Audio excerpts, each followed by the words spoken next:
2026 PUBG Mobile Global Open Season 1 will be held in Jakarta, Indonesia from June 2nd to June 7th.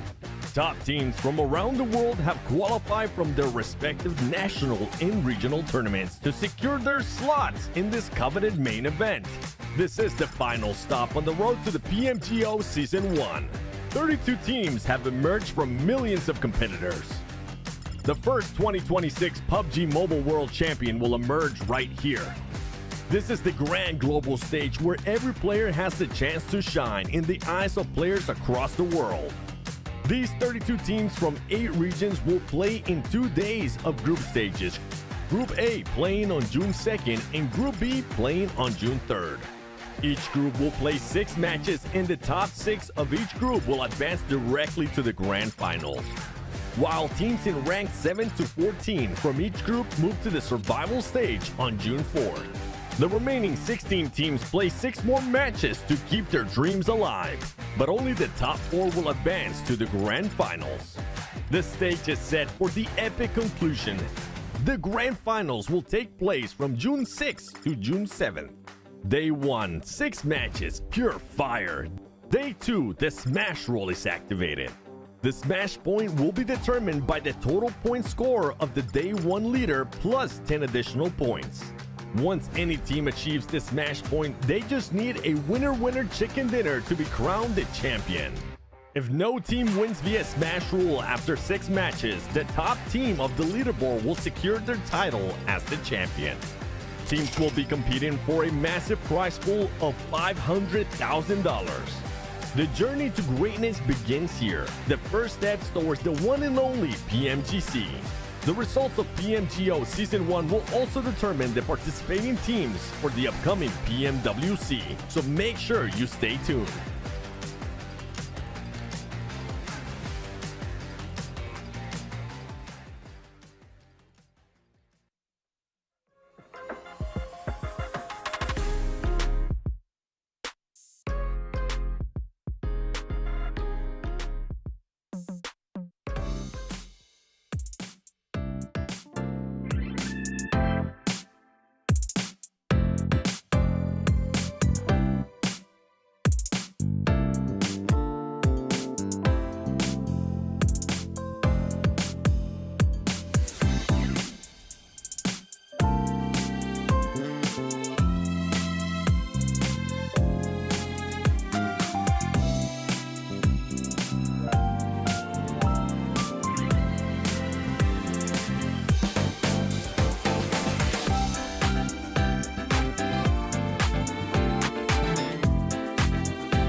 Drops begin to glow, flame on and go. The soul is in our control. From the draw to the last one standing show. A no-name kid in a high-risk drop, a street food vendor with a victory dream. A midnight warrior looting in the dark. The fuel is passion pushing through the blue. We scan the path at the edge of the gas. A million stories in a single squad. No royal blood, just a drive to our last. The skill, the nerve to on the final gas.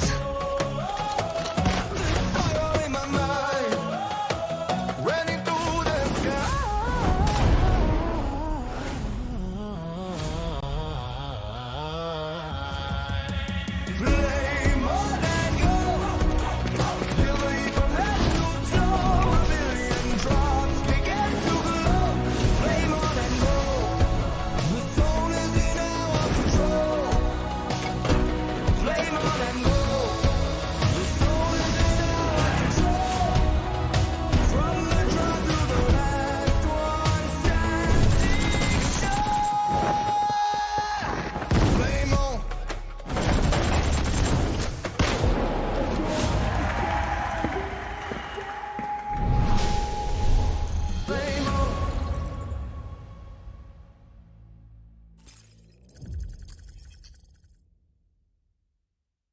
Welcome to Jakarta, Indonesia, home of the 2026 PUBG Mobile Global Open Season 1 main event. 32 teams were merged from millions of competitors around the globe.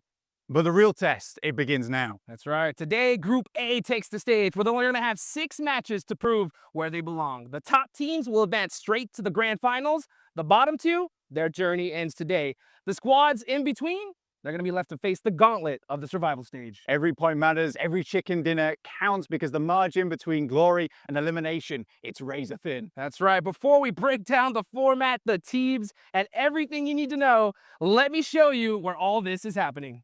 Right behind us, the iconic GVK complex, the absolute sports heart of Jakarta. This is where champions are born. And today, inside Panis Indoor Sanayan, a brand new global legacy is about to be written. But now, let's get the action started. It's Group A. It's day 1. And today, the journey to greatness begins Right now.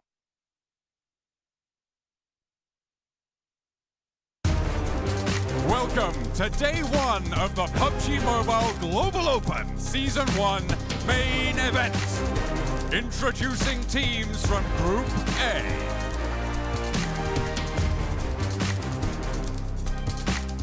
Starting us off, representing EECA, GOAT Team.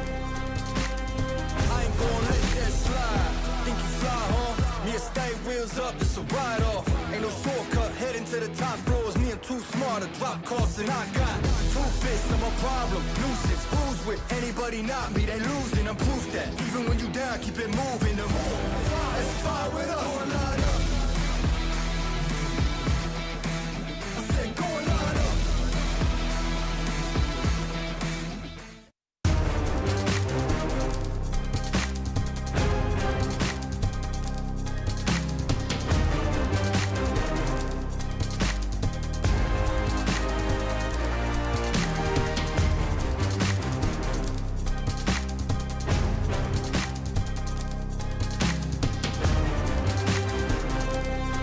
From Egypt, Esports.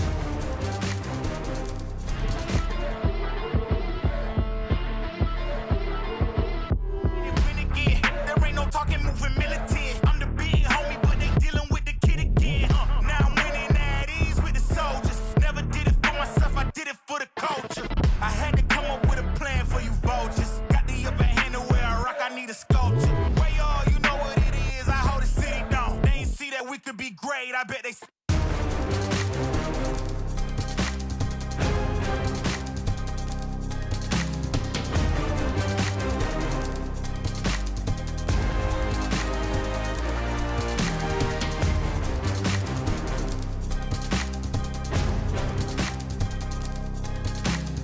Hailing from France, Boz Gaming.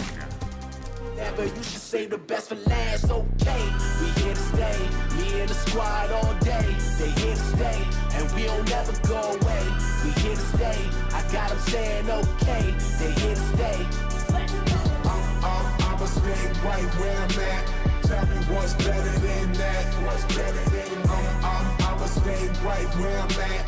Tell me what's better than that. Yo.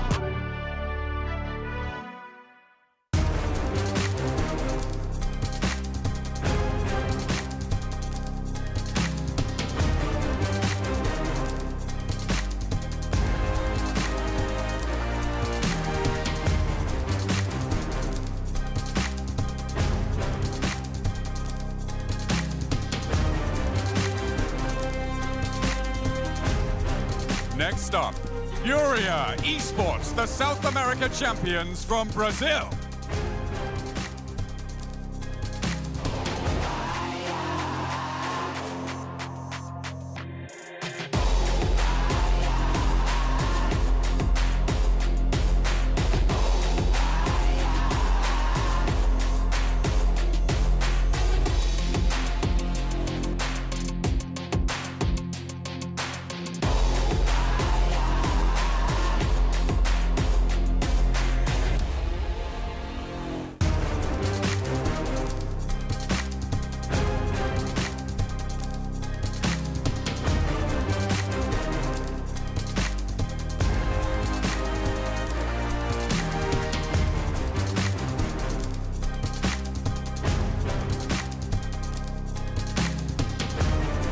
Representing Nepal, Horror Esports. Yeah, let's go. You know I'm about to lock it. I'm the monster they was looking for, just like the Loch Ness. They think they gon' knock me off the throne, they better stop it. They can never. I'm untouchable. Yeah, I'm untouchable. Yeah, I'm untouchable. Yeah, I'm untouchable. Yeah, I'm untouchable. Yeah, I'm untouchable. Yeah, I'm untouchable. Yeah, I'm untouchable. Yeah.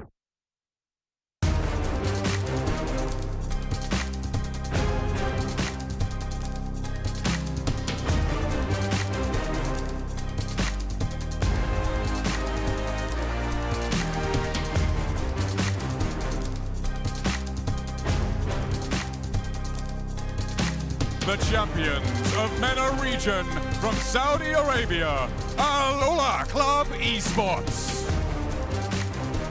Ridiculous.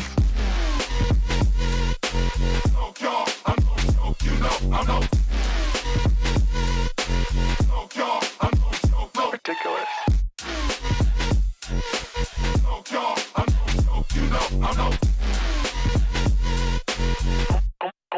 God, you're ridiculous.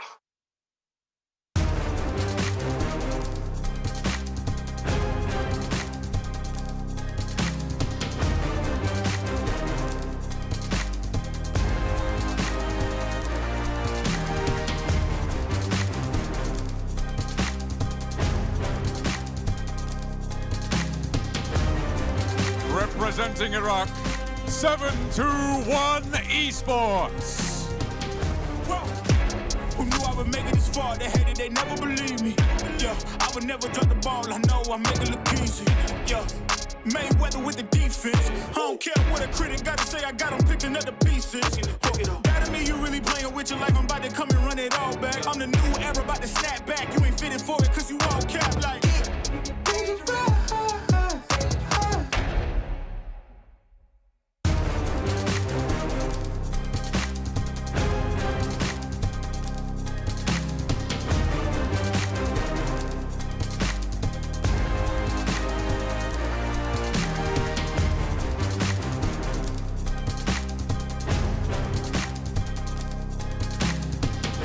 From Vietnam and the champions of Southeast Asia, Team Flash.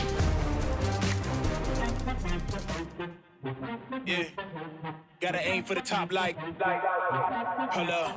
You could be a friend of me, an enemy. Keep that same old energy, cause I know I'm in my element. Ooh, yeah. I'm in my element. Ooh, yeah. I'm in my element. Ooh, yeah. Keep that same energy.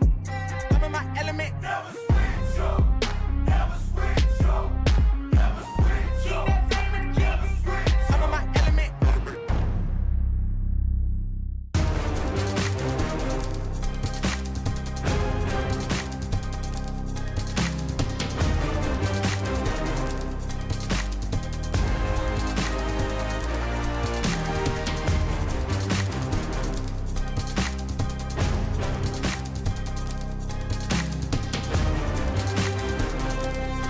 Representing Pakistan and the champions of South Asia, Forthrise Esports.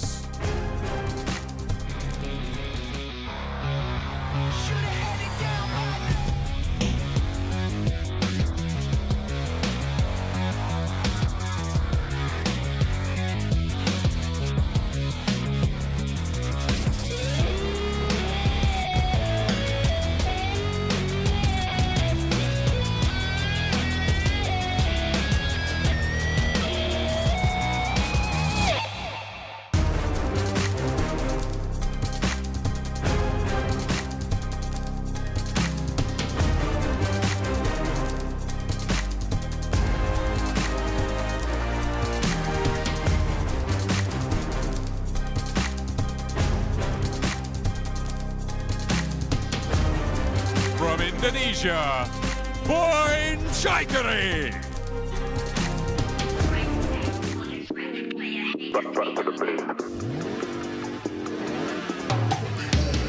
Only getting started when it's midnight, keeping it tight. If a nigga wanna go to a Base. yeah. Bro like that, and we're back to the base.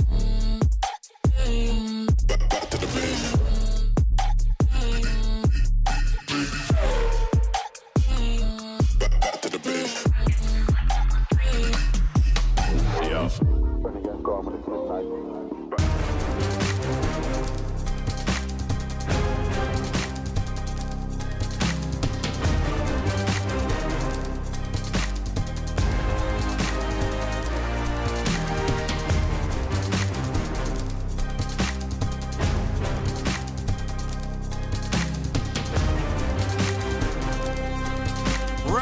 representing Thailand, E-Arena.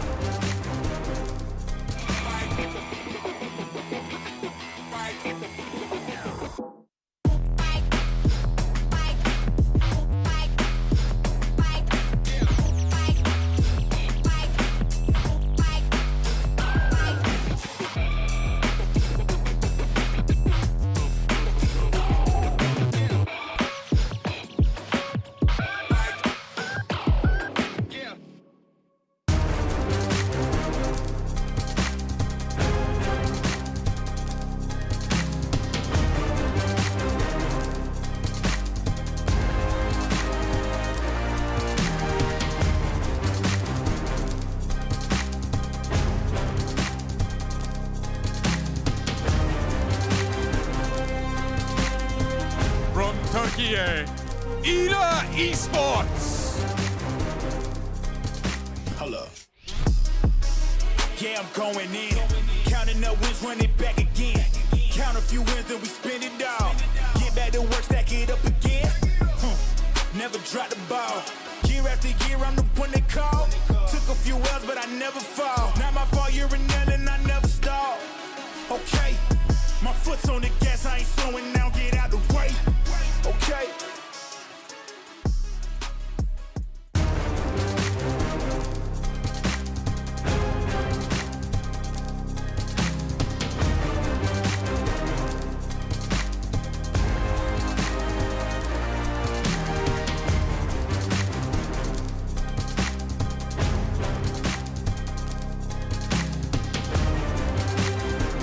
And joining them from Turkey, S2G Esports. Friend Bentley, Lego. Why they be down the boy? Tell them it's part of the plan. I'm just the underdog feeding them slaps. The game's in the palm of my hand. Whoa, they want me to fail, this is personal. They sleeping on me, this is perjury. You make it, nobody else heard it. You tell them that the pregnant beat for the surgery. Killing it, they ain't gotta gas me up. Do it myself, I'm drilling it. How many times did they pass me up? I'm cool, can walk on my shoes, I'm kicking it. Wanna jump in cause they see that it's working. Grow from the L's, they see wins on the surface. Flaunting my wins, I do it on purpose. Praying with you till you cross to the circuit. Motion, okay.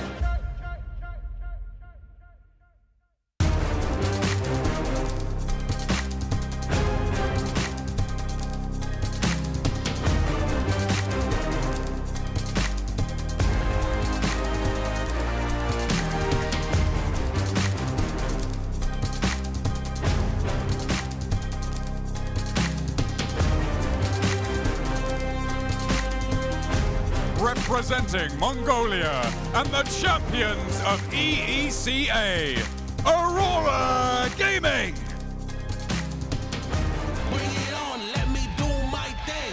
I'm a giant, they can move the king. If you never risk it, then you never know. If it's holding you back, you gotta let it go. You gotta give it all you got, you gotta let them know. You are on another level, you are ruthless. Switch it up, it's the new flex.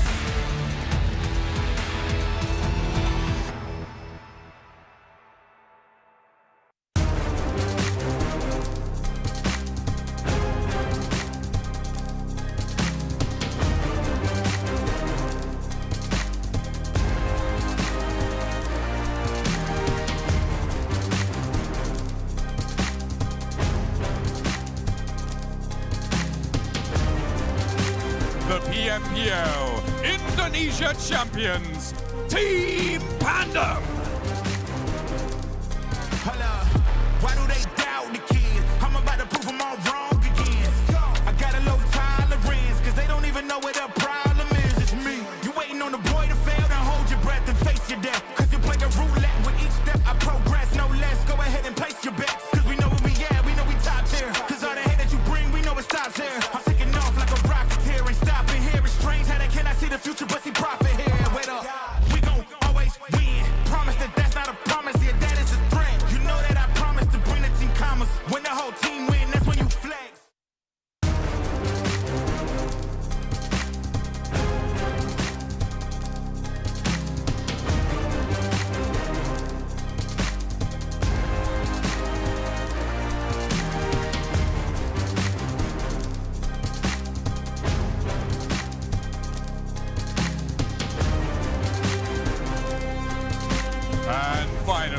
your 2025 PMGC champions from Brazil, Alpha 7 Esports.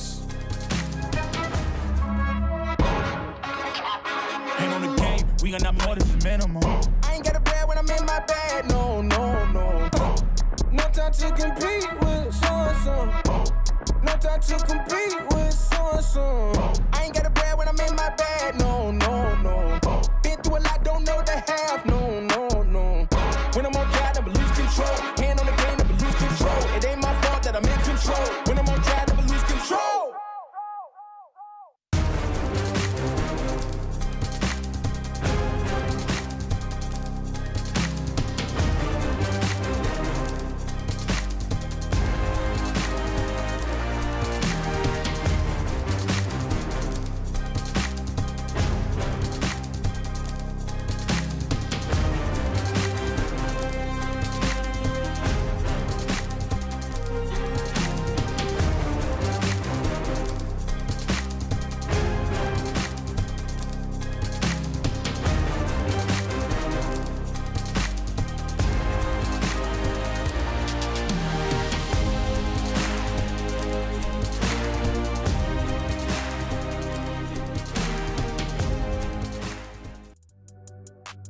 Live in Jakarta, Indonesia for the 2026 PUBG Mobile Global Open Season 1. I'm your host, Hot Jukes, and these two gents right next to me need no introduction, but I'm gonna do it anyway. It is Maxman and the 7WG boys. How are you feeling today? Oh, excited! It's PMGO time once again. Really hyped to be back in Jakarta. It's been, what, 4 years now since PMGC a few years ago. We're back and can't wait to see who's going to be taking home that trophy. And we're going to be getting a new champion because the champions from last year are not here. So we'll be crowning a new PMGO champion, Dukes. Ooh, baby, I can't wait to see that. We got so much action for you guys, so much to talk about. But of course, before we get into that, we got to give some love to the Infinix GT50 Pro with real liquid cooling. I was checking it out. It's actually so sick. If you guys want a game at that 120 FPS, that's the phone to get. It is no joke, guys. And I'll tell you what, today is no joke, right? Because this is it for Group A. 1 day here, Max. I mean, PMGO is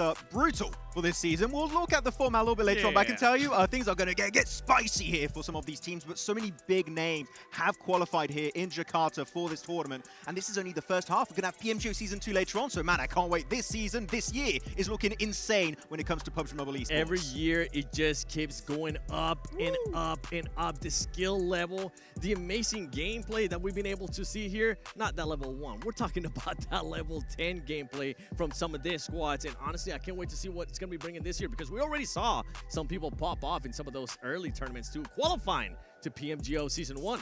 That's right. Well, we said it earlier, right? Today is Group A, the group of doom here, Max, man. I mean, this is absolutely a stack squad. Yeah, I mean, Group A is looking insane. Of course, we'll look at some of the names that are going to be on that group, but come on, out of every single region, we have so many region champions here in this tournament. 5 regional MVPs here also for this group happening today. So, man, this is going to get real hectic in these 6 matches. Yeah, I mean, we'll look at the format in a bit. I don't want to spoil anything, so we'll wait for it.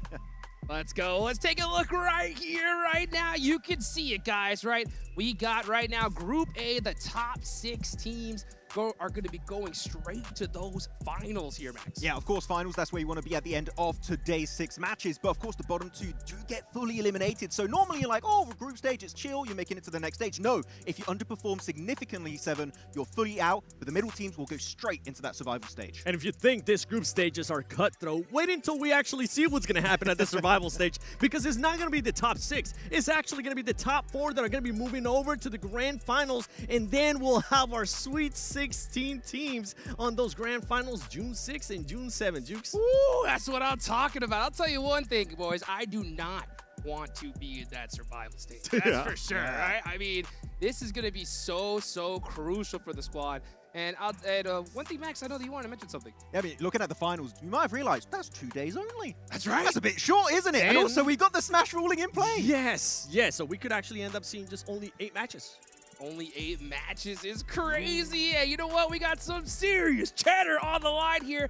$500,000 here for just a few days of work here, Seven. Some players are going to be making it rain, not only with those 500K, but also my favorite point of all time that I always have to mention, that 1 point per elimination, because it is going to be 6 matches. It is going to be so compact, and we have seen through the years how much that 1 point per elimination comes into play. Either teams getting disqualified by just 1 point or going to a tiebreaker too. I've seen so many regional tournaments where even if you remove the placement points of a team, they're still in #1. Like literally, off of eliminations alone, they could become your champions. But of course, $500,000 on the line. And keep in mind, it's not just about PMGO Season 1.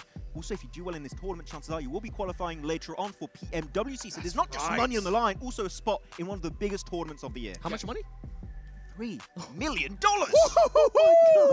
Baby, well, hey, you know what? You got to be able to make it through this. And these are our participating teams. We got some serious squads here, Max. I mean, I'm especially happy for South Asia. Hora is here. Train to Kill are here. Finally, we do have Nepal back in the global. We had no Nepali teams in PMGC 2025.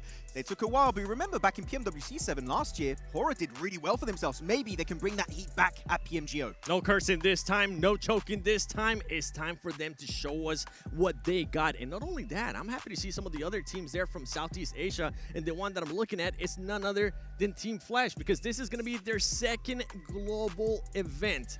And I'm hoping that that confidence is going to shine. And they're going to wait for the airdrop to come down to save them No. again. All right, it was a lucky one. It's not going to happen again. I mean, during the qualifying stage, Team Flash did great, right? It was just, you know what? It takes a little time to get warmed up, get things going here. And you can just see also we got some squads from the other side of the globe, Max. I mean, looking at Turkey in particular, you got 5 teams, which of course some big names, but Ulf, second place, right? Going back in PMGC of last year. They were so close, yet so far, losing out barely to Alpha 7.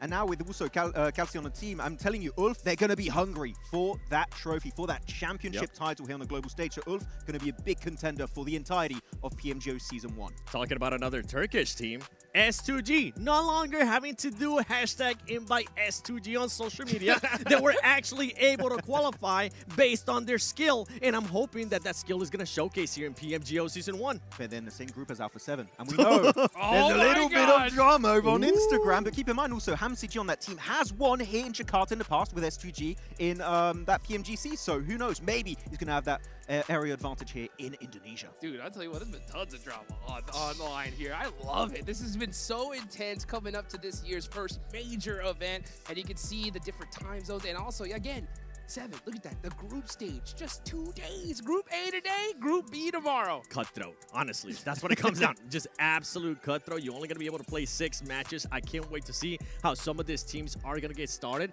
because this situation, for everybody currently watching at home, we'll be able to get a chance to see it earlier, the matches that we're going to be playing, but every map counts. You cannot sleep on any match. If you do have a bad match, you got to be able to bounce back. You cannot go onto a downtrend with only 6 matches to play. Yeah, and you can see here, this is that Group A, guys, right? You can just see the different names. So much work that has to be done right here. One team, though, we got to talk about. And Max, I'm going to ask you about this, right? Because we are in Indonesia, right? Yes. Team Panda, right? Had a breakout year this year. I mean, won right away from the get-go in PMKL Indonesia, able to win in the last game on Rondo. And we know Rondo is going to be very important in the format of PMGO Season 1. But everyone on the team is looking insanely good, able to qualify in the last game just over McJoe. And even then, going into PMGO SEA, they didn't have to perform well because they were already in, and yet they still made in top 5. So this is a team that's a lot of momentum and looking strong here. Hey, well, speaking of strong teams, right? 7, I know you want this one here. Alpha 7 is here, and they got a big goal they are hunting. 2026 might be the year that we might establish the greatest team so far in PUBG Mobile Esports. We're talking about a PMWC champion. We're talking about a 2025 PMGC champion. And if they're able to get that Grand Slam, Max, honestly, the best team of all time. I mean, PMGO, if they make it happen here, I think the GOAT status could be in the cards for the likes of Alpha 7. I feel like you in particular will be happy to call them that, I think. Yes, 100%. I'll get to Brazil. Yeah, but of course, looking at the other teams, you have S2G here. We already talked about it, right? This organization has won in the past here during PMGC in Indonesia, Jakarta. Different roster, right? Except for HamCG, Are we going to see them try and reclaim that past glory? Because they failed to qualify to a lot of global events as of recently. So that's a team that we know has a lot of expectations. They need to perform. And we were talking about Team Flash earlier. I mean, you can see the top 16 PMGC. I know it looks bad, okay? But that team wasn't even supposed to be there because of that crate that you were talking about, Max. But they got that confidence. And so far, I want to see what Win, the standout player for this squad, is going to be able to do here in Group A. It's actually very interesting because off the back of PMGC alone, they've got so many fans now. Like, this team came out of nowhere just last year, realistically, and now just dominating out of nowhere. So Flash looking like a potential contender for that #1 spot. Well, you know what? They're going to have to do it here quick, guys. These are the today's matches. Normally, we're just like, yeah, it's okay. This is what we normally play. But I'll tell you what, this is it, right? So one rondo will be played, and that could be make or break for so many of these teams here, Seven. It is the make or break for a lot of teams, especially for teams that like to start hot and stay in that momentum. They need to be able to get those eliminations. Now, I don't want to see a team end up camping and not end up getting any eliminations. And I'm calling it out right now because that's just not gonna work, especially on just 6 matches on one day. I need to see at least minimum 5 eliminations and try to get into a top 5. And I definitely have some teams in my head. Hey, Hotrix, he said the C word. He said camping. You can't say that. That's right. That's illegal. That's illegal. We used to camp before. Oh, that team. Exactly. Well, you know what? Rondo is so incredibly important here, guys, because I mean, one good solid Rondo match could just lock you in for that next stage. And one team in particular I know that you were really impressed with when it comes to Rondo is Aura, right? I mean, Aurora have been looking really good onto that one. I mean, so many teams have been able to really hard focus their strategy on that one. But Aurora, they hot drop Yulin, and they have this really cool strategy. Top goes for the quick recall, and then they kind of alternate the entirety of that hot drop to try and just get as many players as possible in that city to get, of course, high eliminations. But they're not the only one. There are just so many teams that on Rondo are looking so damn good. I mean, some of those teams, 4 Thrives. We gotta talk about 4 Thrives a little bit because this squad is usually a squad that ends up performing really well on the first rondo of a tournament. They have won it in the past, and I'm hoping that that's gonna continue. And I'm intrigued because you and I were talking to them, Max, and they were still trying to figure out who was the player that was gonna go to recall. They say T24. Somebody's ended up saying IQ. Let's see what actually ends up happening for that squad. I think Falak also wanted to be the recall Do player. not send Falak to the recall. He's the South Asia MVP. Put him in the fight. You're going to send your best player to a recall? I'm actually going to be livid if that happens. Okay, but genuinely, we talk to so many players, coaches, analysts in the background. So many teams are so adamant this event to commit to the hot drop because you go for the 3-1 split. You lose 3 players, guess what? You got a second chance at life. You can still get a bunch of points on board. But if you do get a good rondo, that one map alone here, Hotrix, could be a one-way ticket straight into the finals. Hey, speaking of, we're talking to some of these players and coaches, right? I know you got a chance to talk with Coach Knight before this got started. He kind of told you what he was kind of thinking about Rondo, right? So they want a hot drop, but passively. It might sound a bit weird. So they want a hot drop from a distance around, right? Which team, boys? Hopefully none of the players are listening and getting the strats. But no, they want to actually third-party it from a distance and maybe send it when teams are at their weakest. And for everybody that doesn't know, where Knight coaches, where does Knight coach? Furia. There you go. And it is a super experienced coach. Now, some of the other squads that I actually want to keep an eye on, it's going to be GOAT, because GOAT, even though they ended up getting that second place in ECA finals, this was actually one of their weakest performing maps. They ended up getting an average placement of 12th place and only 6 eliminations. And when you actually convert that into just points, ladies and gentlemen, it's just the elimination points. That means you end up with just 6 points, and that's just not going to cut it in the situation that we're currently here in PMGO Season 1. They can do well on Rondo the day we have the hovercraft on Rondo. Moxie loves that hovercraft, but it's only on the Rango and Miramar as of right now, so maybe a future update. But it looks like we are about to get started here for match number 1. It's Rondo, the only one we're playing today here, Seven. I'm excited. I want to see those plane paths. Are we going to be getting a double plane path? Give me a double plane on top of Neox Factory. Oh, it's a single one. But it is on Yulin and Testrak. It is reachable, so meaning Yulin, Neox is going to get real busy here. And something we got to keep an eye on, too, for some of these drops is I wonder if anybody is going to be targeting those solo players. Because this is something that we saw happen last year. And I think, Max, if I'm not mistaken, you were talking about this, too, off the stream, before we even started here. I think it's going to end up happening. I think if you want to try and weaken a potential competitor for that top 6, it's maybe the best way to do it. Send 3-4 players on one solo. unless it's Refus, you might win it. Not only that, I mean, you might end up just getting a full squad elimination, and if you don't have to worry about the squad anymore because that's the last player of them trying to get that recall, it could end up working out massively in favor. Now, let's go look at some of the drops here that we're seeing. We're seeing Pandem there with the 3-1. Any jumps that are currently just popping out to you, Max? As of right now, no, we're just seeing real hectic drops on Yulin. Test track, Neox Factory is going to be reached by a few of the squads. I'm not seeing Aurora right now. Where did Aurora go? That's the question. You can see Alpha 7, they got a whole spot to themselves right there. They're looking good, but the action has begun. Let's take it to our casters, John Allen and Blake. Thank you very much, guys. Over on the desk, we're already on board with Furia here, down on the south side near Yulin Gardens. These hot drops are popping off. We're ready for the action, Black. We're ready. We're in it. Welcome to PMGO Season 1. We're here in Indonesia. It's going to be a fantastic little time here for us. Furia, like we just said, aggressively, passively, hot dropping, a different type of style that seems to be working out quite well at the start here at least. Ooh, Ayala doesn't even need to be the one to pull the trigger. Another player from 721. Gonna get clipped down now. They're on one player alive, but remember, they can go for those recalls. They do have a player over towards Hangshan. They will be back in the fight. Furia wanting to stay alive as 4, trying to play it 3 on the spot here. And it looks like they're gonna survive in the center of this one with Aurora potentially around the corner. Indeed. I mean, Aurora was able to pick up at least one of the eliminations there. They were able to get 2 on board. One player fairly low on HP. You've got Doc over towards the eastern side of this. He's playing in just underneath Neox Factory. Has himself a recall beacon there to work with, but it is Ida. Swain going down here. This is over on the other side of the map. This is far over towards the northeast. This is around Test Track Neox Factory.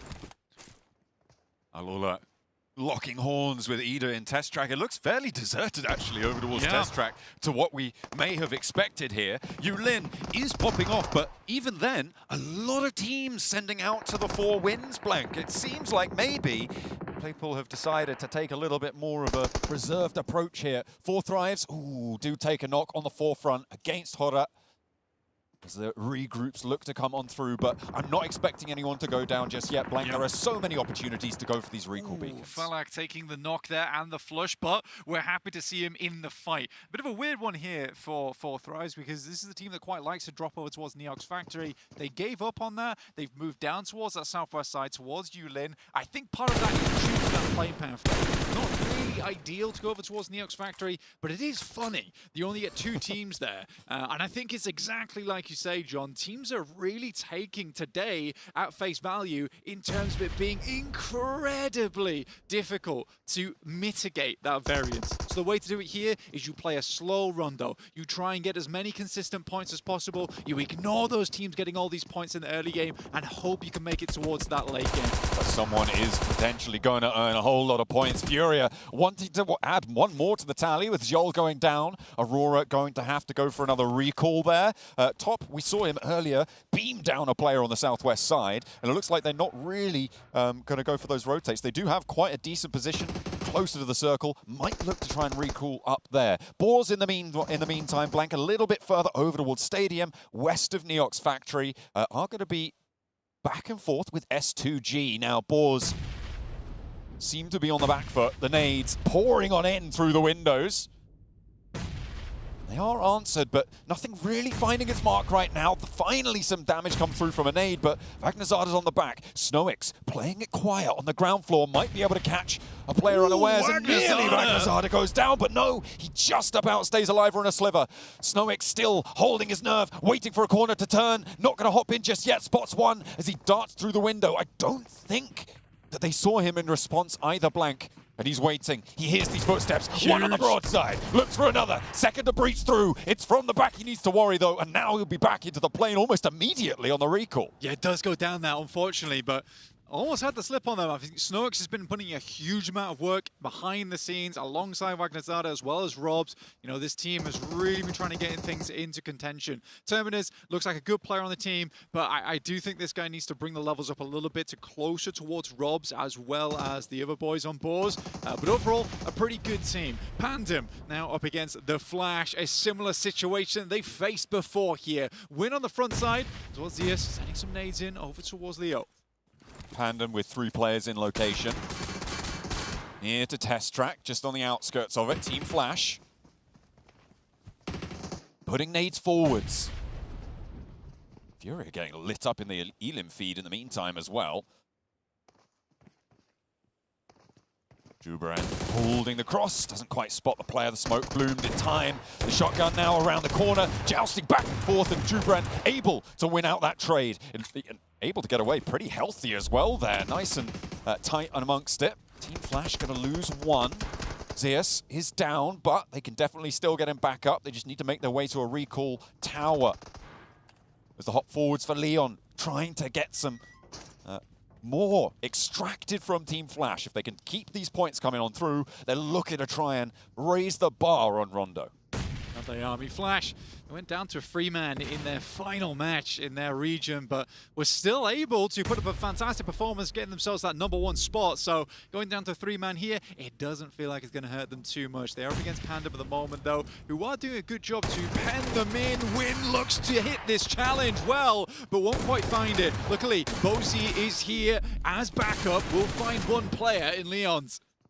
Hopping through the window now, a 1 versus 1, Jubran versus Bozy. Not too important to go for the res here. Will actually allow the flush. More important to be on the trigger, but he's not going to be able to find it. Pandem win out the fight with 3 players alive. They will again get Leon back up. They win out the trade. 3 elims on the tally for Pandem. Tapping the shots off here as well. I'd say that's a little bit of vindication felt for them there after their last matchup against Flash in their region.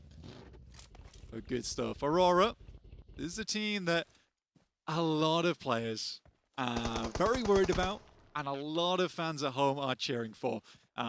They're a slow starter usually, but the 5 elims they have so far, not a very good indicator for that. It looks like they're coming off the blocks looking very, very speedy. Yeah, and over towards Yulin Gardens.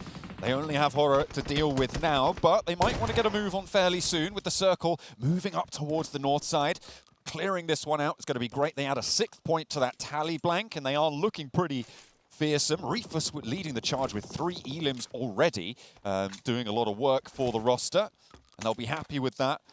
Horror looking to get those recalls out. They've got an outpost over on the east side, but the recall towers are going to start to get occupied towards the center of the circular area, so you might have to go a little bit further afield to get your players back now. I love the way that Aurora has developed over the years, where you've got the likes of Doc, Top, Zyol on that team, all players with huge name value, and it was always Reefus. It felt like he was catching them up all the time. This guy is now full-blown MVP caliber. From his 4-man nade in the final match to hit the smash, to now looking extremely good on the main stage with 3 elims and finding himself 1 more there. It just looks phenomenal. 7 elims for Aurora Gaming. Oh, I think they're going to be just going straight for it today. With a west shift on the circle, they do have access to the southwest portion of this zone that a lot of teams may not be able to get to quite fast. But Aurora have been fighting this whole time. They haven't been grabbing those vehicles. They are a lot less mobile now, and that is what they should be worried about. Teams are going to start to get in front of them.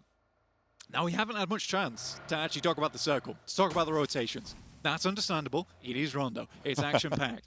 But what we're looking at right now for Aurora, it's not a terrible rotation in for them on the western side.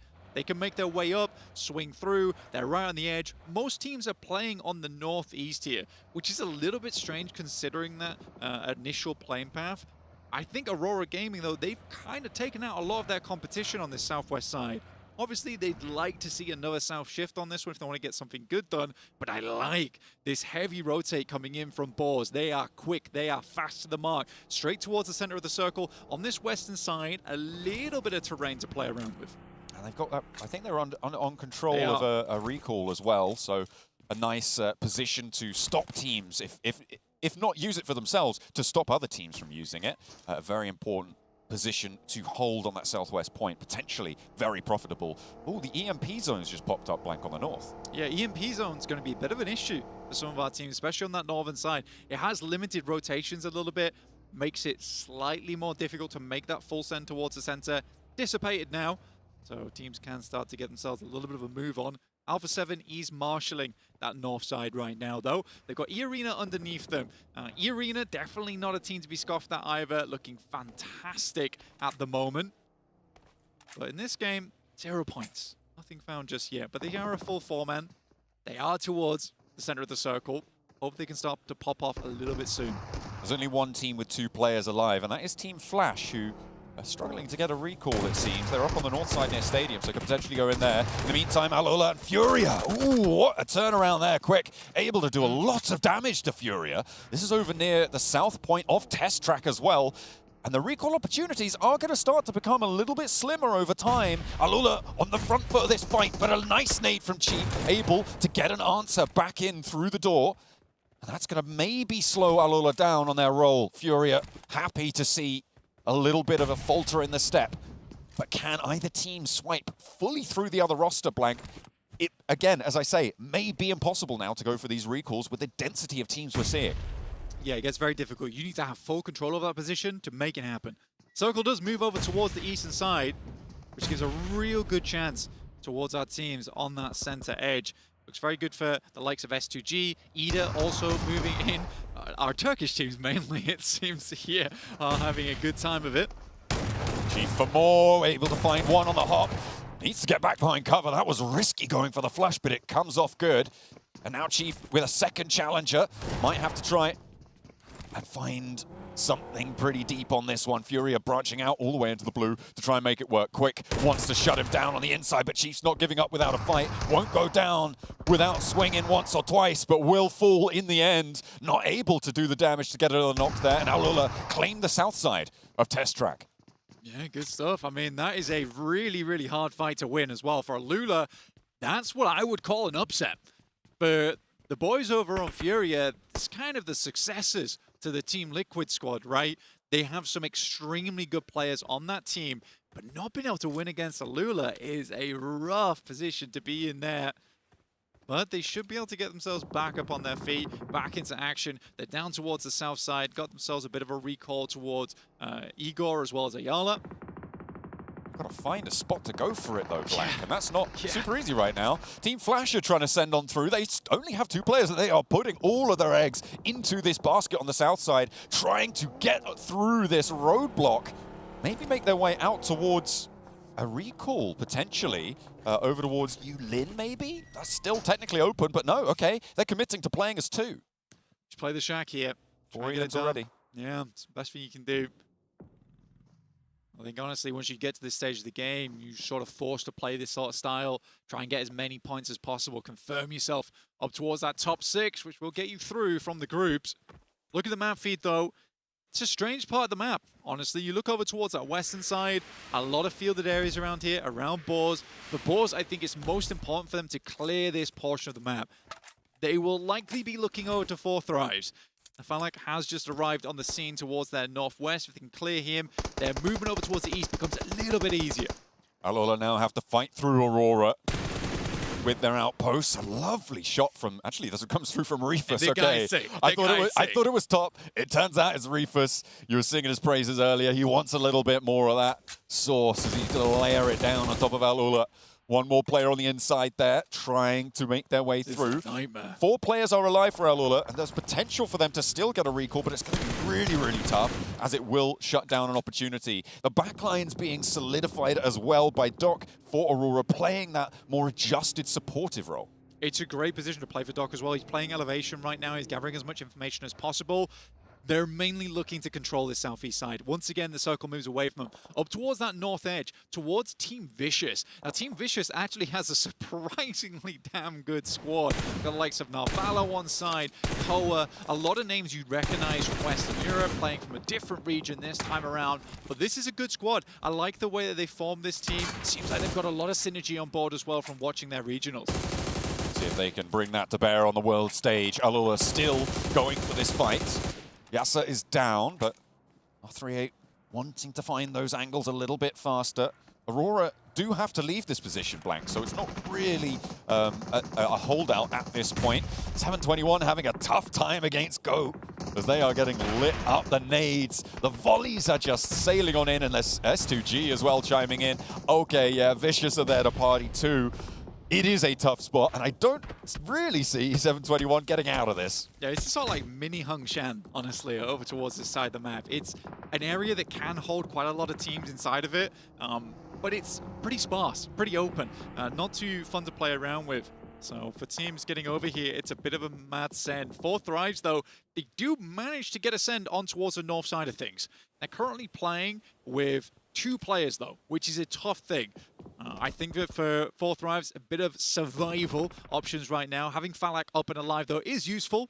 Those CQC grenades are going to come mighty handy for the squad right now. Oh, you're definitely going to need them. Aurora on the send out. They're happy with their tally of 7. They're going to move away from the test track South Point and move over to a really important part of the map. They've just gone straight central and unchallenged. Yeah, unchallenged indeed. A lot of scouting coming through from top, apparently. He saw the lines, he saw the vision, moved straight through. There was absolutely no clap back from any other squad. Retaliation nowhere to be seen. Aurora Gaming moves in. They've dropped a ton of emergency cover flares here. They're trying to light up the lobby in a big way. They've taken quite a bit of damage so far, down towards half HP at the moment, but they're looking to recover on this. Doc consistently having to move around the edges of the Doritos. And these are the angles that you were talking about, being so surprised that weren't clapping. That's Pan and that's Al-Ula on the north and on the east. Just doing nothing to slow them down. Really interesting approach to that one. Boars are going to crash into the compound in the meantime as S2G look to defend. A nice opener, 1-for-1 on the trade. Boars are happy to storm through the gates here, but they may lose Terminus in the process. A nade in, looked like it might have done a little bit more, and there's more shots ringing out over towards S2G as Horror get involved out towards that east side. And in he goes, Robs with the shotgun. Name a more fearsome duo. Hey man, we were talking before the event started, we were talking about the shotgun, saying he's the shotgun king, and he said, I'm going to deliver this tournament. And he certainly has already from the inside of the building. He's a terrifying player to come up against if he's got an S12K, if he's got a pump shotgun, and if he's got the DBS, you are in trouble. S2G, S2 going, S2 gone. They are the first team to drop here in a vital map. And they are not going to be too happy about that one. So we'll see if Ida can keep the banner running for Turkey. It's kind of an interesting one as well. What a nade from SnowX over the top. It lights Horror up. They were not expecting that one. High ground control completely eliminated there. But for Boars, it's interesting because S2G, they had a run-in with them earlier. They must have known the general path they took. They were able to recuperate, restabilize, and get straight back into the mix. Good stuff from Boars. And they get the points to prove it. And they're on the south side now with the circle shifting up north. Will have to make a dash for it. Fury are moving in on the west side. Could be a challenge into the center of the circle there as well. Might be dangerous to make these maneuvers. Horror trying to go toe-to-toe now with the Boars. Of course, those recalls are now completely unavailable. They have been shut down, so no more getting your players back up and onto their feet. Aurora still giving it large over onto Furia from the opposite side of those compounds. We see those maneuvers over towards the central area as Horror get to a bit of a standstill with Boars. It was a good thing that we had no fear get himself up towards the top side of the building as quickly as he did, because they lost that aerial superiority. In the meantime, Irina up against the Flash, able to take them down, and Flash will fall with 4 points despite a decent start to their game here. That is not where you want to fall here on the Rondo, the first one of the day. This is where you can pick up a lot of those points, get yourself an early buffer. I have to question the decision to not go for a recall that early for Team Flash going down to 2. I think they had the opportunity to do so. It is not going to work out for them this time around. I'm going to say the same thing about 4 Thrives as well. I think they were 2 fairly early on. They made a big push down towards the south, and they're not prioritizing the recall, which I find interesting here. We'll see if 4 Thrives can profit more off of this match as another team falls. That's Furia out as they try and make their position in the center tenable. It will not prove to be so. Alpha 7 with a challenge now, with Etch bearing down upon them. Looks like they're doing okay, but it is not without scrapes, cuts, and bruises all over. Alpha 7, the big squad, the big boys in the lobby. Looking for the Grand Slam here at PMGO Season 1. It is an incredible roster, coming off from a high from last year. Now looking to set the pace here over on Rondo. They came in from that north side, so they were slightly isolated. They haven't been in too many fights. It's the first time we're seeing them on camera so far. They already find themselves in a spot of bother, though. We're back on side with Boars. Turney K steps up to the plate, has a nade in hand. Boars are running for their lives.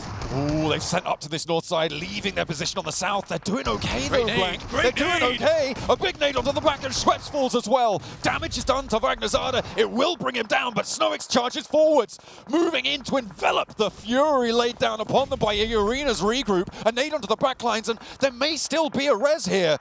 It's gonna be enough for Snoix to bring it down, and there goes another Fury Arena. A beautiful hold for Boars, but the blue zone will not give them a break. Yeah, I mean, Boars got to keep moving here. They just about get themselves in one vehicle. They're going to try and move out, try and create an anchor point for the rest of the squad. Great shots over towards Mormon. That was the big problem. He's down to very low HP, trying to get the first aid kit off, realizes he has no time, and Boars somehow, some way, get themselves into the circle. Vagnazada, the sacrificial lamb there on the southwest side, but he will be the cost that they pay for a very solid position. Points now starting to rack up for Boars. They're on to 4. As Aurora, who did go down to 2 in that central location, a little bit leg swept on that one. Unfortunate, but Pandem able to step up to the north side. I mean, I said Pandem right there. It's going to be the big opportunity here to put massive points on the board. They're on the top of the tables when it comes to Elim's Horror, struggling to weather the storm. As forwards the Goats charge, it will be Horror falling down. There was an answer though, a knock over towards Goat team, but I don't think anyone's going to capitalize. Yeah, a bit too much there for Horror to handle. But now the Vicious, like you say, look to get some nades over the top. It's a good time to try and stymie the approach here coming through from Goat. They're one of the direct competitors on that south side. But the Vicious, they can wait things out. The difficulty is that 4 Thrives on their front side, as is Aurora Gaming. These are 2 wildcard teams with 2 players each. Doc, though, gets a nade in the window. T24 is down. That Falak might be receiving the same. Ooh, the answer doesn't come through from 4 Thrives. Instead, from Pandem, who are making their north side pressure felt. A nice outpost coming through as they make sure that 4 Thrives have a little bit more to say into this game. And Doc going down is pretty nasty for Aurora, leaving them just on Reefus. Yeah, trying to get over towards the bold here. It's the best thing he can do. Try and step up, get a position for the Reefus to move up here. If Reefus can get to Doc, a res is possible. The sightlines within the bowl here are not great for a lot of teams, and you can kind of hide yourself away, but it's getting there that is the issue. Good shot there from Reefus over to one of the players on the Vicious. He might just make it through on the barest amount of life. Gets towards his buddy Doc and is looking to pick him up here. Revo finding shots over towards Darkin. It's an instant flush from his side. 600 damage on the game for Evo. He's going to be able to find a little bit more on the north side. Plenty of fights stepping his way. Ida want to find a bite back over towards them. With Ida on the west side, Blank, they are in a solid spot to hold. They want to hold that ridgeline to their south because the Boars are going to try and push over fairly soon as well. And they're going to have to be worried about that too. Look at the Doritos littering the parking. Oh dear, no parking available for any cars, but Goats not going to be worried about that. They're surging forwards, but a sideswipe comes through. A massive light up comes in. Everybody's chiming in, and the Goats get cut in half on their push. Yeah, decimated there. Reefus even got involved. Just picked up Doc here. He will get instant re-knock. Bay goes down there to Reefus too. He is just not giving up this game. This man is on a thread right now, but refuses to finish his run. Dimsy though, Pandem, like you said, they had a good run in from this eastern side. Doc as well as Reefus looking to finish off the final players here from Go, or at least get some more points off the back of them. But it is Toblerone Valley over on that side of the map. The amount of Doritos is oppressive on those sightlines. Luckily, they're going to be out of the zone soon. One more knock over towards Goats, and that's Pandem up to 11 now. They are really starting to gather momentum. Up he steps and down he goes. No way Goats were getting away from that one. Doc is still down in the middle of the bowl as Reefus tries to pick it back up. The Boars are trying to move on through now, trying to fight off against Vicious, doing a lot of damage, but not quite finding that final tick. There it is. The nail is going to land square into the edge of the coffin, but the Vicious are now flagging. Look at how low they all are. I mean, good run from Boars, though. You got to respect it. I mean, they were fighting the entire time, but the circle comes down towards this. The Vicious were just able to hold on just that little bit longer. Ida's going to come in from that western side. Revo looking mighty strong over towards the northwest at the moment. 600 damage, and that is just counting up right now. You just want to keep those tallies rolling. MVP, maybe, in his mind already. We'll see. Pandem on 13 on the north side. Oh, man, this is a real big breakout for them. And in a command seat of this circle. is just snaffling up points everywhere they can. They have been so present inside this lobby. We talk a lot about rondos, how you just cannot be passive, right? And I think that despite Pandem's position on this eastern edge, you would think to yourself, these guys aren't getting a lot of eliminations here. Suddenly, they're on 13 elims. They have been capitalizing on this endgame, and they just keep going. More and more, but Forthrives managed to pick one back, I think, as they are picking up the points where they can. Forthrives finally do go down. Jubran looking to try and take the Vicious out of it entirely, and the Vicious will fall. That one, I think, yeah, that goes towards Ida. So, no extra point for Pandem, but there are still a couple more for them to earn. We'll see how far they can go, because right now, it is looking like the tide is undeniable. Yeah, still, but Refus, though, at least secures the team a minimum of 4 extra placement points on this game. He has been looking very, very good this match. Real boon to the team. Ida makes the mad dash in. It's the best they can do here. Try and look for a dip created by the nades. Work off the back of that. Alpha 7, though, a little bit quieter on this northwest side. Clearing ahead, you can see Pandem, the 44% on the winner-winner chicken dinner percentage. I'd agree with it. It's looking pretty good for them right now. Alpha 7 trying to move forwards. The potholes from these nades for Ida are giving them a significant amount of cover here. Alpha 7 may be giving them a helping hand with that bombardment, but in goes Refus. Yeah, they know he's here. There's no way. There's no way he gets further forwards than this, right? Surely not. Yeah, the cover flare, it just isn't in either. So he's going to have to push out this position. He's just hoping Dimsy peeks him and then he can make a run across. Basically relying on the gun skill here. Throws out a last-minute nade, but that will be Aurora Gaming going down. 8 eliminations, 4 points, 12 points on the match. It's not a bad start to their day here. Ida and Alpha 7 needing to settle their differences, or Panda will just run away with this one. Look at the high ground ridge that they've got against these two teams, Blank. It is a shooting gallery out there for them. They're looking to rack up a 20 elim chicken dinner on the first game of the day, potentially put themselves into the top 6 and stay there no matter what happens. I mean, we all say you get a massive game on Rondo here during this initial Group A. It's almost a guaranteed top 6. Right? If you can continue to just do a little bit throughout the rest of the day, you are living life to the large. So for Alpha 7, they've got to make good use of this rock, but the circle moves down towards the south side, pulls them out, and suddenly all these holes that Alpha 7 made earlier are a big issue for them. They created the cover for Ida. They've got to play a game of whack-a-mole here, Blank. Yeah. It is going to be Ida popping up, popping down. You never know where they're going to be coming from. It is dangerous to try and move out, but then you've also got Pandem with a big hill that sit on top of you and say, you want to play whack-a-mole? We're taking your mallet away. You just can't play at this point if you're Alpha 7. It is nasty business. The big deal right now for Alpha 7 is there is hard cover to work around with. Whether it's in the circle or not is a very, very different idea. There's a good nade from Revo. Again, he's just revving it up this match and he just keeps going. The nade comes back. It's off target. Never mind. It's towards Carrillo.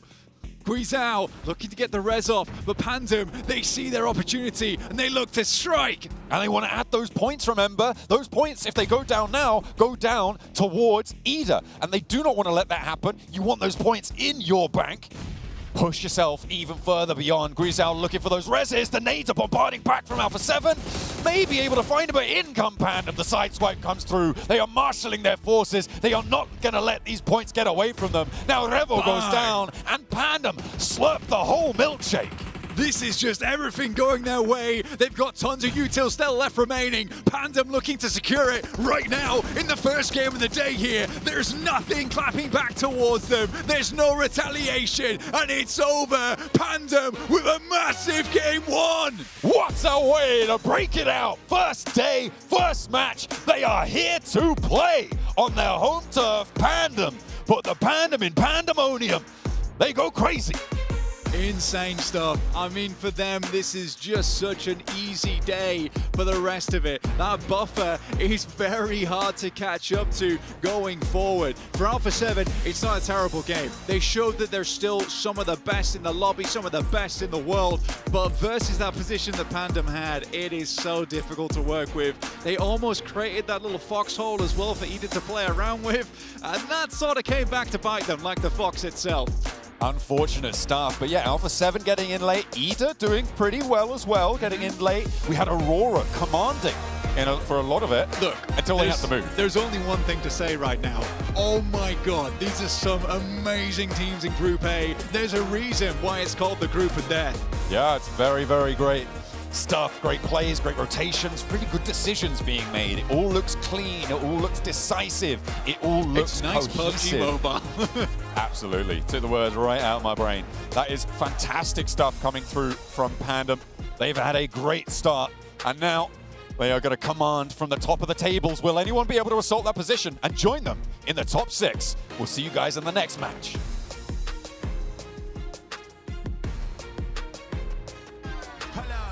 Why do they doubt the kid? I'm about to prove them all wrong again.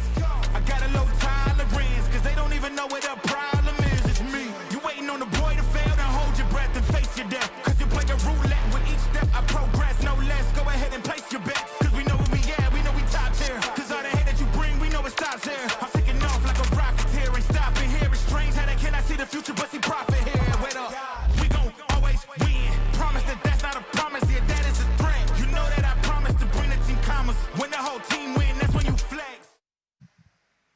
If you're asking the question if hometown advantage is a thing in PUBG Mobile, this game just proved it. A massive win for the hometown heroes of Pandem and for Indonesia as a whole. This is the group of death boys, and they just popped off. I mean, Rondo is their empire, and their reign of terror continues. They've done it back in PMGO Indonesia on the very last game to qualify here. And you know what? That one game might just be their ticket for the finals, because it's a high elimination game too with that chicken dinner. Woo! And the execution macro-wise, a thing of absolute beauty here. And I gotta give you credit. You were able to call it when we were watching this match. You said if they were able to clear Alula, they would just be having so much freedom there towards the east of the map, and that's what happened wonderfully. And you said it too. I mean, for this squad, great start for Indonesia as well here in the hometown. I'm really happy with the performance, but exactly, if they get rid of Alula, they knew they were going to win it, because so many teams are just over to the western side of the road,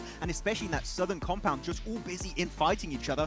They were just chilling at the very end, able to actually get a few more eliminations too. They played aggressive. I was scared, Hotrix, they might play a bit more passive, not willing to go for those extra limbs, but man, oh man, Leon in particular, he sent it. You literally were like, okay, Leon, calm down a little bit right here. This should be in the bag, but no, they wanted every single elimination they could possibly get. And Max, you were just talking about how powerful the squad is on Rondo. The biggest stage this year, they proved that they came to play. Oh, they get all the Rondo milkshakes every single time. I drink your milkshake. Oh, yeah, but at the end of this play here, a little bit of an overpeak right here. So yes. We were talking about it. I think it was for Guizao in particular that went a little bit too far and did get punished. Yeah, Gisao overextending there. I thought he was going to be able to maybe pop back a little bit more, pick up that other player that was knocked, but ultimately he ended up being Rebo. But for Alpha 7, what a performance to even be able to survive Bamboo, because at one point they were just being cornered and they didn't look like they were going to be able to make it out.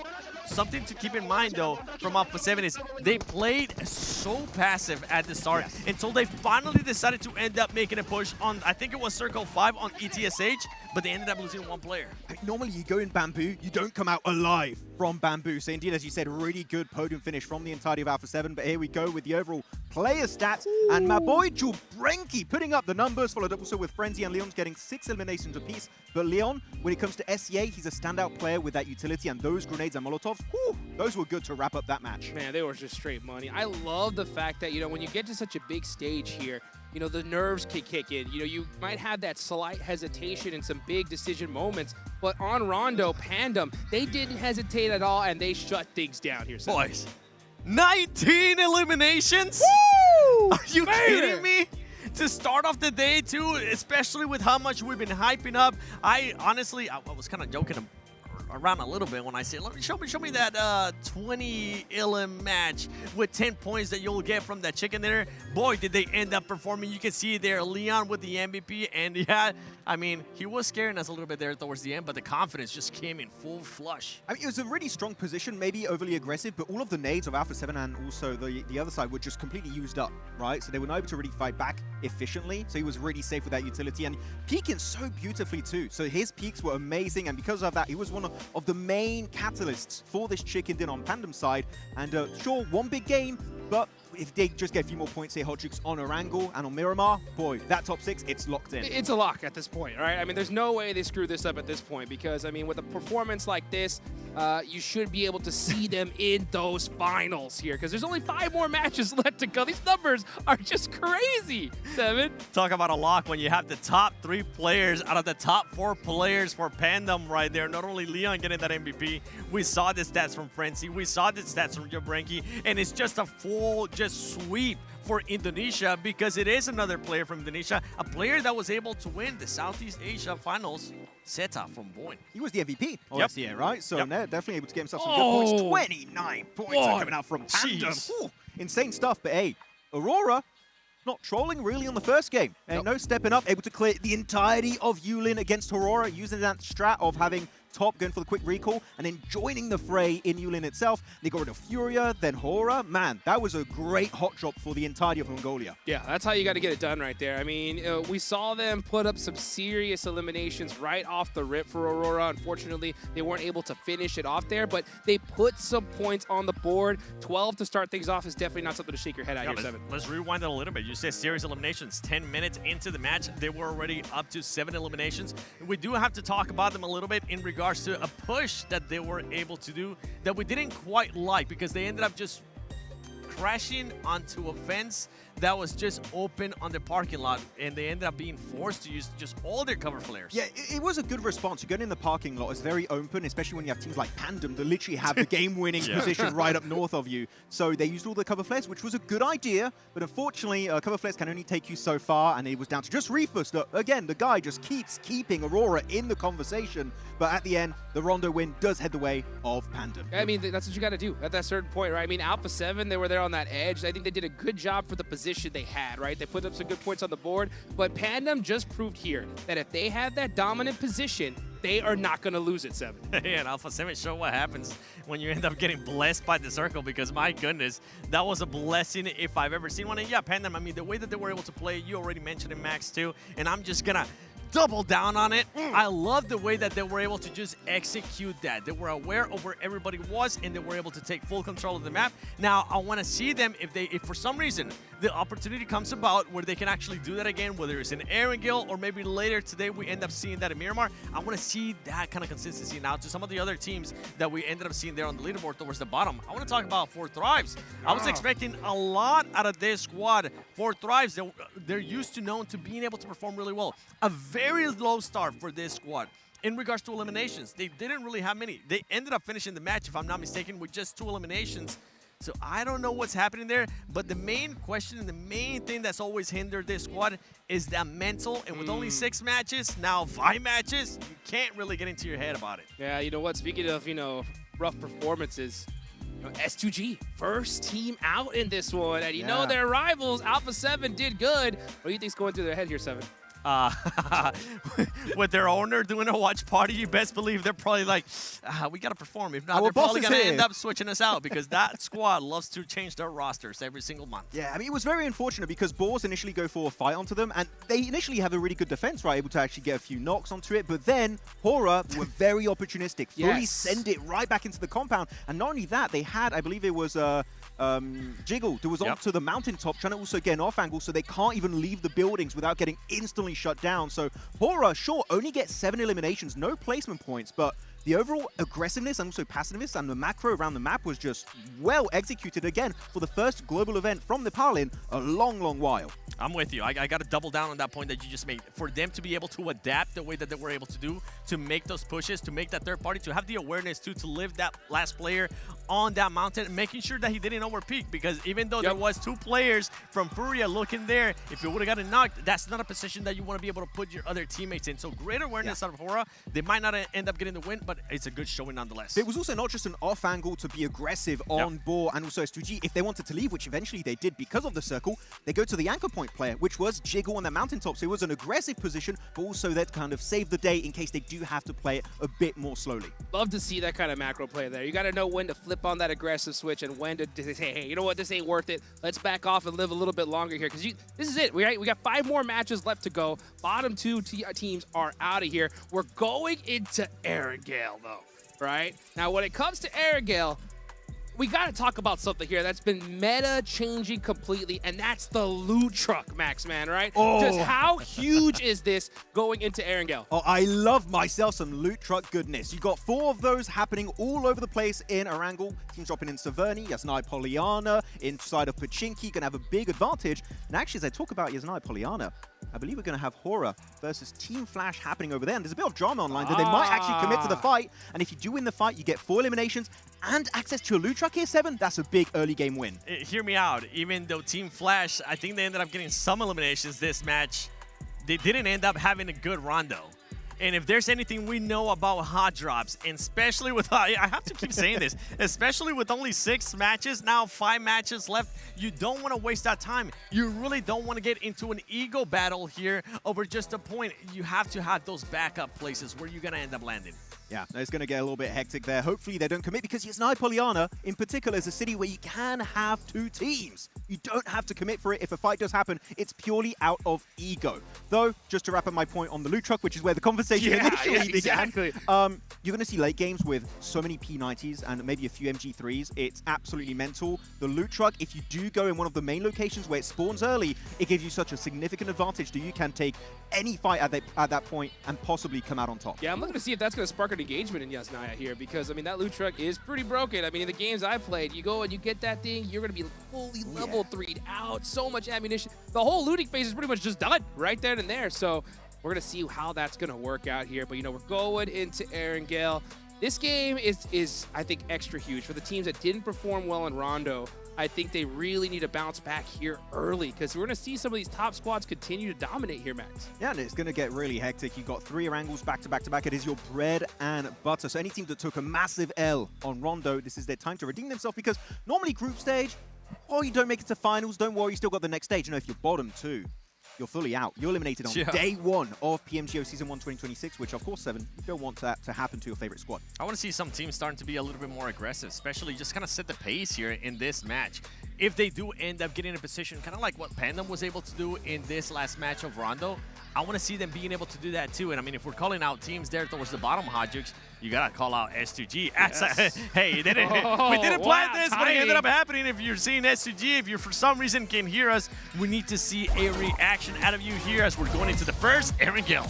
Here we go, baby. We're going into Erangel, the main map here in PUBG Mobile. Let's see how this is all going to turn out here. Remember, guys, there's only 5 more matches left to go. And with this playing path right now, I mean, you know Aurora's gonna end up going military, and I'm wondering where all the other teams are gonna be going, because Fairy Pier might end up being contested. Just Naya, we're not really gonna have to worry about this one as much, but I'm looking at Milton Power as well.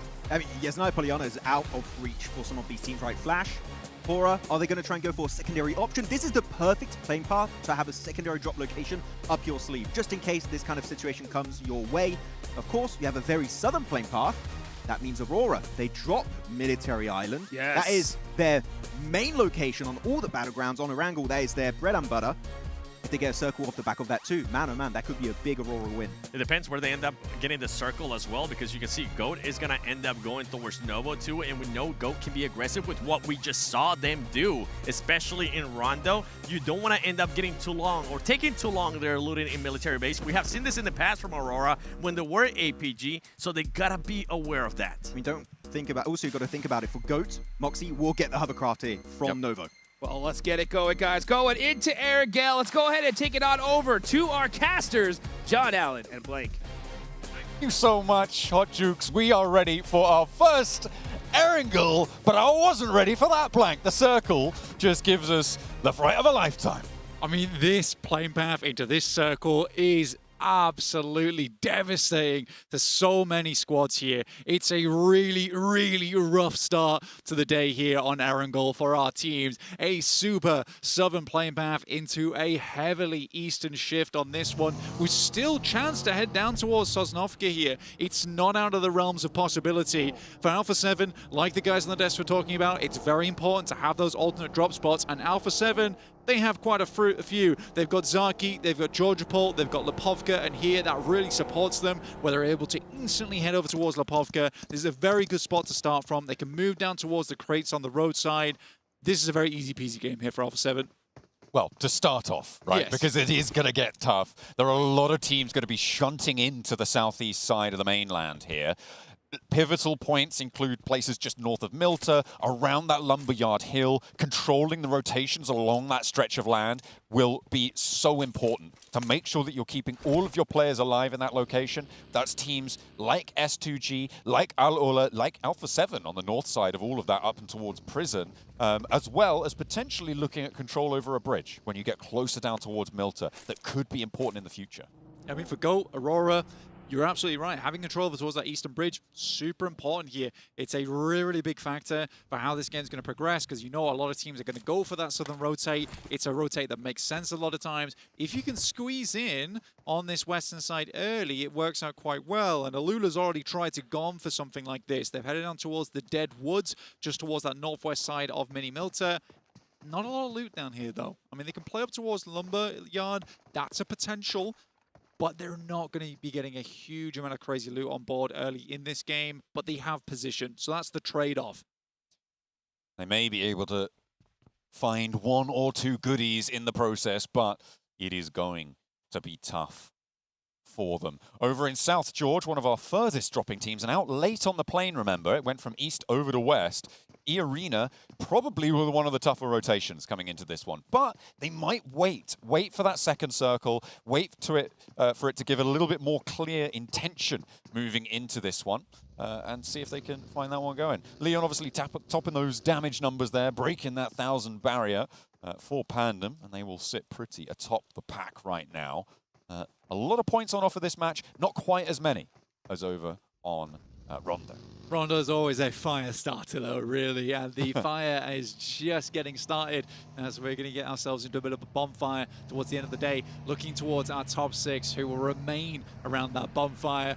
Maybe cooking some marshmallows, you know, quite happy that they'll be moving straight through towards that grand finals, whilst the other teams will be heading through to survival stage, which is brutal. Like we say, a 4-team finish there at the top there is really quite rough for our squads. But we get a first elimination of the match, and it is over towards Goat. We don't have any recall beacons this time around, so Goat will be playing on as 3. Yeah, they try and move into S2G turf. That's not going to go well for them. Although S2G have moved over towards a little bit more of a bridge command position here, Blank, which is interesting. They've decided to sequester themselves on the the south side of Milta to maybe get that overlook over towards the bridge approach to sideswipe onto that angle. Goat trying to control it as well. 7-2-1. They didn't start their first match too well. They got 0 points on the game. The only team, in fact, to go down on a big goose egg there. And that maybe something they're looking to change, but not quite able to connect on the spray. Al Ula, in the meantime, with Alpha 7.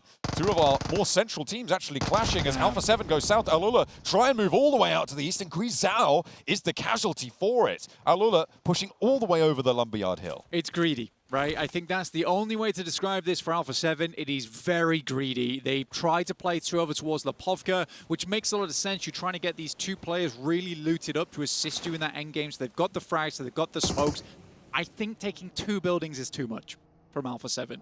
They should have known there's going to be tons of teams heading down towards the southeast side. Everyone wants to try and commit a position around the Dead Woods, give yourself a nice rotation later on. But for Alpha 7, I think that knock and flush was totally unnecessary. They certainly could have taken an opportunity to get a little bit more on board. The rest of Alpha 7 are moving south, and maybe they've got revenge on their mind, or maybe they're just trying to play on the east side of the circle, because a lot of the teams are going to be approaching from that west, and that's really what prompted Al Ula to actually go over that hill in the first place, right? The knowledge that everybody's going to be pushing in there. Yep.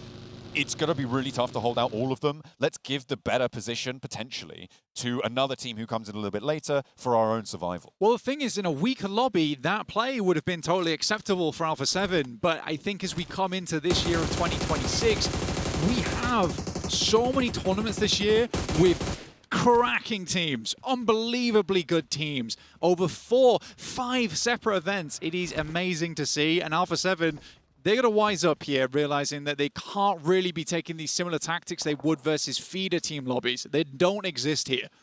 You heard it here first. Blank called South American lobbies a feeder teams. You know, it's his words, not mine. Hey, there's some. There's some. Well, there's some in every region. There are some in every region. Whichever team I'm on, mostly, it seems. Don't know why that is.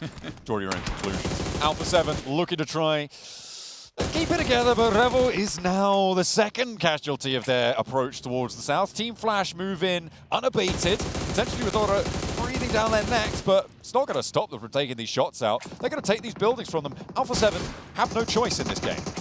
They've just haven't met the speed of the lobby yet. Ooh. And again, the players on side for Alpha 7 are very good, but it hasn't been the gun skill that's been letting them down. It's the macro here, 100%. Rosie struggling here, needs to reload, doesn't have a lot of ammo, has to step in with the DBS. Will quiet it down a little bit, but Obscure was giving it a good go there. 2 players from the Team Flash are going to go. In. And yeah, Horror, they were up at the top of the hill. They were expecting this one to be a clean sweep, so they weren't stuck in earlier, but now a big opening is presented. A res happening on the backline for Team Flash. A big nade to hold it. The forward position. Zeus is a stalwart defender, but it's just all too much. Horror able to crash down the door. The reses have now come on through, and 2 players from Team Flash looking to try and roll back on in. The off angle, Sleepy, not really going to have an impact now as Top Z is into the fight. Sleepy regroups, knows that they need to keep it together as they lose one of their own. Forwards he goes, the nade, the knock, it's good. But sadly, Horror will... Actually, they're able to get themselves back up to all 4-man. That's actually an incredible play from them. I'm actually very surprised. 3-man, sorry, apologies. Up to 3 players here, which is very, very good. I mean, losing 1 player isn't great, but the amount of third parties here, they've dwindled. All right, most of them have come through at this point. Aura was the last of them. Flash had to hit the Flash step there, but didn't quite happen. Weren't able to immediately get themselves back into position versus Obscure. Obscure actually has a huge impact on that fight because he was able to get knocks when it should have been an easy cleanup. Let's take a look at this circle, Blank. It's gone over to the mainland, so we're cutting out that military island finish. It's a little bit kinder than the first circle shift. A lot of teams have already put themselves in position here, though, which means that not a lot of shuffling is going to happen at this stage. We're sort of already in that stage 2, in towards that stage 3 idea, moving forwards into this one. So surprisingly, not quite as dramatic a shift. The Boars looking to play on a very central position, looking pretty good with it, and all of the teams from that military island have crossed. Balls around Milton, right? But they're on the north side. They're not quite fully fixed in it just yet. Goat's in a little bit of a better position, but we still don't know where the circle's ending up. There's still a lot of water in here. There's still the bridge involved. It's difficult to know. If this heads down towards Milter Power, Mini Milter, it becomes a little bit more difficult for these teams to rotate through. Alula, I think they're going to go for a gamble here. I don't think they're going to leave. You just want to secure this position. You've heard the amount of fighting around you. You know this should be a safe space to play. They've got a lot of latitude over there. And again, it's that pressure from the west that they read into. They sent over that hill early. They are doubling down on that, like you said, taking that gamble. We'll see if it's going to pay off, though. There are plenty of other teams who want the top of this hill, who want this area around Milter. Ball's in command of it. The Vicious, they had a very central position in that previous rondo as well, playing on the edge of what would be the death sentence for everyone who wasn't Pandemonium. On that location, they had a good position. Aurora, we've got the pressure level up as well for you, a new little indication of how much pressure they're going to be feeling potentially in whatever location a team ends up being. It's looking around the 30% there, I think it was, 30 to 40% for Aurora, and they are fairly late on this rotate. They went west bridge to come into the west side of this circle. We're not quite deep sea pressure just yet for their mild amount of pressure, right? We're just pressing down on the forearm right now. It's not a big problem for them. Should be able to get themselves in here. Going through from that western side. Again, that shift back over towards the mainland really helped out a lot of teams. I think so many squads are worried this was going to end up over towards Milter Power. So they tried to secure a location over there early. But we did cut out like a lot of teams earlier on. Alpha 7 just down to 1 player now. 1 team completely out in the flash earlier on, which is very sad for that team as they weren't able to put up a massive amount of points. Next circle does head direct Milter though. This is around Farm, this is around Milter. You still have those compounds on that western side that are playable and workable. It's just difficult, right? There's going to be a big old funnel around Prison on that north side as teams attempt to get themselves down. There's a fair amount of elevation on that southeast side. It's an interesting bit of terrain here and difficult to navigate. I think this is good news for S2G. They were all the way on the south side of Milter. Everybody was crammed into the north. The fact that they're now very central is great for them. It means they don't have to move it will take the risk out of it for them. Ida trying to move now around the edge of these hills. And at the moment, they're doing okay. They're on 4 players alive. They are just beneath Hora, who, remember, lost one of their players. And with Ida now ahead of them, it's going to be a difficult descent from that hill. But everybody else is out of that hill. They are moving so much closer to Milton. It's difficult though, right? With the northeast side just blanketed in fields, how are you going to make this cross? How are you going to make these movements? You're dealing with Lumberyard right now. You don't have a load of information on that side of the map, so you're trying to navigate around there, skirt your way in. 721 doesn't want to move, neither does the Vicious.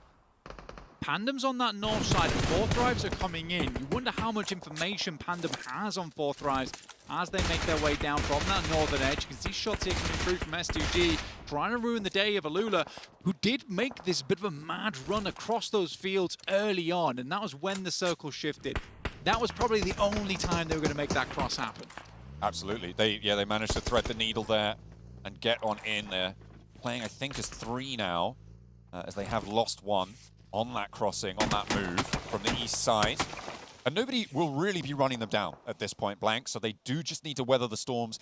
And the big thing there is that teams aren't going to want to commit all of their nades at this point, right? So they can hold out for quite a while under very little threat of actually getting crashed. So the timing on it has paid off very, very well. It's one of those things where, up until the end of the game, if you're playing in that fielded area, unless it centers up on that field, teams aren't going to want to put that much effort into dislodging you. This is not a great position to play right now.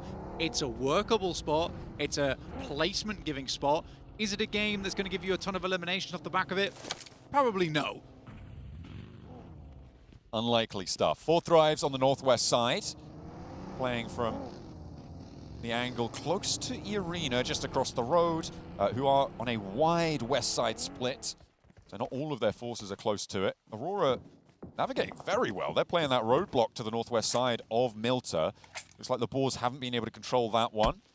Despite having 4 players alive, they are much more concerned with staying alive.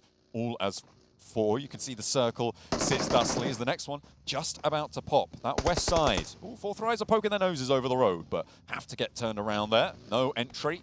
Not allowed in. Circle up north on this. What I'm really curious about here is how Aurora's going to play this, because Checkpoint is not fun. It really is not fun to play. It's a place that gets easily overwhelmed as more and more third parties come through. You could probably deal with the first team if you're Aurora Gaming, but as you can see, they all cross the road. They're looking to put themselves a little bit further over towards the hillsides on that northeast edge. That makes sense to me. You can still take shots towards the teams leaving Milta as well, but a good game, potentially again, for Pandem. Yeah, it's going to be a big opportunity to just lock that one down even further. Arena going toe-to-toe right now with 4Thrives across the road. Schweppes gets knocked, but there's an answer. There's a flush coming through. T24, huge with this Mini 14 on the backlines. Needs to go for the reload to get his teammates back up into the fight if they want to stay alive. Let's keep as many as he can forwards, but Falak goes down. IQ is gone, and that is nasty. Half of the players for 4Thrives now out, and T24 not enough on that Mini 14 to be able to slow Arena. Instead, they now have to send the backup. They have to draw that line in the sand, step forwards in the arena, have the challenge for them, but there's the rundown. Hits the E-brake and swivels it around, doesn't go down in response. Potential third parties, they are already trying to move, and T24 is not quite as stylish with it, not quite as slick. And now it's a 1 versus 2 on the angle. Mormon charging forwards with the S12K, wants to find it, but won't quite get it done. Tourniquet now in position, and Mormon just about able to lock it down. 4Thrives fall. It's a good nade. It's a good nade to open that up, makes the initial shotgun shot much easier. There's a potential there. He goes down to 10%, is able to clap back, but on 50%, it's almost certainly a one shot there. So it's an important nade to send through. T24, after what started as a really, really key pickup over towards Schweppes, the main off-angle player coming through from Arena, and to play like that, that's tough from 4Thrives. Frustrating as well. I think they had a bead on that fight, and it just gets thrown away towards the end. It's unfortunate stuff. That northwest side getting a little bit too hot for them. Not the sort of business they want to handle. Ida, in the meantime, they moved in around the foothills of that lumberyard on the south side, trying to play that rake downhill. Looks like they're doing so fairly successfully. No elims just yet, but they're able to hold out towards Etch on that north side. Pandem, as you said before, with a big opportunity on that north edge. And I'm interested what the Boars are going to be able to capitalize on here. They are on 0 elims currently, but they are really secure at the moment. Yes, nice spot. From where they came from, they played far up towards Rozhok, actually, because the usual spot towards Apaz, as well as Score, a bit taken, right, by Horror. And I don't think they wanted anything to do with that. They know that Horror's a pretty damn good team. It's not worth trying to fight for that hot drop here when you've only got 6 matches to play today to try and qualify. But you're right, Boars, it's not a bad spot. They are very congested over there, though. They don't have a lot of sidelines. They're not playing a 2-2 split. Go trying to make the move and are decimated by the likes of Furia. Chief grabbing all of those with Soul K getting 1. Big pickup there. Of course, we saw Goat losing one earlier to S2G on that south side, who have since been fairly quiet on the backs of Milter. They have managed to rack up 4 elims, though, so starting to take control of the settlement on the south. Furia will have made their presence known. That's a great circle for the Boars. I mean, in terms of survival, as you were highlighting before, maybe the sightline's not quite as strong. It's also going to take a little bit of the wind out of the sails of Pandem, but they can edge guard over towards Horror, over towards Etch, over towards Ida as well on the east side. Look, man, I'll tell you right now, this is a horrendous circle for the teams on the south. How are you getting out of here? They're going to be shots at one another the entire time. Furia's going to have to contend with S2G, though, because both these teams can't really let each other leave too easily. Furia desperately doesn't want to have to play over towards Checkpoint. They know they're going to be running into teams there, so they have to push through S2G or push through the fields. And I think there's going to be sightlines available to 721 as well as Alula. Alula and 721, similarly, they're just waiting things out. I think Alula's been played for full here a little bit by 721. We were able to get ahead of them. They just weren't fast enough, but I also feel for Alula. Getting out those fields, not impossible. So it's a hard thing to do there, so I do feel for them. They've taken 2 gambles in this game, right? Committing to that southeast side towards Mini Milter, and then moving over to that shack before. This second one, not going to play out super well, but maybe they could find an outpost. Oh! Big burn underneath his own feet there as Doc toasts his toes a little bit too close. Well, Tony K is going to come in over towards Mormons, and Mormons basically prepping himself for a massive fight there, only to find the Doc goes down on the upstairs, and Tony K is happy to pick up the points for the S12K. Easy peasy for him. Not sure what that was all about. Now Aura has to send their way in with Ree first, but it's Swain looking over towards the guys here on Edge who tried to step up towards position, but Ida is happy to hold on. Now these guys got themselves on some nice little bits of loot here and there. Might have been dropped out the back of a vehicle potentially, maybe. Oh, could be. Either way, Ida going to be happy to hold with the PP Byzant in the hands. He's spraying it down. Swain doing a lot of business with it. Etch struggling to get out of this spot on the top of the hill. I mean, it's been the position that Ida's been holding out for a while now, Black, so it's good to see them get some points out of it. With 2 elims now on the cards, they may have just let one through the nets. We'll see if they're going to be able to close that one down. Alula, I was going to say this before, right? They sent an outpost far east, and they actually have wrapped around over towards the roads to the east of those fields, and have managed to slide on in whilst Ida were taking the fight. I take it all back a little. You guys are somehow threading the needle every single time. This is the sewing squad of the lobby. They can't quite sew themselves back together here versus Ida, though. That is where they will finish. I'll give them that, though. They are able to find some miraculous runs in towards the circle. Don't know how that happens. 721, they can see them here. They're inside a shack, practically all of them playing around this position. This is a death trap. It's looking pretty inescapable for them right now, I think it's safe to say, on the north side of those Milter fields in their shack, with the downhill advantage for Ida as well. The only reason that Alula were able to get into that position was because Ida were taking the fight uphill, right? Trying to fight against against Etch. There is no way that they make that move if there are those sightlines available. And as soon as Ida did turn their attention down that way, they were immediately wiped out. So there we go. New circle though, hard north. Igor looks to sniff over towards the northwest side here. Snow has got his hands on a Lynx AMR. That just dropped as well. He's just picked that up and instantly gets himself a quick knock off the back of it. That's a bargain. Coming on through, what a trade-off. Able to immediately pop those shots. Nades in over towards Horror. Pandemonium on the north, just Pandem on the north side. They were pretty loud in that first match. Oh no, they've caught you off guard. They really have there. As 4 players alive, they did manage to get the res. Horror very, very low. Looking to get those heals going. Oh, great shot. 2 first aids getting popped, and there's a backline insurgency coming through from Vagnazada on the Boars, who are able to take a long shot angle. There's one of those sightlines that they can have. That's a beautiful team shot coming through, because it was both Robs and Vagnazada getting those shots over towards them, but you know it's team shots with how quickly Vagnazada was able to pick up the elimination afterwards. And that's a big pick off. That seems like a team that's on fire right now, and for Boars to find one of them, cripple that team a little bit, drop them down to 3, really increases their chance of success. Ida now moving in from that eastern side. We've got Furia on our screens, looking to clear our S2G. They had a little peek over towards that northwest side. Igor, he didn't like the look of it. So this time, they're just going to try to push through S2G, hopefully get further over towards that north side.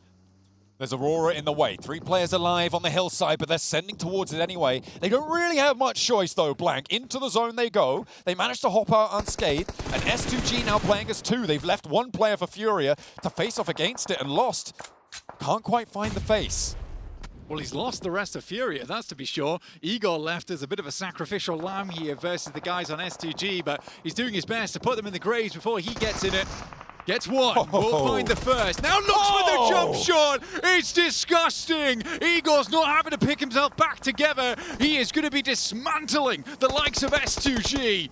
The Milta mashup going well for Furia. They look for the scout, leave him behind, but he is thriving in the chaos there. 7-2-1, gonna be able to pin a few through Ida as well in the meantime, and that might give the route out from the north side a little bit more latitude. That's gonna help teams on that south edge, specifically Furia and 7-2-1. Although the backline there not looking super healthy. Arena finding 1 player there coming through from Aurora Gaming. Hasn't gone down yet, so they might be able to get top back up again. That was a shot from Arena on that northern side. Oh my days, Boars get yet another loot crate just over towards their west. These guys are getting kitted for the late game. Oh yeah, they are going to have it all delivered to them really on this one.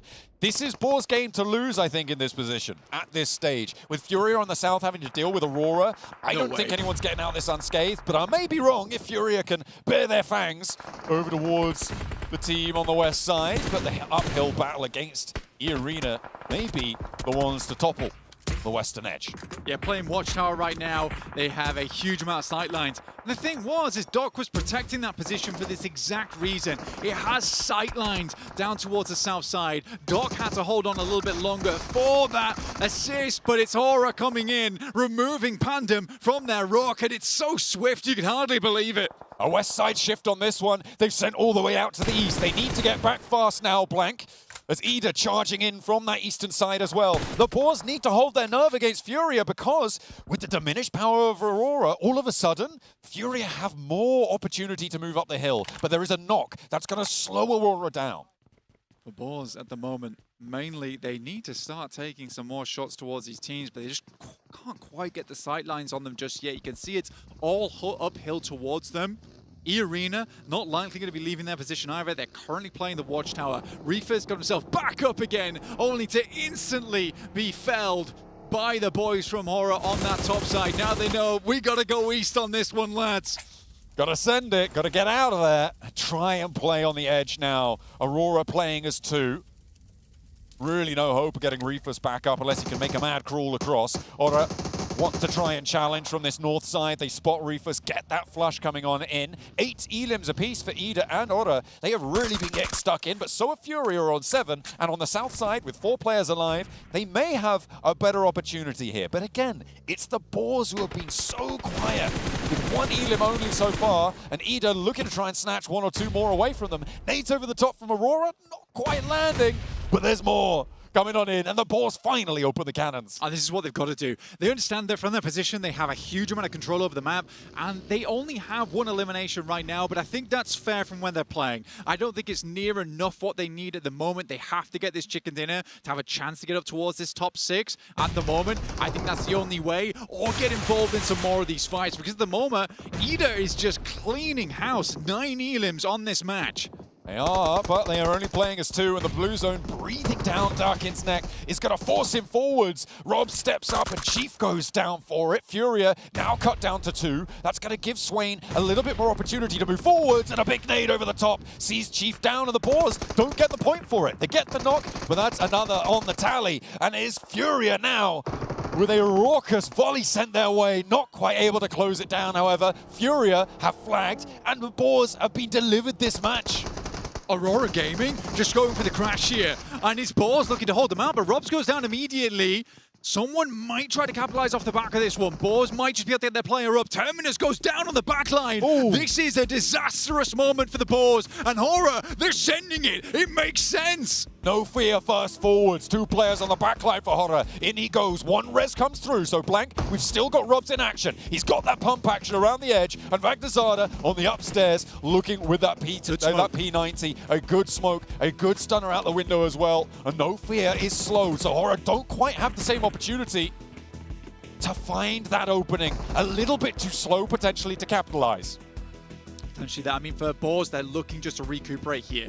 Robs, I don't even know if he's got a first aid kit. It's a good smoke, though. He wants to deny as many sidelines as possible from No Fear as he moved up, but he's going to swing back towards the rest of his team, potentially hoping for a northeast shift on this one. If it does shift northeast, Boars have to fight uphill, which is a nightmare. And the question is, how much util do they have left? And if this is to be believed, they have 1 smoke, John. 1 smoke to work with. But then you look at the other supplies, and it's only E-Arena who have more than that, right? So potentially a little bit difficult. I don't think this counts smoke launchers, though. So there may be a little bit more utility in the pocket than that may lead you to believe. So we do need to be wary that could be the case. We'll see if they're able to unveil some of those. The garage has been strong for Boars. Those sightlines, sure, cut low, but the survivability is strong. Robs, though, trades 1 for 1 with Furia. That's not the sort of angles you want to be going for. Vagnazada with the nade cooking, looks to try and stop Igor moving forwards, but he's not going to be able to do it. Okay. Good. He gets the flush, though. Onto Robs, a big step up for Furia, and now with the Boars on 3, it's a little bit more open for Horror. Yeah, this is playable, but the dot, it's off the high ground and it's off the building. The Boars, the big benefit for them is they can stay indoors for quite some time. The P90 from Vagnazada, he picked this one up earlier on the crate that dropped over towards the western side. Terminus will drop down Moments. A great pick-off for them. Will flush him as well, dropping E-Arena down to just 1. Another point taken away, though. That went over to Horror, who were able to third-party that Elim point. Leaving the Boars only on 4 so far, Blank. With 3 players alive, they need to take charge of this one to get a big total on the game. There are 4 more points in the lobby for them, potentially. So they might be able to get an 8 Elim chicken dinner, which would be fairly low, fairly quiet, but it would still be 18 points towards that 6th place, and that is no slouch. Vagnazada moving on up now with the nade. The cook is there, and Terminus on the back line with a pick on the Sleepy. The knock goes through. Oh, the blue zone picks Terminus off, and I don't think you're getting him back up. I mean, to be honest with you, though, for Terminus, that's a huge pick for him. They had to make this one happen. Tony K has completely smoked himself off. He's not a problem right now. Another knock goes through. Only No Fear left remaining. 1 more player goes down. Vagnazada having the battle off against Chu. He goes out, and E-Arena able to pick up the win from nowhere. Aura go down from the top. Boars can't make it out. Did it go to E-Arena in the end? I think it did. They do. They find the chicken dinner. What a mad turn of events from that northwest side. Earlier on, Blank, I was looking at the chicken dinner predictions. It was like Boars 18%, and then it was like E-Arena 18.8, and I was like, no way, E-Arena, way too far, way too close to the edge. There's no way.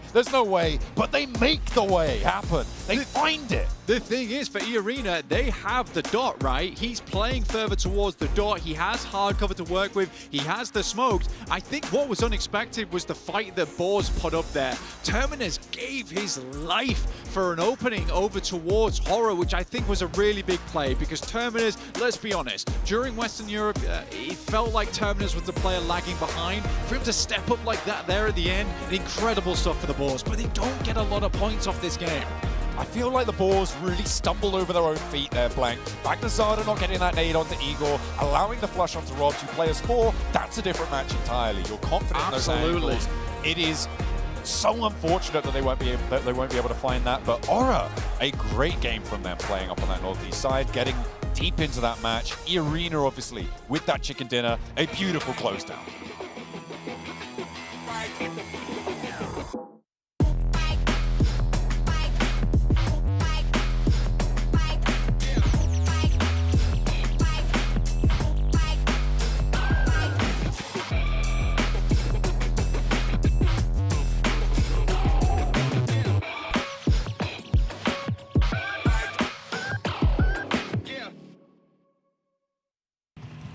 White Rabbit emerges here to get that chicken dinner in match number 2. Man, that was a close one here, 7. E-Arena out of nowhere just getting that win. And I gotta compliment them because this team, for some reason, 4Thrives decides to fight him, which, oh my goodness, 4Thrives. That was one of the dumbest pushes I have ever seen.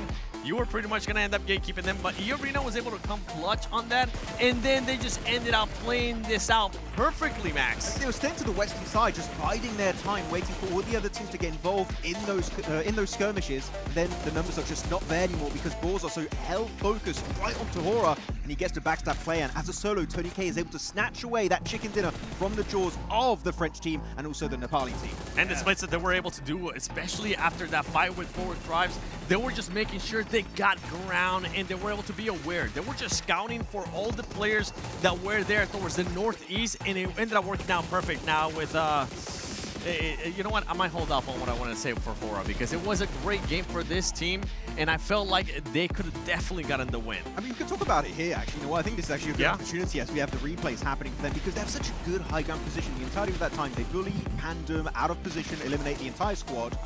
And then eventually, which is your main gripe with this team, they start to play very passive, very slow, wait on that ridge line, and eventually the circle just makes them push out in the open in a terrible spot.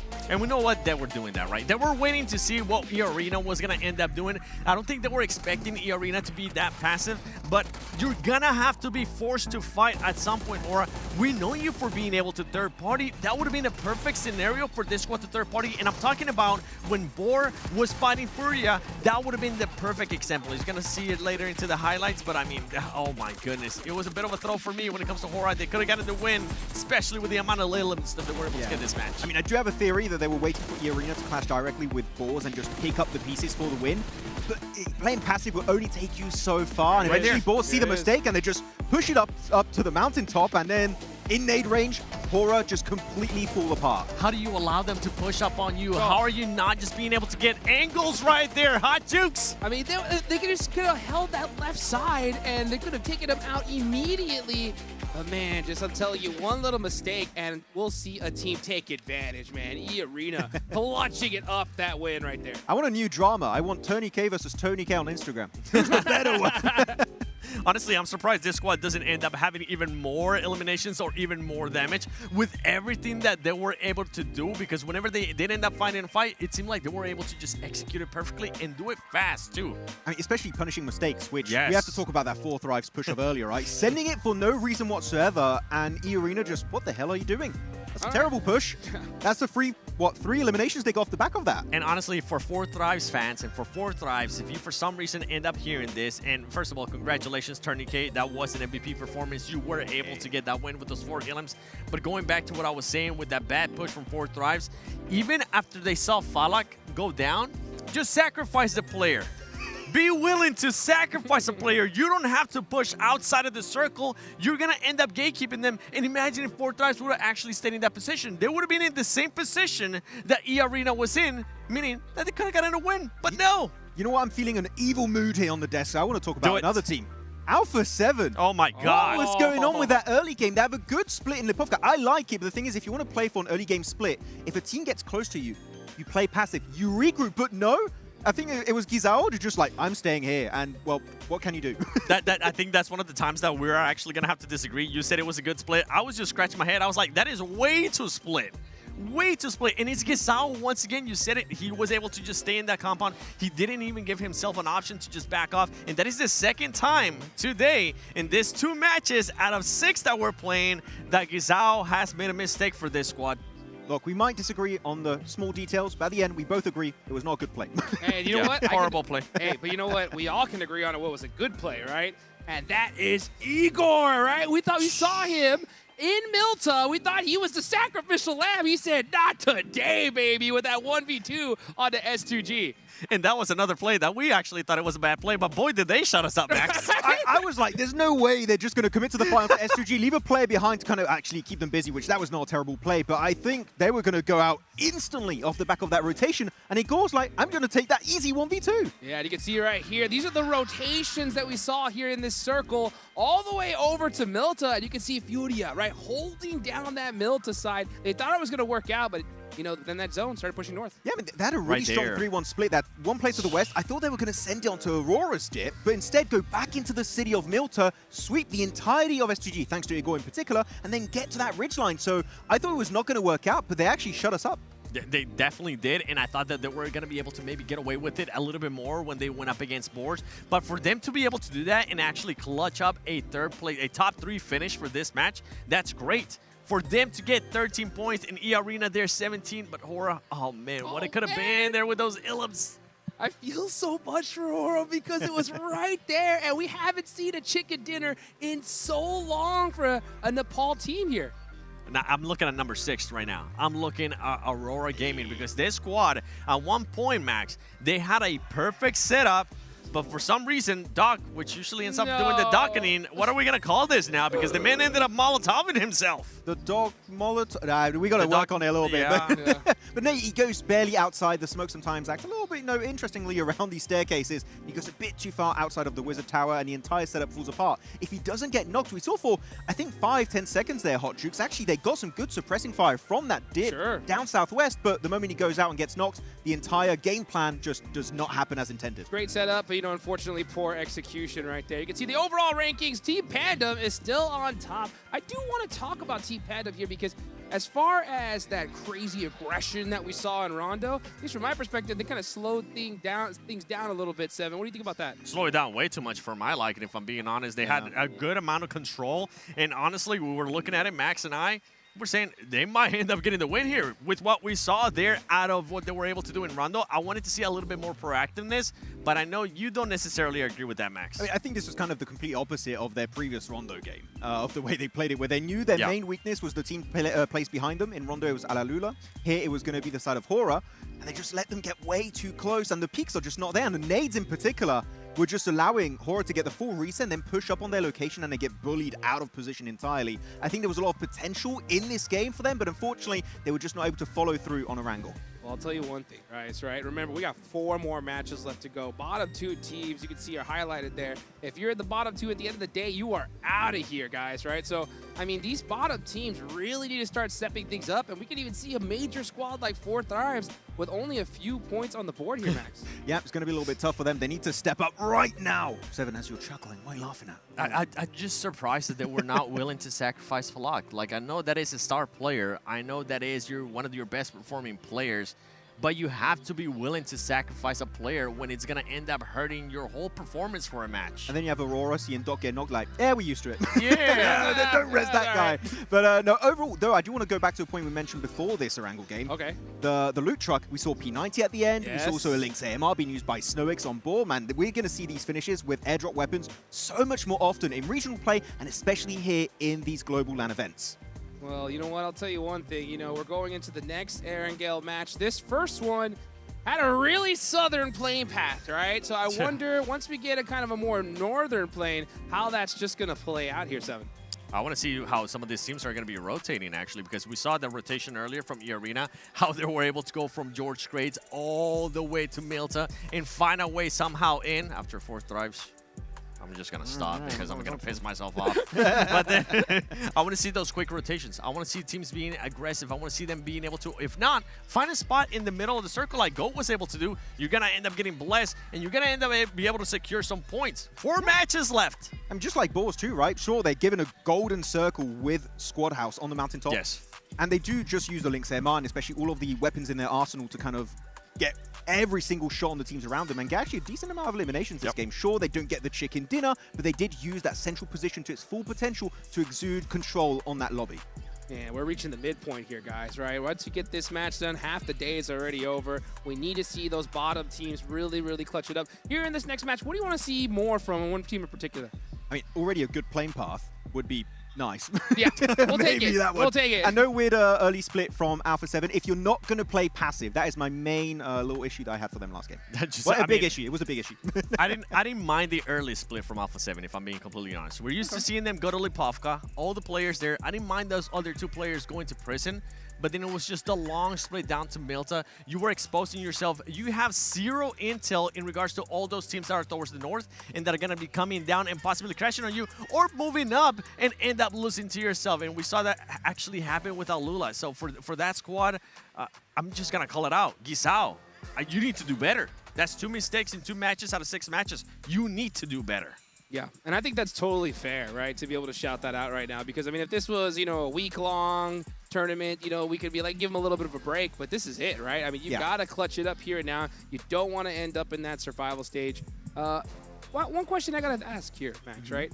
Pandem, we did see him slow things down a little bit. I wonder, do you think they are doing that on purpose because they had so many points in Rondo? Actually, we were having a little bit of a discussion there with Seven about this game. Yep. I think Pandem are playing it smart where they got so many points on Rondo, and they don't need many more, technically, to secure this spot in top 6, right? We're, around 45 points. I think playing it slow to try and get a few placements and elims here and there would be their ticket in the finals, personally. If you could see me right now, my eye, he's twitching. My eye's just twitching. It's like, no. I mean, with this performance, it's fair to say, like, they honestly need to have, like, 10 more points, and they're going to be able to, even more. They can have 15 points, and they're going to be able to qualify towards the grand finals. But I want to see them being able to execute a little bit more. I don't want them to just give up on the whole day already and just go super passive. I want to continue to see if those opportunities, like they present themselves like in that last match, show me what you were able to do in Rondo. And I said that right after Rondo. Show me that you can do it again. And they had a perfect opportunity right there, and it didn't execute it the way I wanted them to. I think they kind of need to meet the middle here, where they need to play passive in the early stages, but when they have an opportunity to get some points, then you try and get involved in that conversation, because that, as you said, around 10 points would be their way to make it straight into the finals. Well, here we go. We're getting ready for that next match of Arrogale. Are we going to get a decent play path? Come on, let's see it here. And it does? Oh it's my meh. gosh. It's very meh. It's a Western. Western Coast down to is going to go next to Novo, I believe, actually. So, actually, not good. not good, but not as bad. We're not going to see Flash versus Hora and Yasnaya. I waited. It's not going to happen, Max, unless the last Erangel. I mean, I guess this is a much better playing path in my liking. Still not good in my opinion. What do you want? Well, okay, in your perfect playing path, as we're starting to see some of the players there drop, where would you want the playing path to go? Your perfect playing path. Oh, I want it from Zaki all over to Milta Power. Milta, actually, itself, yeah. Good old diagonal right down the middle here. Well, you know what? Alpha 7 are not going to mind this drop at all, right? They're going to hit that North George off the rip. They're going to be looted up pretty quick here, 7. Yeah, Gisao, stay with your team, please. With your squad. He's not giving it up. He's really angry. Brother. And then for 4 Thrives as well, I mean, that's another team that we mentioned up earlier. The reason why I'm bringing up these squads as well is because these are squads that not only have the pressure of their country, of their fans, to end up being in the grand finals, but if for some reason they don't make it to the grand finals straight from just group stages, it's going to be a disappointment. Yeah, top 4 is going to be incredibly rough. If you go into survival stage. Though, just final point on Alpha 7, then we're done. I promise they are back to their usual drop location of northern... Oh, well, okay, well, that's bad. Yeah, that's bad indeed, but you know what's good? Our casters. Let's take it on over to John Allen and Blake. What is that? I don't want to play a normal Erangel blank. I'm going to set the circles all... Oh, sorry, guys. Oh, okay, hi. Oh, sorry, was I live there? I don't know. Okay, well, either way, we got a military circle on the second game of Erangel, match number 3. Our teams are going to get no chance to play a sensible game here. Yeah, a normal match would be great. It's not happening. But for Aura Gaming, this is a real chance to Aura farm down towards the south side of the map. They do have Sosnovka, they've got military base all to themselves here, but not for long, you can't imagine, as teams will start to make their way down. With the amount of circle that pushes out over towards the water, this is an almost guaranteed Sosnovka ending for us here. 4 Thrives do play themselves on a 2-2 split across from Ferry Pier down towards the south side, but it's looking like they're going for a group up fairly early into this match. What a time for Alpha 7 to go North George as well. Yeah. It's unfortunate, but they are going to have to move at the back of the queue. The Boars playing... Okay, they're actually regrouping up towards the north. Might be sending out towards Yasnaya, or playing the east of Roshok, playing around that sort of school area. Potentially up to apartments, but trash loot, get some vehicles. You need to get across fast, though, so I'm not too sure about this north rotate from Boars. Not too many other opportunities for loot, though, in the area. You just got to hit L block here. I mean, it's the only option you really have on this one to go for. I think when you look at where Boars is playing, you look at where other teams are playing as well, the center of the map is really congested. It is really congested. A lot of teams here are struggling when it comes to these weird playing paths because you've got the likes of Aura, you've got a Lula over here, Flash as well, also rotating through this position. It's overall fairly tough for these squads to figure out a locale to play. It's a rough time here. I mean, yeah, the playing path just compounding the issue of this military circle. And no one having a good time. We've already got 5 teams on the military island. 6 teams now, actually, on the military island as 7-2-1 step foot in from the western side, making a aquatic rotation from Primorsk. We've got 7-2-1. We've got 4 Thrives. We've got Etch. We've got Aurora, as well as S2G and Goat already making their way on through. So S2G in nice and early, playing that observatory end of military base. We'll see if they can get a little bit more done this match. There are 9 points. They're within striking distance, but they have not impressed so far in these games. Oh, for 7-2-1, finding yourself a hovercraft earlier on is a big old boom for yourself. Etch moving in over towards 4 Thrives position. Their other split is also being harassed by 7-2-1. This is an unideal spot right now for 4 Thrives, but can they deal with this? We know that 4 Thrives is a very strong team, and Etch seems to want to have none of it. There's a bit of a fight popping off between S2G and Goat, although Moxie immediately curtailed. S2G have got that high ground position. They're not going to let that one go. That's a good start for them. They're going to keep Goat over in Novo, and they are going to be able to chill there. For the time being, no one really making early moves from our northern set of teams, Blank. Actually, quite a few teams staying out a little bit later than maybe you would have expected. And in fact, the Boars go up towards Severny. They go even further north. Yes, they do. For Boars, I think they're just trying to find a spot that's playable. I think when you realize that you're going to be one of the last towards the play zone, I think what you do here is you get as many smokes on board as possible, as many frags as possible. It's the only real thing to be done in this situation. I think for Boars, it's just going to be a late entry. It's going to be a very late entry. It's likely not going to be an amazing game. But I do think this is the option when it comes down to it. Quick replay here from S2G. Kamikaze has been on quite a few different Turkish teams. Never quite as the main man on the squad, sometimes as a sub, but now making his real play in here on the side of S2G proper. Unfortunately, they're not the top placed Turkish team right now. That glory goes to Ida with their 2 fairly solid late runs into the first 2 matches, Blank. They have managed to rack up a hefty points tally so far, 23 right now, winning that tiebreaker against Aura with their placement points so far. And then wanting to move in on that west bridge now as well, with Ida currently guarding on the north side. They're going to start to scout out closer to the south. 7-2-1 not going to be established enough in the area to stop a bridge crossing. They're playing the compounds just a little bit further inland, as Voinchagri try to move over from Primorsk past Ferry Pier, which does have a player from Pandem. Not likely that they're going to want to get embroiled just yet with the rest of Pandem on the north of Quarry. And for Voinchagri, it should be very obvious the Pandem's in this location. They are coming a little bit late here. Primorsk has access to quite a few boats here, but as everyone knows, boats are great, but they do deny the use of vehicles later on, right? You land and you have nothing to work with, which is why the hovercraft is so important here. It was very important for Furia. I assume they were taking a boat from Sharkfin down towards the north side of Sosnovka, but they had a hovercraft, so it's a really big boom for them. They're instantly sending it over towards Aurora, the team that starts here on Sosnovka. Doc starts things off over towards Chief, which is a really big pickup versus Furia. IL are desperately trying to find something on the outside. We've got Igor as well on a long angle. There's the nade from Ziol. They're just pinning him down. And yeah, that's Ayala out. Igor, I think, does get spotted in the meantime as well. He's getting deeper into this one. It's only silence on this angle, and Falak has a challenge opportunity here as 4 Thrives try to third party on the east side. T24 rocking up into the fight as well, and Aurora going to try and close down the final player. But 4 Thrives are here to potentially get caught up in this one. Falak could be in danger here and actually senses it. Steps back, IQ going to try and lay down some covering fire, but T24 is on the chopping block. I mean, Reaper's finding T24 is incredible. 4 Thrives, they have a pincer here. they're just running through them. Aurora Gaming really not stopping short here. There's no trolling going on from this squad right now. Teams and players and fans can be very happy that actually Aurora Gaming is taking it to the top side right now.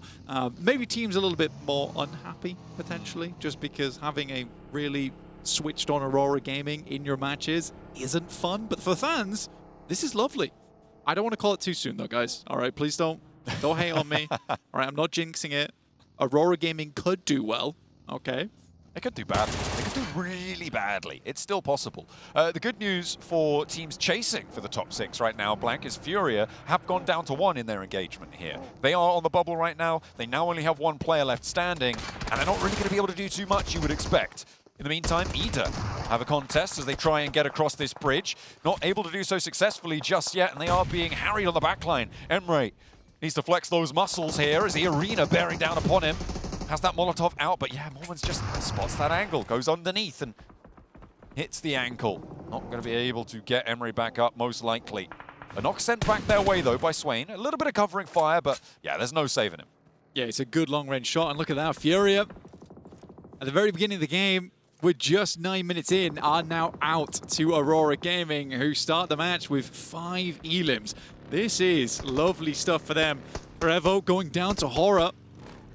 This is as they're coming in from Milta. This is at checkpoint. Revo is undercover right now, but this is not where you want to be stopping early because you've got Flash coming down from that north side too. This is get hairy really quickly, and it looks like they're just going to leave him behind. Sleepy nades over the top. Yeah, there's no way that Alpha 7 are going to be able to break back out of this one. The question is who gets to the bridge first as well, and that might be what Alpha 7 are thinking about. Aura could contain them completely as there comes the flush through over onto Revo. If Aura try and stick onto this one, there's the threat, actually, from the north side of Team Flash pushing on in. They could potentially third-party it. We'll see if that comes on through. In the meantime, we're on board with Etch and Aurora, who've taken a knock over towards Doc. A nade around the corner here for Reefus, but neither player connecting. Ahita not able to get too much more done. I think Doc should be able to get back up here without too much danger. I mean, Aurora Gaming have been taking fights on all fronts at the moment. Quick step down into a lovely nade from Reefus. This man is on fire so far. Again, not letting up anywhere. Top taking shots over towards Nasa from the long range too. Reefus looking to thread the nade through the silos round the side. Will grab him. This is just trigonometry at its finest from Reefus. Best 2G on the north side here, Blank. Now Aurora really in the pinch. And they need to find a way to spin out the side here, try and maintain those angles. Reefus in danger. In the meantime, Ida still giving a good fight. The MG3 reigns domination against the approaching forces of E-Arena. They cannot stand up to it. And the rundown there for the Flash is adding insult to injury. That is a beautiful hold on the top side for Swain. Ida looked in trouble versus E-Arena earlier. He managed to get ahead of them, ahead of the pack, and he just looks fantastic right now for Ida. Really good stuff. I thought the departure of Eren would hurt this team a lot more. It seems like they've leveled up without him. Goodness me, that western bridge is looking mighty congested. Blank, the blue zone will be shunting them in. About 5 teams fighting for control around the area, and it is not going to get any easier. Pandem, one of them, they're on our picture-in-picture right now. With a fight back and forth, I believe that's Al-Ula going down. Another player, leaving just the one to stand. Pandem wanted to conclude this fight fast. They have got all 4 of their players on, but he turns the wrong way. And Jabrenki goes down and gets flushed as well. That is not a great result. That is really poor news for them. And in they go, finally able to get that knock, and the flush goes over towards Al-Ula, but they lose a player. And at the back of the queue, they still have so much more to do. Losing Jabrenki does feel rough. Al-Ula going down early again, also a tough position to be in for them. But they're not dead last, right? They're currently in 11th place. There's multiple teams underneath them, including 4 Thrives. Again, we had really high hopes for this team. And I still have high hopes for 4 Thrives. It's not quite working out just yet. Go 2, also pretty good team, but there is such a slew of fantastic squads here inside this lobby. Even if you are in 15th, 16th place, it is a massive achievement even to make it here. To get anything done is difficult. Boars, I mean, they sent all the way out to the back of the queue early on. It's no wonder that they're caught up in the blue zone here. They have got 3 players, but it's not looking good in terms of access to this bridge. Fortunately, there's no one on the other side of it. So if you're able to get through first, you can really punch a hole into the side of this circle. Okay, Rob's moving in very, very quickly here, over towards Darkin. There's an instant backstab coming through from the back of Wagnazada. Now Ida scrambles to try and figure this out. Rita on the top side. Rob's primes another grenade. They're trying to clear out all the areas, clear out the vehicle. No players sat behind it. They tried to go for the instant flush, but they know that's now clear. But again, these players, they were looting up for a long, long time. They've got nades to throw, John. They have got a lot in the back pocket, and those smokes start to bloom. Rita on the close angle, spotting the player up top as well. Swain gets knocked. That goes down to the play zone, though, so potentially a point denied over towards the boards. Just Rita That's there, fine, a nade over the top of the bounce. Ragnazada, he's going to hunt this one. He knows Rita's there, and he tries to drop down, but they are ready and waiting. The boars, tusks out, take the fight down. That is a really, really well-played finish there coming through from the Boars. So tactical over towards the guys on Ida. And I think for Boars, they can be pretty comfortable moving through this bridge. They're still swerving, zigzagging, just in case there's one more team to contend with. But like we said, they had util to burn, and that's the right place to burn it. They've expended their resource. They don't go through their whole stock as well, it's safe to say. They should have a little bit more to go. Might have been able to pick up a couple from the crates as well, but the blue zone a little bit more pressing now. Oh my God, what a run-in they have. Goodness me, a beautiful run-in for balls on that north side. You're right. Oh my God, there's so much open area. Such open area to play. Most teams try to confirm down towards military base, but for the Boards, considering they're coming in so late, they will have to potentially deal with 721, but they likely have already heard the vehicles. There is a hovercraft in play where they are swinging out to the side of S2G here, so 721 a little bit distracted as the Boards do pass on by. The Boars are going to go a little bit more central. They want to control the middle of this one, Blank. S2G and 721 have the same idea, and that is going to leave a potential disadvantage coming through for S2G. But look at the off angle from the Boars coming on in. Oh my goodness. Okay, this west side is still going to get pummeled though, because we've got 2 more teams out on this edge who are going to look to try and put pressure in. Voinchaikari, and behind them on the bridge still is Pandem. Alaku will find one. Good use of the hovercraft as well there. Pinning it in front of the house, forcing him to go out the backside, and you've got angles going through on the edge. Obscure goes down to a knock, but Aurora still going strong here. 7 eliminations on the game. 4 Thrives continually lose players, down to just 2 now. Falak up against Edge, tries to go for the shot. It's a pretty disgusting shot over the top of the pipes there. Almost hits the double headshot. Nearly able to get it done in the picture-in-picture there we saw as well.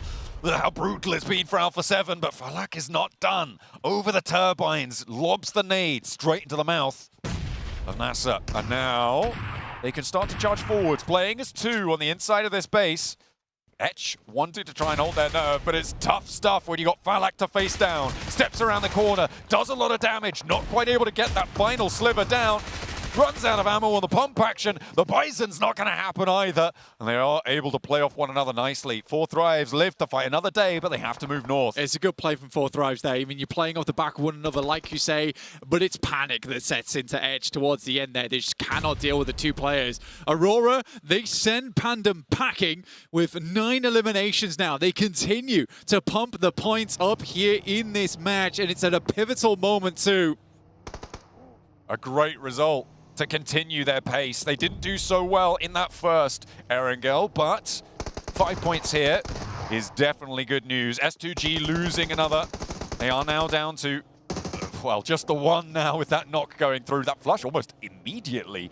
Goat will play on as 3 on that southeast side, and it's a difficult southeast side. That hill that sits to the north is a difficult summit to make, especially when you've got Horo on such a wide split.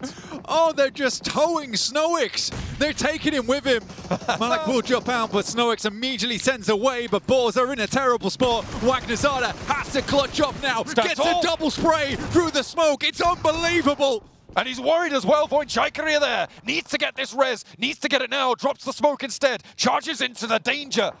Instead of facing the res and trying to stick at the nade, works. No, that's Team Flash actually helping out a little bit. The Boars moving away from the shack, moving up the hill into their smokes, and the reses may be easier there.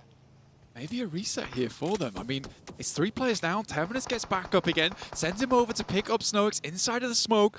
If Boars can survive this, it's incredible. We get a northeast circle shift here. The road snakes through the middle of it, and it is certainly deadly like a Viper here as teams have to move up from that south side. You got Horror on the east. They control a huge amount of zone. They've already cleared the eastern edge too. This is a perfect position to play out from.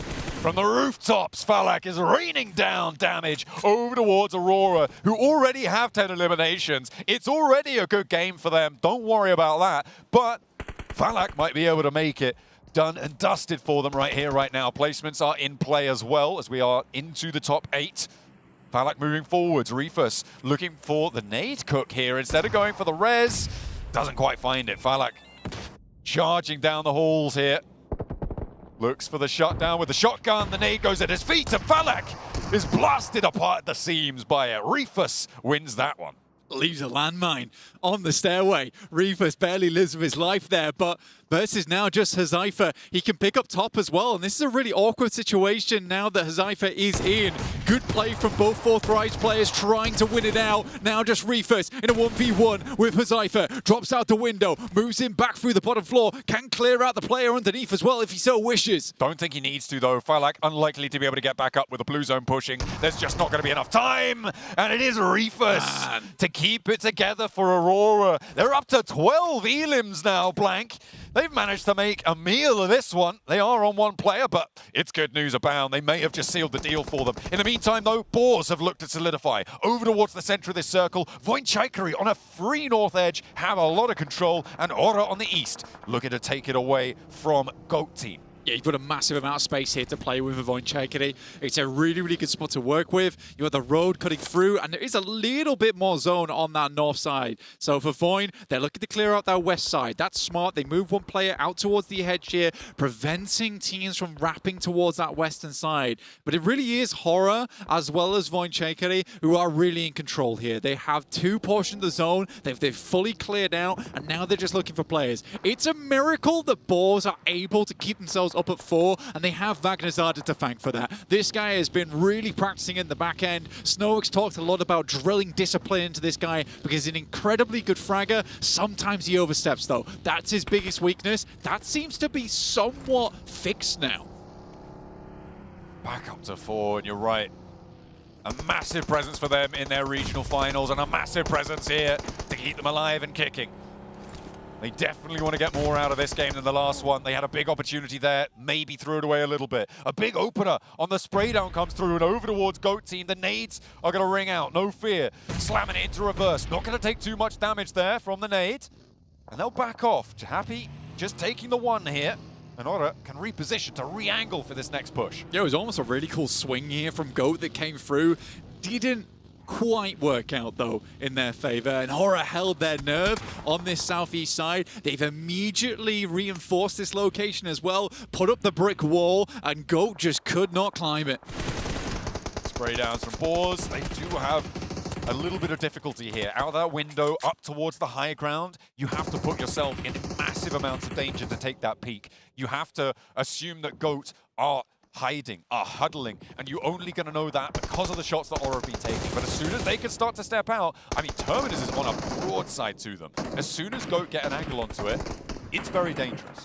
Yeah, some good shots. I mean, Boars taking a little bit of a lesson from that last game. They realized that they couldn't be as passive here. They've got to get more shots, more damage, more elims coming through as we watch Horror swing over the top side, over towards Voinchaikari, and they do lose 1, but the rest of Voinchaikari is just fleeing. They are stepping off all the time. This north side, a little bit more vulnerable than maybe it would appear at first glance, and it looks like this res, I mean, yeah, there's no one to challenge this. So Horror now have the full 4 on the north side of this next circle. The shift puts that roadside really in direct contest with all 3 of our teams on the south.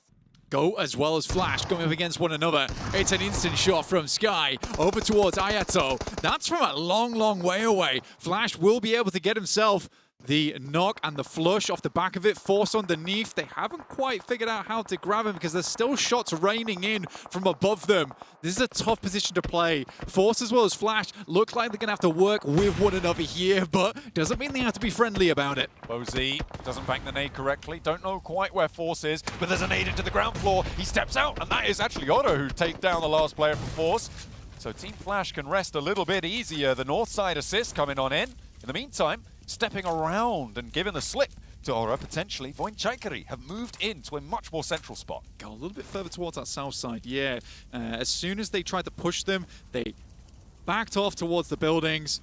Once Sky took that off angle, tried to take shots down towards the Flash, you did have Voinchaikari move down towards that southern edge. So potential to hold them out, but Horror is just playing so fast and loose with this game. They are really feeling themselves here. It looks like they're super warmed up coming into this match too. It's great news for Horror, and they just keep putting up points, up to 9 eliminations on this match.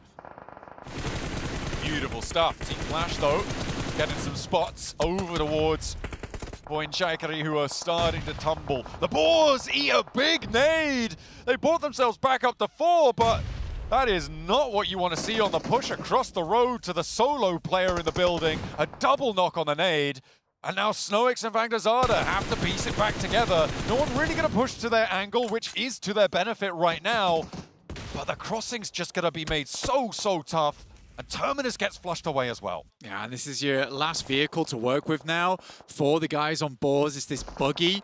Robs will go down, leaving Boars at just a 2. What a rough push from them. But a great hold coming through from 721. Really nice nade. Massive value. Big nade over the top from Sky to leave Horror as one of our final 4 teams alive. With all 4 players alive, already on the double digits for the Elims blank. They're having a good day. Sky with 5 out in front on the leaderboards for the Elims for now. And 721, they've done pretty well to survive this long, I think. Again, you got to give credit to Boars here because despite that not being the greatest push in the world, and you wonder where the smokes are coming through to facilitate that push, you got to remember these guys came from Severny. Right? They used so much of their util getting down towards the position in the first place. They had to use all those smokes earlier on to get their 4 players back up again. I don't think Boars has played a bad game. What I think has happened to Boars is that they've run out of steam. That is just what happens in these games where you're playing out from the edge. You try to stock up as much as possible. A 50% chicken dinner chance dedicated towards Horror. I don't disagree with the position that they have. The oversight on these buildings. Yeah, there's very little way that you could be able to step forwards on this. Maybe if Boars had 4, it would be possible, but that isn't going to happen. Not anymore. Team Flash, the first to pull the trigger on the rotate. Maybe they're going to try and flush one of these teams out of the building instead. I mean, it's the right play, but it's just so tough to make. Bang! Good shots. Snowix able to pick up one of those points over towards Team Flash, so a little bit more earned for the Boars on the tally. You got to try and pick up what you can here, and it gets them up to a 3rd place as well, which is great news for them.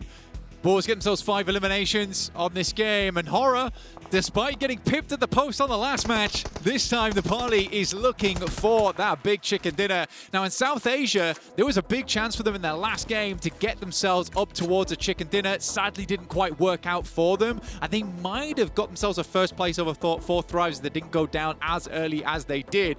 But again, when you were watching back South Asia, when I was watching back South Asia, Horror looks like an insanely good squad. They have so much utility in this spot as well, Blank. Look at that, 17 nades, 11 smokes, a couple of Molotovs in the mix as well. 17. It's Are we for real? It's kind of nuts. 17 nades this late in the game for Horror. They have just been pilfering those boxes every single time. There is no way that they lose this, right? There is absolutely no world in which Horror throws this one away. No way! There's a spot! There is a spot available. Sadly, the circle doesn't move that far over towards the top side. Vagdazadi gets taken down by Rahan. Don't know how he quite found those shots through the window, but he certainly did. I think that's the only position he knows that he can be in, so he slightly moves out towards the side to make it happen. And now we're down into a 2v4. Horror getting themselves a 2nd place in the last match, but now it's time for the 1st. Let's call in the coordinates. It's an airstrike inbound from Horror. The nades will be pulled out now. Over the top they go. Just continually stopping that approach coming on in for 7-2-1. It's just not going to happen for them. They are running through them at a fair lick, Blank, but there's still 13 more, still 9 smokes. You could shut down so much here. A nice rooftop angle, though. If there's another big double nade that comes out, 7-2-1 no, they have no chance.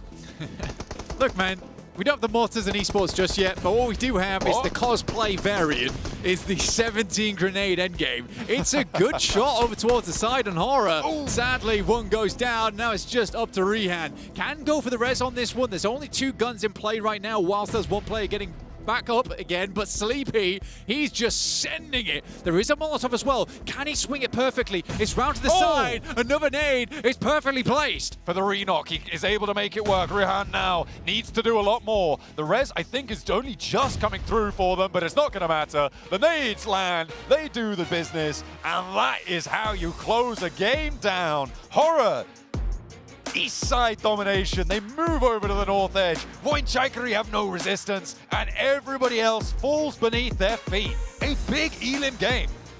Certainly a horrifying team to go up against the moment. They certainly are the team that is underneath a lot of these other squads' beds. It's a tough one to deal with. Horror just looking on fire today. Not the team we expected to be so far up towards the top side, but they are looking fantastic.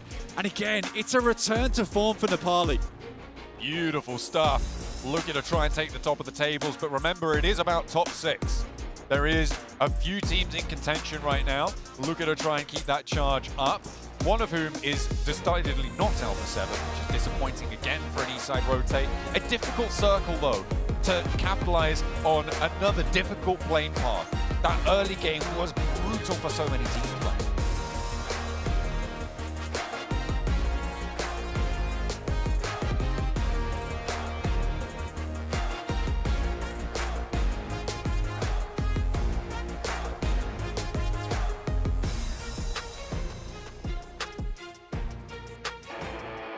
Yeah, let's go.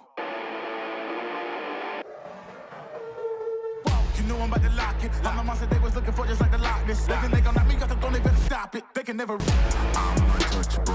Yeah, I'm untouchable. Yeah, I'm untouchable. Yeah, I'm untouchable. Yeah, I'm untouchable. Yeah, I'm untouchable. Yeah, I'm untouchable. Yeah, I'm untouchable. Yeah.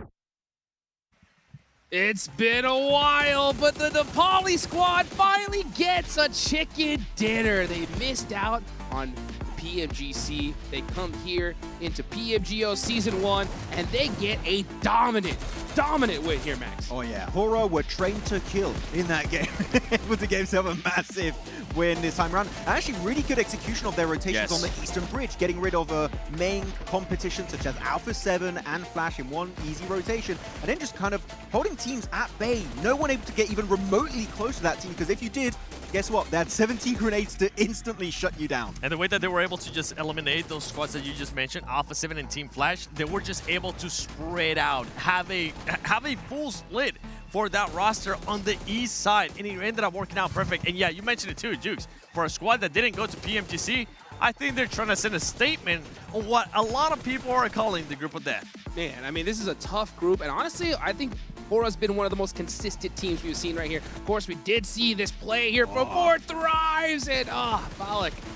Those grenades were a thing of absolute beauty. He was cooking them beautifully behind every single one of those door frames to kind of clear the angles. Sure, they do go down eventually to the man himself. It's Reefus, the Dreamwalker of Aurora, but still a decent try. And actually, Aurora, I would say a significant mistake here, Seven. They don't clear their backs as they try and play that ridge line outside of military base. That cost them the entirety of that match. It did end up costing them. Luckily for them, Doc ended up getting at least 2 points for themselves when he was able to eliminate not only Flock, but Husaifa, which is crazy because a lot of people consider those players to be really high. Doc was like, we'll take care of this. Don't worry about it.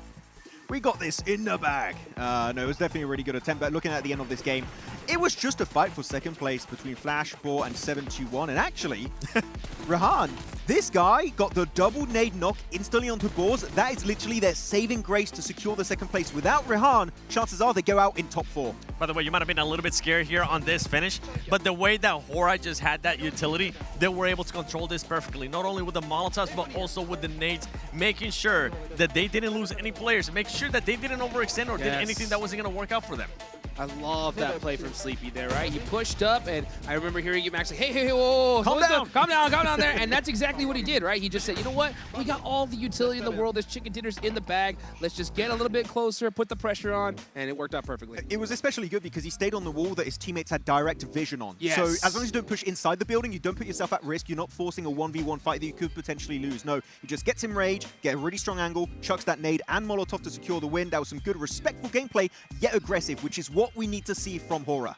That's absolutely right. Now, for this one here, boys, we're at the halfway point. Already? We're exactly where we want to be. We only have one aerial match left, and those 2 Miramars. And boy, there's some squads out there that need to wake up because one squad, ETSH, you have 1 point after 3 matches. Whew. That is rough. You know what? We're talking about it was like a battle for second place, right? There's also a battle of trying to get out from second to last, and 7-2-1. You got to give it to them here, right? I mean, it didn't look pretty, but they grinded their way through and got themselves out of the lower part of the leaderboards. I don't care how pretty your points are points here on a global LAN event. But we'll see if they can try and get himself a little bit more moving forward because it was a good play, especially Rehan's grenade against Boar. It kept them in that conversation, but we need to see just a little bit more to make sure they can't fall back in that bottom 2. Yeah, don't want to get the bottom 2 right here. You want to be able to put up some big performances here, 7. Yeah, I mean, good performances out of Hora, and then some questionable, honestly, once again, I got to do it, some questionable plays by 4 Thrives. Especially early on. Yes, I love that they were able to rotate early into military when they realized, okay, it's going to be a military finish. But then instead of holding their ground, and then at one point I thought they were going to end up getting caught off guard by, I think it was ETSH early on with Falak. Yeah. I think they're just getting way too much in their own heads, overthinking their early rotations. If you have a compound in the circle, you don't have to leave. You saw that in the first angle. We saw it happening here once again, and they lose a player literally on circle 2. I don't know what's happening. I think they're just overthinking it. They need to go back to basics if we want to see some good points. You don't know what's happening. You don't know what's happening. I sure as heck don't know what's happening. So you know what? I think I'm going to step out, boys. I'm going to go see if I can maybe interview them and find out what's happening with 4 Tribes and maybe get a chance to talk with Hora as well. Sorry, I got to leave. Yeah, let's get it, baby. Let's see 7 ask the questions that we all want to hear, man. Go get them. Go get them. Let's get it going right here. But you know what? This was a crazy last game. One team that I really want to talk about, right? It's got to be Boars. I think Boars, they came all the way from Severny there up top. Yes. We're able to make it in the military and still put up a good performance regardless. And that's what this is all about, right? Even if you don't get the circle, you got to put points on the board. And Boars were able to do that. Yeah, I mean, for me, I'm not even going to highlight too much their rotation, which, as you said, from Severny, that's a very wide rotation. Good on them to get over in that podium finish. I'm actually really happy about their fight over to the Western Bridge, onto Ida in particular. Yeah. Ida in a very weakened state, and Boars instantly spot that weakness, that kink in their armor, and decide to send it down on the lower portion of the bridge, get all those stragglers of Ida, and off the back of that, you facilitate your own transition over the bridge, and because of the circle shifting a bit more to the east on Military Island, no one's going to stop you. No one's going to be gatekeeping the entrance of Boar. So Boar, a team that coming out from Western Europe, they're seen as, I guess, a weaker region in a way, but Boar, they've got so much global experience with every single one of those players that here, they bring in their A+ tier gameplay to the table. Yeah, that was some great timing because, I mean, they could have stayed on that bridge, tried to gatekeep a little bit longer because there's no guarantee on what's on the other side of that bridge, right? But they said, you know what? We got to make this decision no matter what. They executed it, and fortunately for them, they were able to get into that zone. And it was a tough one, right? That's one of the hardest transitions to be able to make, but they were able to do it successfully, which is really good. I'm really happy with them, and especially they love getting that loot truck at the very start in Severny, right? Just able to get himself all that early loot for themselves. Tier 3 that helped out and for sure. And then they fight Ida. Actually, Ida did have an MG3 technically, but technically it didn't work out for them in that game. But looking at other teams and how teams rotated throughout the entirety of that match, I was very happy with Team Flash. I think they got maybe slightly lucky because they had a slow Eastern rotation. They got dead center. Man, that was a beautiful mid-game rotation from Flash. Well, we're about to reach the second half of the day, guys. But don't worry, we're going to be right back after this break.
toe, a billion drops begin to glow. Flame on and go. The soul is in our control. From the draw to the last one standing show. A no-name kid in a high-risk drop, a street food vendor with a victory dream. A midnight warrior looting in the dark. The fuel is passion pushing through the blue. We scan the path at the edge of the gas. A million stories in a single squad. No royal blood, just a drive to our last. The skill, the nerve to on the final gas. Fire in my mind, running through the sky.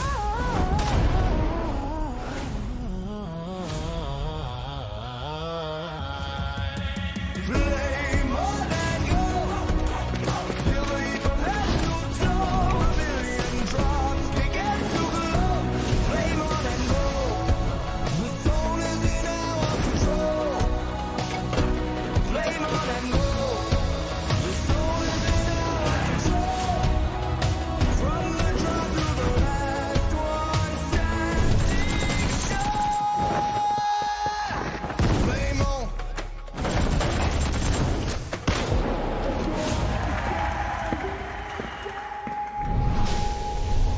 Flame on.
Abdullah tanımıyorum. GK.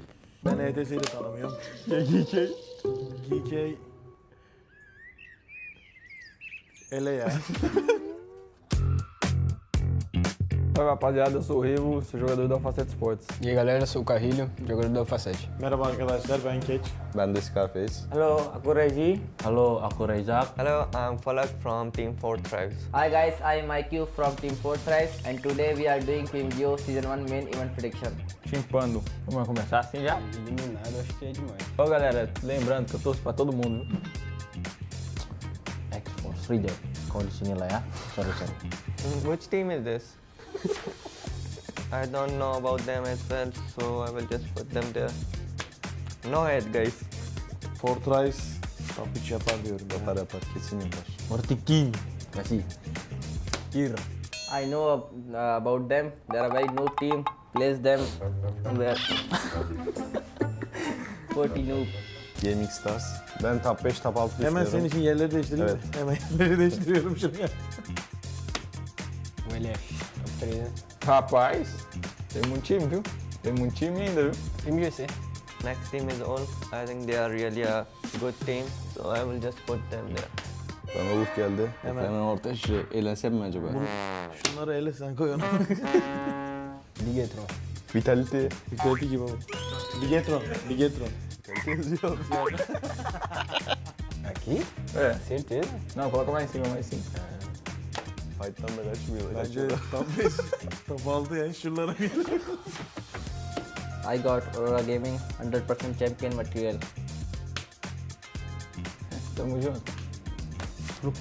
Mana nih? Sini. Ya situ aja. Allah'ı tanımıyorum. GK.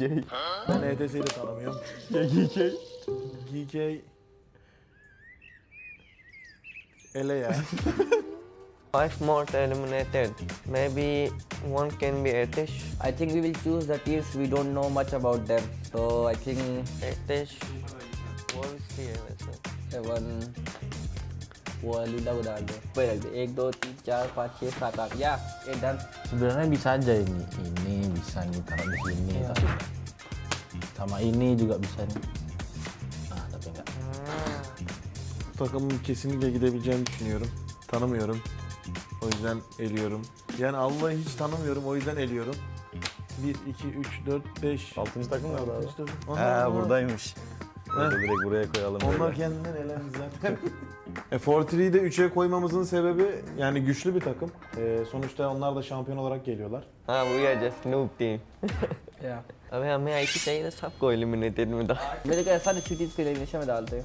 Quem vai ficar top 1 é a 7, top 2 a Aurora, top 3 o LF, justo. Acho que a FL briga pelo top 3, Lupus pode brigar pelo top 3, Fúria também pode brigar com a T. É brincadeira aqui os parceiros da R8, da VC, da Enigma. Tamo junto, viu? Eu tô só brincando com vocês. Mas se vocês quiserem pra cima também, pode vir. Oke, jadi inilah prediksi versi kita. We just rank these teams based on our knowledge, so don't get mad. İzlediğiniz için teşekkür ederiz. E eu desejo muita sorte pra todo mundo que vai jogar essa PMGO. Bye bye.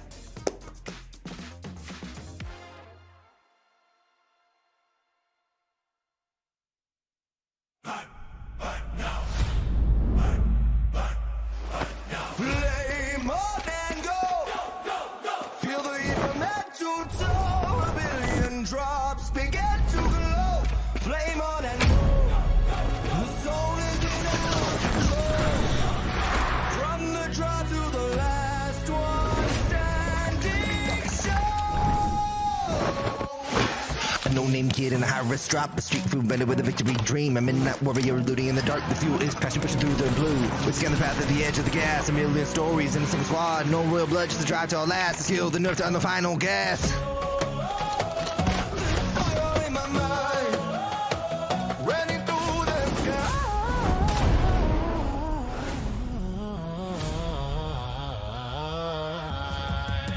Play more than go. Feel the heat from head to toe. A million drops begin to glow. Flame on and go. The soul is in our control. Flame on and go. The soul is in our control. From the draw to the last one standing show. Flame on.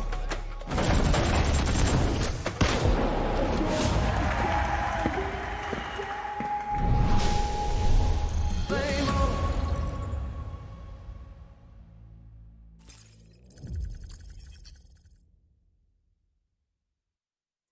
Welcome back, everybody. Here we're live in Jakarta, Indonesia, here for the 2026 PUBG Mobile Global Open Season 1. And that is it for the first half here of Group A, the Group of Death. We've seen some pretty, I think, surprising teams, right? I mean, for the start of the day, they're definitely hitting it off hard here, Seven.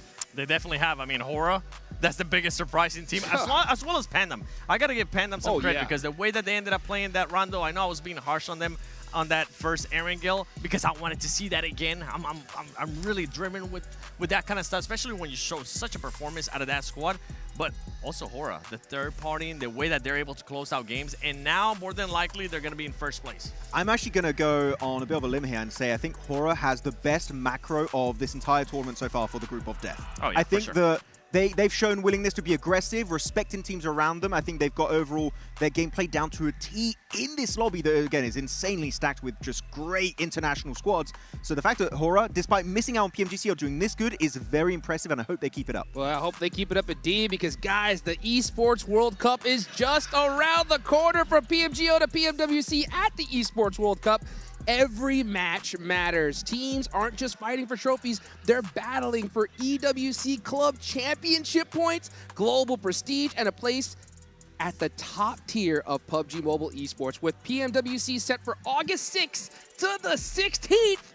And I know exactly where it's going to be, and I know Max is real happy about it. In my apartment. No, it's in Paris, okay? We have an LAN at home. No, it's going to be in His Paris. apartment is huge. I never thought we would have a PUBG Mobile Esports global event in Paris, but I'm so excited to see Balls. You better qualify and represent France over there. That would be cool, but France. Boy, in Paris. Ooh, I'm excited to be there. Me too. I'm just going home, basically. I don't need a visa. Back home. Let's go. Let's go. I'm so stoked for that coming around the corner. I'm so stoked for these next 3 matches that are coming as well. So yeah, we talked about these top squads. They are definitely dominating. Which teams that you've seen underperform here, you need to see some more out of right here, right now? I'm starting with you, Max.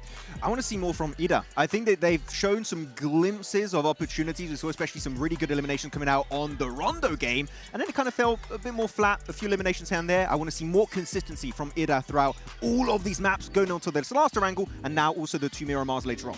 Yeah, well, you know what we can see right here? The match MVP. Of course, it's going to be a player from Hora. It's Sky there. 6 eliminations, 773 damage.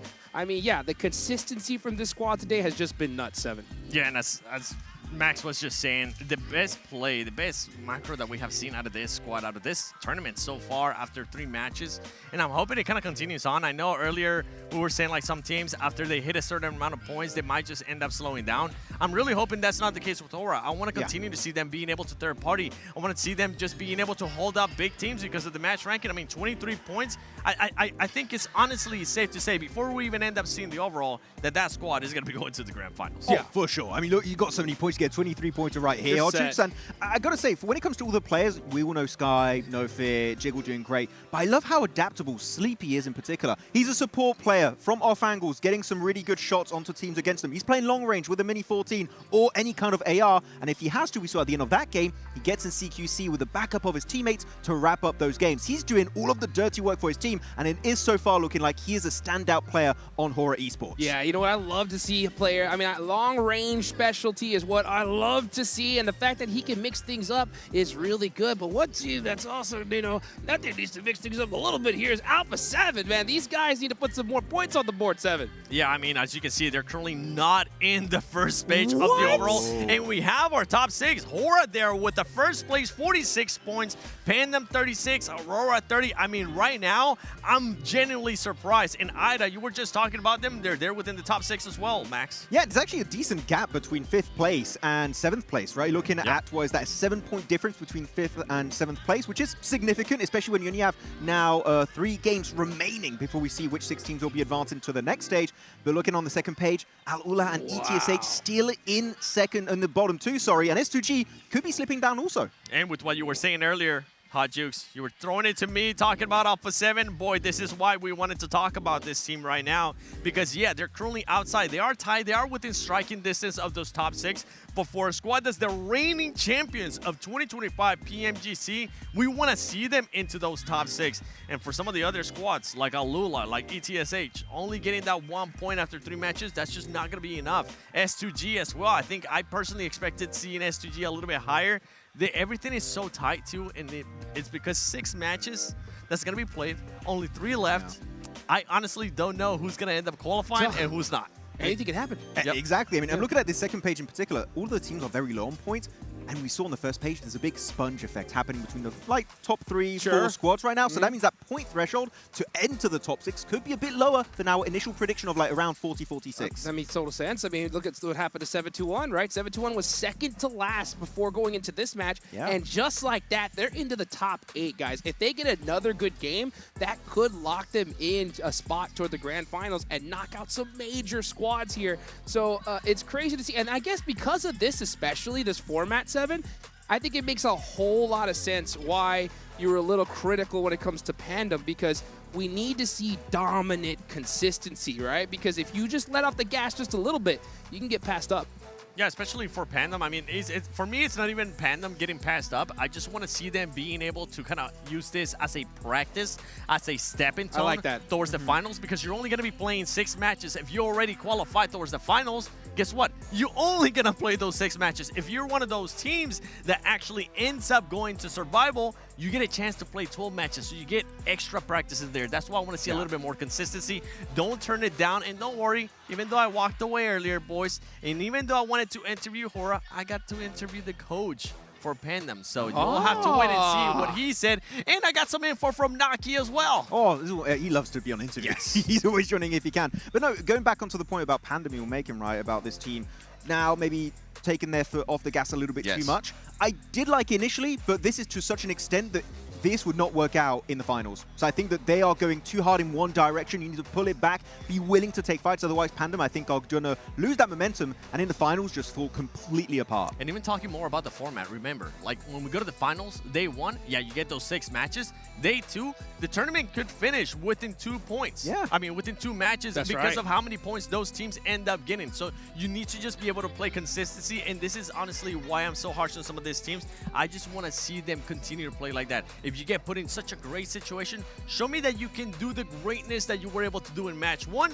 and in match 2. And if it happens again in any of the other matches, take full advantage of it, because this is the place and this is the format to take advantage of those blessings that the game gives you. I completely agree. I mean, there's no bet. You're not going to get any better practice on the planet than right here, right now. There is $500,000 on the line here. Everyone's playing their heart out. You can't let off the gas at all. So one other team in particular that I definitely want to talk about, right? It's gonna be Void, Max, man. What do you think about this squad? I think they're playing way too passive. Against Hora last game, Hora go for a really good push-up, and I was expecting a full-on clash, a war on that mountaintop to claim that chicken dinner eventually. But no, Hora send it. Very spread too. We were looking at it, Hodrix is like sending it kind of 1 by 1. And Void instantly fold. They don't even try and take the fight. They lose 1 player. They're like, okay, you take that position. We'll go to the compound, into hiding. We're not even going to try and take the fight. So Void, they have Zeta. That is the PMGO SEA MVP. They have that fragging power. They're just not utilizing it to its full extent. I need to see that Void of old step up massively here once again. You know what? I think that kind of reminds me of the match even before that. We saw Hora have that little plateau up top, right? And they kind of held back. And then all of a sudden, in the next match, now they're like, hey, you know what? Let's go and take advantage of this, right? Like, give them a little bit of a taste of their own medicine, right? So I like the fact that we saw Hora adapt a little bit. But yeah, I don't think we're really seeing teams dominate from that little plateau. Like I think they should, Seven. One team that I want to see them dominate, that's currently putting up a good performance, Aurora. I'm genuinely, this is a team, Max. I gotta call you out on this. Did you have them going to the grand finals? No. From group. By the way, to clarify, hold on. To clarify, he didn't have them going to the grand finals from the group day. You did have him going to grand finals from survival, right? Yes, because they're typically a slower starting team and they build a bit more momentum later on. Correct. And I thought survival was just when they're really going to bring their A game to the table and make in the top 4. But you know what? I'm happy to be proven wrong. If they can stay up in top 6 at the end of these next 3 games, I will take it to the bank. Absolutely. I mean, look at this. In those last match, they put up 12 eliminations all by themselves. We know the squad can go absolutely nuts, right? Yeah. But then you see, Doc with the self-mollies, things like that. It happens. You know what I'm saying? So, but at the end of the day, we know this is one of those teams, guys, that in one game, they can qualify easy peasy. And it's that team that can get 20-plus points. It's a team that can get those extra advantages in this type of format, and they can actually shine. And we've seen Refis, honestly, being able to still put up good performances. Yeah, we're kind of joking about Doc pulling a Summit 1G and Molotov in himself, but we're also talking about Refis being able to kind of be the shining star when it comes to grenades. Every single time now that we see grenades from Aurora, it used to be from Doc. Now, I feel like the torch has been passed to Refis. Oh yeah, join the Church of Refis, our Lord and Savior for Aurora Gaming. No, really, he's been able to clutch it up so many times. Some of his nades also on the outskirts. Oh yeah, some of those nades inside of military base were just truly exceptional. So Refis, I remember when East joined, people were like, oh, Refis is going to get benched. I'm like, please do not. He did so well during PMWC, PMGC2, and now here on the global stage. And this could be actually the only team, if Refis becomes the MVP in the finals, this could be the only squad to have 4 global MVPs on the same roster. Unbelievable! So much is on the line here. We are now in the second half of Group A. This is all what it's all about here, folks. match number 4.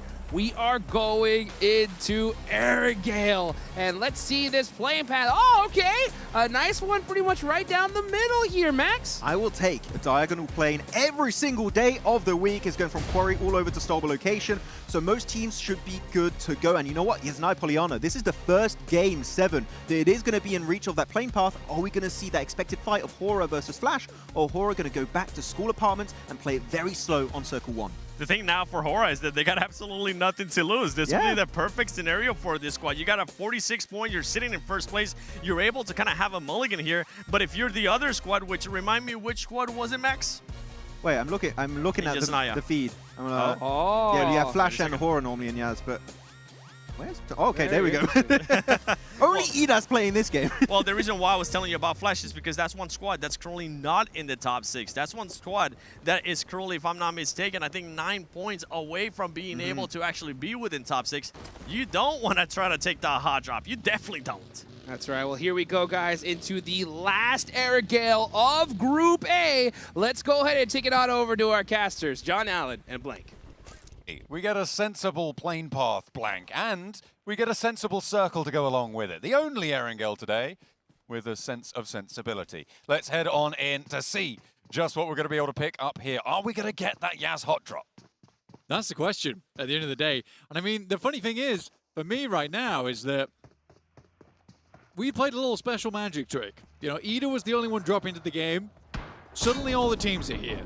Aurora Gaming, they're going to get a move on, trying to get themselves over towards military base nice and early, but they are taking shots. They are under fire earlier in this game as well. Just 2 minutes in, already shots coming at them from 4 Thrives, who do drop similarly positioned to them. But yeah, 30 points total for Aurora Gaming. It looks good for them. Reaper so far. Oh, I missed it. Oh, why have you done that, Blank? Oh no! I even said his name. 4 Thrives, able to clip the wings of one of Aurora's stronger players on the roster. They've still got plenty of firepower in the pocket, but they are not going to be happy. It looks like 4 Thrives want to hunt this one down. They know that they're not going to be facing too much in terms of loot. They've spotted those vehicles just getting on their way, but they turn around. They're going to give up on the chase and go for the single point, play for the looting game. They don't need to get across to the military base. They can chill out for a moment. Were they able to get Reefus? Oh no, he's still bleeding out on the northwest side. Sadly. For Aurora though, it's a tough one. Again, just want to make it clear that right now our leaderboard is taking a little while to update. So Aurora Gaming do not have 4. Yeah, I think there's a... We'll wait to get the full info on that one. Dog obviously taking a lot of damage. Reefus going very low on that bridge. They were not able to get him back up. As Irina into South George right now, seemingly fairly uncontested. Notably, Blank, that hot drop in Yaz doesn't seem to have occurred, unless it secretly has. But I don't believe it has, as it hasn't come up on the Elim feed either. Yeah, we're currently slightly blind here on our side, but that's okay. Gonna watch this one play out in real time. We got Aurora with top, currently very low HP, just getting looted up. Again, this team, they sort of need to get as much loot on board as possible. We do finally get to see those numbers on our screen on the top left side. So you can see there that Refus was taken down. Yeah, and they haven't managed to get back to that HP mark either, unfortunately. They are still looting through, and they will be completely uncontested in military, so they can freely loot there, and will be able to get back to full HP, I'm sure. So in Yaz, as we hop on over, Team Flash don't have enemies abound to try and conflict with them. Aura not going to be joining them here. And that gives them free loot over the zone. So nice stuff for them to be able to find it. The circle sat sort of somewhat centrally onto this map as well, Blank, which means they're on the northern side of it, but they're still very much in. Yeah, I think for the guys on Flash as well, likely a good chance here to spot out the loot vehicle too. Pick up a bunch of good stuff, some goodies, get that on side to go. Again, for Ida, very, very impressed with what they've been able to do with their performances today. Like I said, you know, losing Eren, I thought it'd be a bigger deal. Seems that that's not the case. Swain has come in looking really good here. Rita also pretty strong player. Darkin was always like the player that was behind Eren, right? He was the facilitator of a lot of those big moves coming through from Eren himself. But yeah, Ida's looking impressive. They've managed to put up the points. They've managed to be fairly consistent over the first 3 matches. As we've crossed that halfway point in their very short run, they are doing well. Pointchakari, not so much. They've had some slightly disappointing performances so far today, and especially in that last Erangel, right? Getting swept away by Aura with not too much resistance at all on that north side when they had a pretty free run into it. They could have done a lot better there. And playing in the middle of those tables, I think, you know, it's just going to be a tough approach for them. I don't really see too much from them at the moment, and their time is ticking. For a lot of teams, time is ticking. I would say even for Etch right now, there's no chance at top 6. Whoa. I genuinely believe that. I think if you're 1 point, match 4, you'd need back-to-back-to-back chicken dinners, right? You'd need the turkey. I don't think that's happening. I think for ETSH right now, what it's about for them is getting through to the survival stage. That is a major possibility considering you only need to get up towards 14th. 14th is a very possible position to grab right now, but for quite a few teams, it is starting to get to that point where top 6 is out of the question. At Game 3, it really is the case here. I think these top 6 teams just aren't going to stop putting up these points. Okay. How's he trying to pop off? Running out on the clip there, though. And Furia not going to take any damage. Even with the 8x, not able to land the shots. Unfortunate. They try and wend their way a little bit closer to this one. Moving through a couple of teams nearby. They do have that forward outpost, though, so a nice, easy regroup for them. As they hold on to their building. No one really putting too much pressure his shoes. On. Yeah, he's making sure that his laces are done up nice and tidy. He's not going anywhere. He's hopefully, I don't know if they do a walkout, if they win, I don't know, right? If they come first at the end of the day, he's making sure his shoes look fresh. Yeah, you don't want to pull a Koa, right? And fall over your jeans when you get a chicken dinner. I am bringing that back up. He's going to hate me for that. Wow. He is going to hate me for that. Wow. I think he thought that everyone forgot, but not me. Like never forget. I never forget. When you trip over your jeans. When you trip over your jeans, I'm not forgetting it. Oh dear. Oh dear. Was he wearing them at the time? He was, yeah. Oh, okay. Didn't just have his jeans out. No. Okay. To be fair, they were quite fashionable, but they were very flared. Yeah, that's when he wore his orange sunglasses as well. Oh yeah. He's a cool guy. He is a cool guy. He is a cool guy, unless he trips it. Then not so cool. Not so cool in those circumstances. But that's why you tie your shoelaces. Maybe you're right. Maybe you're right. Look, it's just good etiquette, really, isn't it? You know, got to keep yourself looking good, looking fresh. The laces, people judge you on. They judge you on everything. In this sort of a lobby, you do get judged on everything. You do have to be pernickety, a little bit pedantic when it comes to making sure everything's in line. Goat team playing on as 4. They will be able to take a nice swathe of area. The circle, oh, it did just come through. I'm seeing the northeast side of it blank, cutting the mini-map. I'm gathering clues. I'm playing Sherlock right now. I'm glad, We're on the northeast side of this current circle, and in the blue zone, it's Aurora taking a fight. With someone, Aurora looking to use the candlestick to bash in the loot crate. There it is. Okay, that's what they were fighting. Now we know who's done it. Here on PUBG Mobile Cluedo. Yeah, I do want to remind people that unfortunately our leaderboard is currently updating and we do not have a map feed. So just in case people are wondering why things are the way they are, there you go. I always wonder that, you know. It's a constant wonder. Oh, 7-2-1 do lose a player out in the open as they rotate west past that boatyard. Looks like S2G and Pandem have a scrap. Oh, a map! It's on our screen. I can see it. Blank, quickly. Someone take a screenshot. Someone take a screenshot of the map so that we can have that. Oh, it's gone. Ah, it's gone. I didn't see too much either. I was too busy looking for someone to take a screenshot. Too much. Oh, dear. Well, Pandem seem to be having a tough time. They do manage to get a res, I believe. But they're now toe-and-toe with S2G, who have had a much tougher time in this fight. With a knock to spray, and S2G fall pretty early once again, blank. Yeah, it's a problem. I feel bad as well because it is sad for me looking at S2G, looking at Hamzy G and realizing that the Calci Hamzy G bromance is over. It's gone. It's never coming back. It might do in the future, but it's looking pretty bleak right now.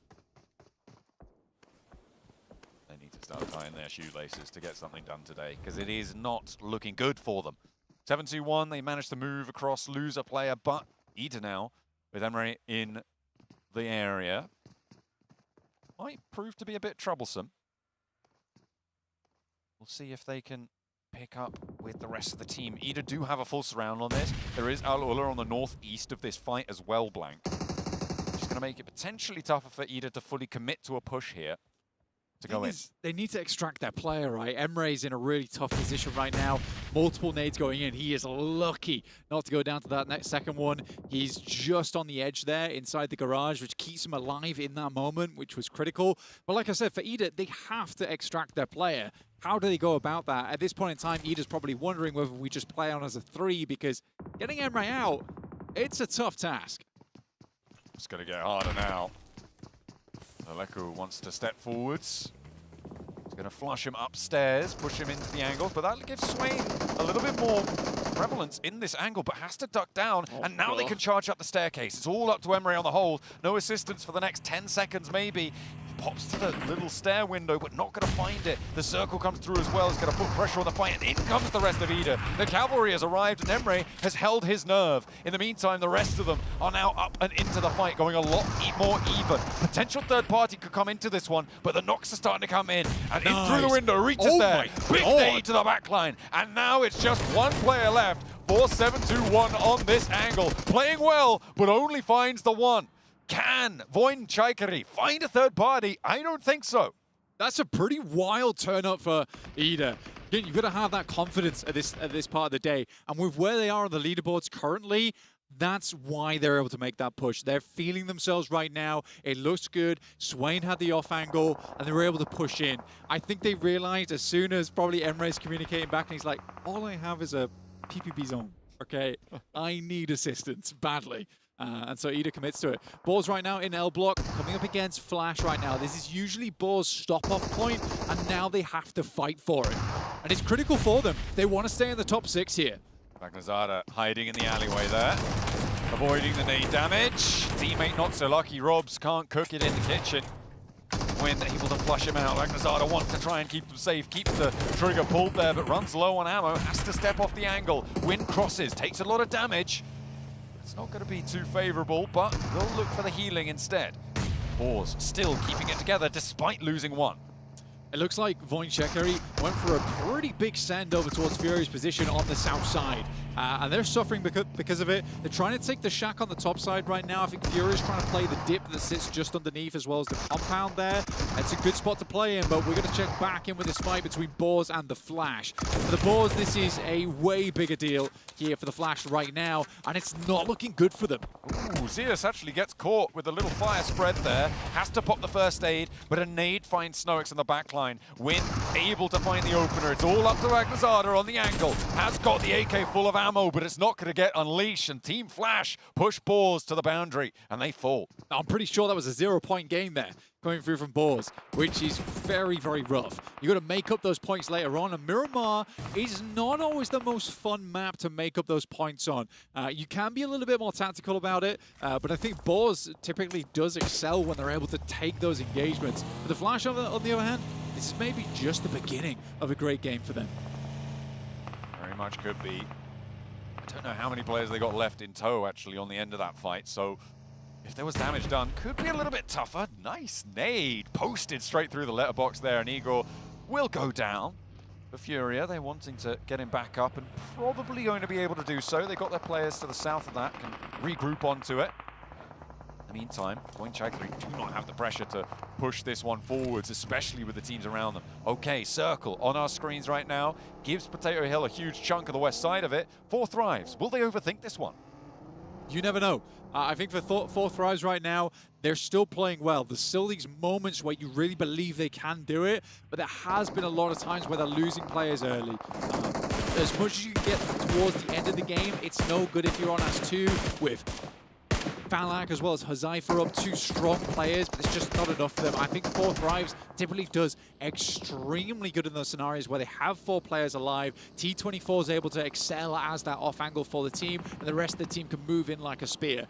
That's not the case right now. This is not happening for them. First thing to do with Ida, though, as their first point of contact, it's going to be on the western side of Potato Hill. Like this.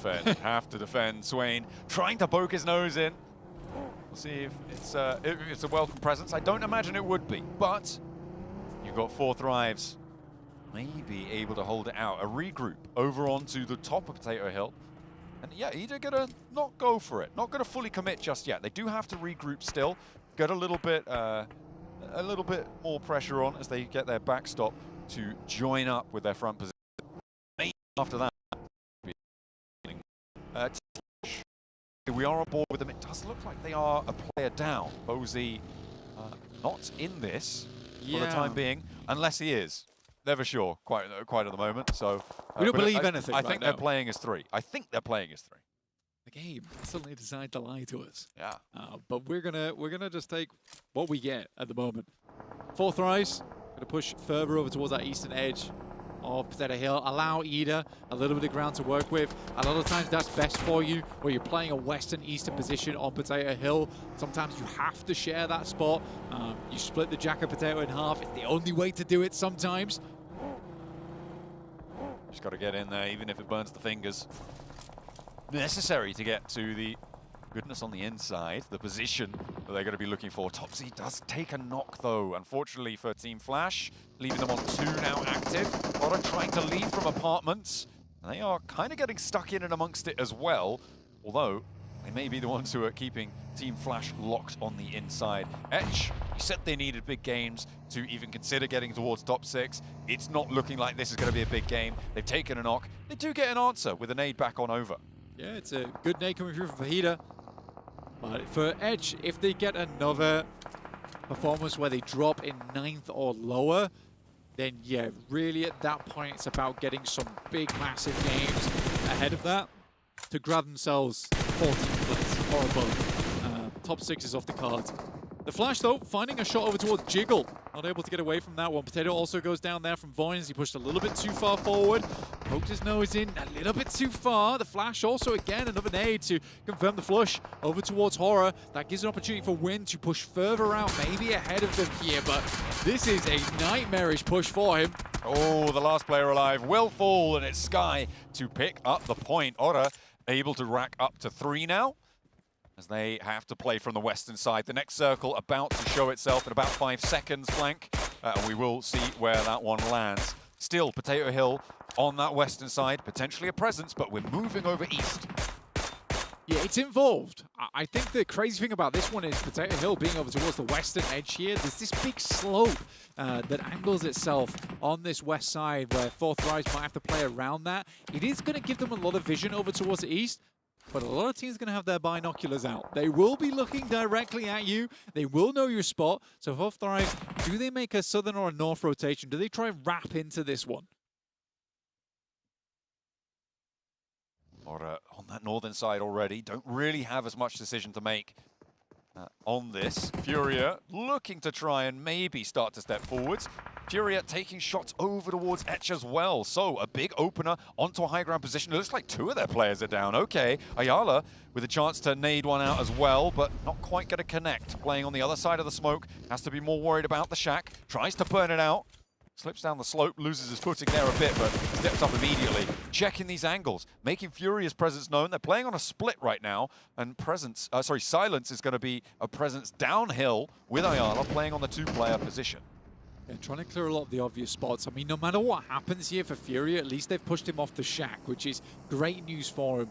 Voin also still has Zetax from the backlines there, finding shots over towards them, and in comes Ida over towards 4 Thrives. They were looking to make this push for a long, long time, and eventually they figured out that potentially this is the time to make it happen. Falak was left behind as a backstop, and nade goes in, good damage. Emery's able to follow up, and there's the knock. 4 Thrives, they do not have this backstop anymore, and they need to coalesce here. They need to regroup. How do they regroup, though? With Arena right beneath them, they don't have any latitude to move around. down with Ida as well. It's right in the thick of it. Falak will fall down, and the two players on the top are left stranded. They are not going to be able to bring this one back up. Alpha 7 on this northeastern side, trying to make their way on through, but one goes down, two fall. GOAT team look for more. Two players from Alpha 7 try to rotate on in. Not successful, unfortunately, as Four Thrives continue to get run down. Horror trying to move in towards Four Thrives, and they're holding out very strongly, but where is Ida? Where's the third party? This would be an amazing chance. E-Arena, on the other hand, they're happy to steal this one away. They'll take the points, you know, you give them to them, they're not going to say no. Otter trying to flex out downhill towards E-Arena slightly, but you're right, where is Ida? They are not stepping into this fight. It's a long open hill that sits in front of them. There they go. They're finally starting to put some ordnance down and maybe crest this hill. I think they were a little bit too worried about what was happening there. Emre also down as well, so maybe potentially hoping to restabilize. Horror's moving through. There's a crash on board. Sky goes down, and it's a full wipe coming through from Ida. But here comes E-Arena, and Ida is in the arena of their own. Darken for one, darken for none more, though. And E-Arena rips straight through that hilltop. A lovely western side clear for them, but regroup, get back on the bike. You do need to keep that momentum going. There is not a lot of time to be able to find position into the next circle, which is soon to pop. Etch, tough time on this eastern edge. Gonna get flushed out, will be going down. Hilariously, E-Arena only comes away from that with 1 point, so they're kind of more like the referees of the cage match that was happening on top of Potato Hill there.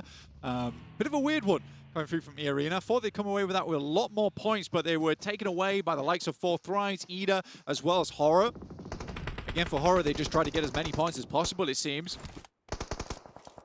E-Arena wants to continue forward, but that's going to be difficult with Tony K down at the moment. They do get him back up, trying to at least desperately running towards his location. Quite a few teams in the top 6 alive still, Blank, looking to try and solidify their positions here. Furia playing on the southeast side. You've got Aurora still playing into this match from that south edge as well. E-Arena looking to try and solidify. Pandem even on the top, on the north edge. Are still going on this with a couple of players. It looks like, oh, okay, we've got our tower graphic back as well, so you can see the player numbers that are coming on through for all of our teams. The elims they're able to find. Horror are able to get 8 elims. They are doing so well right now. That's what I was talking about. It seemed like Horror is the one to benefit the most out of that engagement on the top side. But like we said, where was Ida during all of that? I understand that Emre went down, but they could have easily picked up some more points there. Horror is just playing with reckless abandon, and it's working. Extracting so much value. The team from Nepal doing bits right now, Blank. They are so far ahead now at this point. I mean, the gap is going to be insurmountable. You were saying that you're going to start to count Etch out of getting to the top 6. I think it would be impossible at this stage for Aura not to be in the top 6. With only 2 more matches left to play, it's just not possible. Yeah, well, a 70-point day is an incredible day at a global, right? An 80-point day is just insane, and they're on track to hit that kind of marker come Game 6. So for Horror and Nepali fans alike, this is an unbelievable performance, and they've got to be very happy with how their team is currently playing. Pandem, they started really big today, but the amount of points put on top of that really hasn't been all that much, because remember, they started with a 29-pointer, John. Absolutely. So only getting, what is that, 9 more, and then the 2 they found here, 11 points, and whatever more they find into this match over the rest of the day. Not what you'd expect, but... Nice shot. Lovely from Ayala to find top. But it goes to show just how important Rondo is, right? It goes back to what the desk was saying at the start of the day. How important is Rondo? It can get you into the top 6, basically on its own merit, with no other follow-up strictly necessary. Even though Zjol wants to find a little bit more to sprinkle over that one. Zjol is just bringing the thunder and the lightning at the moment. 6 nades as well. It's a long toss on the nade. It looks fairly good. Bounces towards him, but just one too far. But that could have been something nasty. E-Arena, though, they're not going to let him off lightly. Continuing to send nades down towards Zjol's position. They understand the tree he's on. Ayala keeps his eyes in the sky, but these nades are a little bit too far. That bounce is good just round the backside, but Zjol keeps him flying. Oh, he does away from the first. The next, got to tag a little bit more. There's a third party coming in. E-Arena. Okay. able to find the backlines. Nyala steps out for one as well, knocks him for 6. And that's going to be Aurora down, only on 3 elims, not a monumental game. And E-Arena still only on 1 point on the western side, but playing as 3, and looking to try and push into the top 6 and maybe move balls aside. This is Furious Day in the sun right now, though. 25 points in that top 6. E-Arena kind of challenging them. They do go down. 27 points, looks good though. Balls stay ahead of them at 28, but that could change right now if E-Arena get themselves a boatload of more points as we get further into this one. Currently towards 5 teams remaining, so a top 5 at least secured here. 3 extra placement points for E-Arena. Goat team now with 3 players on the east side. Nobody on all 4 players. The nades over the top for Goat team, looking to try and keep that pressure up over towards Al-Ula, who have been keeping their noses clean so far into this match for quite a while. They have been playing as 2 for a long time in the center of this circle, but with a hard north shift on this next zone, they are now very much up on the chopping block. Panda hoping to push themselves a little bit further here. Have the full secure on. I think it's looking very likely right now, but they just needed 1 extra decent match, and that was it. And they're already into the placement points. They have a few players still left remaining to work with here on that northern side. Unlikely to be the first to face either against these teams, so looking for a top 4, top 3. That's all Pandem's really needing here. Just keep it chugging along. Just keep it going. On that northern side, there's a lot of danger from the east flank, though. And they have to be worried about it. A little bit reserved now, with no full 4 teams, no one having that massive presence in these circles. Goodness me. Skin of his teeth on that one. Al-Ula, though, will take a knock on the back line. TennyK actually backed off the angle by Voinchaikari. But as I was saying, with no full 4 teams, no one's taking a massively dominant position. That's going to slow things down until stage 8 pops, I imagine. Unless TennyK wants to turn around and clap back over towards Voinchaikari, of course. He's able to find that knock. Like I said, what you're looking for here is placement points. But with a big western shift on the circle towards E-Arena, now playing a little bit more of that high ground capability with some hard cover to work with, TennyK's in a great position already. He has a fair bit of circle to work with as well. He just needs to take shots at these teams making their way into the circle now as they expose themselves. Pandem, Go, Al-Ula. Nades over the top, the bullets flying back and forth. Al-Ula will fall under the pressure, not able to withstand. But it is up to E-Arena now to hold this high ground against the encroaching players from every angle. Nobody else really has a foothold here, Blank. It is an uphill struggle against E-Arena. It is, but Moment's taking shots. I mean, they just cannot expose themselves for a second. Good shots here from Force over towards Chabrunki. Panda, last player to stand, gonna get flowed around the edge by Goat team, but they have bigger fish to fry as well across the way, because TennyK, Mormons opening the floodgates and just unleashing a tidal wave of bullets out their way. The volley's just too strong. The nade over the top, trying to seal the deal for Goat team and get Pandem out of this one. That nade looks good. It's right on his toes, but he's not gonna dodge it around the edge. There's the blue zone. He denies the point, to be fair, but Voinchaikari capitalized. Now, 2 versus 3. Voinchaikari completely known on the position. 1 goes down, the second soon to follow. And E-Arena find a second chicken dinner today. And more importantly, make their way into the top 6 off the back of that. Both Boars as well as Furia were in contention there, but that will drop Boars down towards 6th. E-Arena jumps up. Really, really good stuff. And I mean, for 2 chicken dinners, you'd sort of hope you'd be in the top 6 at this point. Oh yeah, that's what you want to see. Get in towards those top 6, in towards the last 2 matches as well. 2 chicken dinners has such a massive impact, and that is what they're going to try and capitalize on. But there's plenty more spots still very much in flux. Absolutely. It is funny, right? You get 1 chicken dinner on Rondo, that makes your whole day. You get 2 chicken dinners, you just did. But that's just the way it happens sometimes. But E-Arena come out swinging today. They certainly were the refs on the top of Potato Hill, and they were counting all those teams out. A beautiful performance from E-Arena to close out a second chicken dinner. We're done with Erangel now. Let's head over to Miramar next and back over to the desk.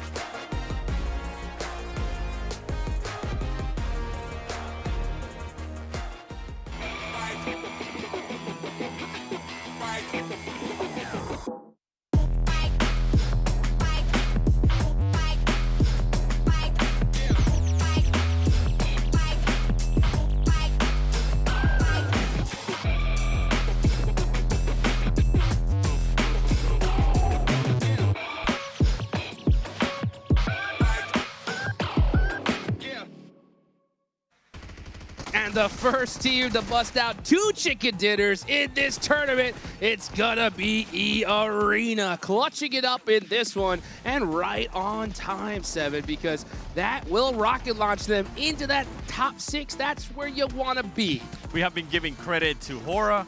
We have been giving credit to Pandem. And honestly, for this squad, with that performance, I'm pretty sure they're going to be pushing themselves up to that top 6. And I got to give them some credit because the third parties that they were able to do on Furia and Soul, while they were fighting it, they went forward, they made sure to clear them, and they just keep taking full control of some areas of the map here, Max. E-Arena, the entire game with the binoculars looking like, what the hell's happening over there? I guess we'll just send it with the buggy and just get an easy squad wipe. And they kept doing that again and again and again in this match, and able to just sweep from the western side towards the center and overwhelm with the numbers, which their last chicken dinner was thanks to a solo, Tony K, but now it was a full team effort to claim this chicken dinner, which is why I was hoping to see from E-Arena if they wanted to remain in top 6, and they did it right here on that last Orangle. Beautifully done, and that is the last air gale of Group A. That's so crazy to say, right? I mean, we're left with just 2 matches of Miramar. All our eyes are going to be locked on top 6 and the bottom 2 there, and we just saw like Aura as well, you know? I'm just making things happen once again. 0 placement points, yet 8 eliminations, and they were #1 thanks to that previous game, right, with a chicken dinner on Military Island. That's it for me. Ticket has been punched. They're making it into the finals here, and Nepal finally in the global finals. Good to see, 7. Yes, good to see, and it's not good to see for some of the other teams. Because, or is it actually good to see now that I'm thinking about it? Because if Hora does end up keep performing like this, collecting a lot of points, it's just going to make that top 6 even more compacted threshold. Yeah. And in the past, we were talking about, okay, 40 points.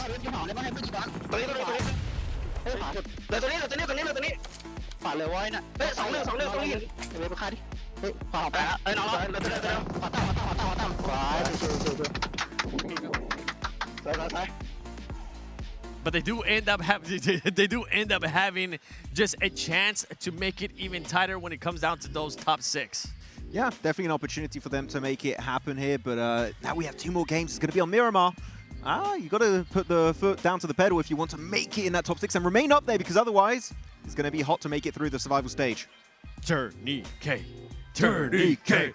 Tourniquet. This man, oh my goodness. I mean, you guys were right. It used to be Tony K. Not anymore. No. Step over, my boy, because this man has been performing for this squad, and this is what you want to see.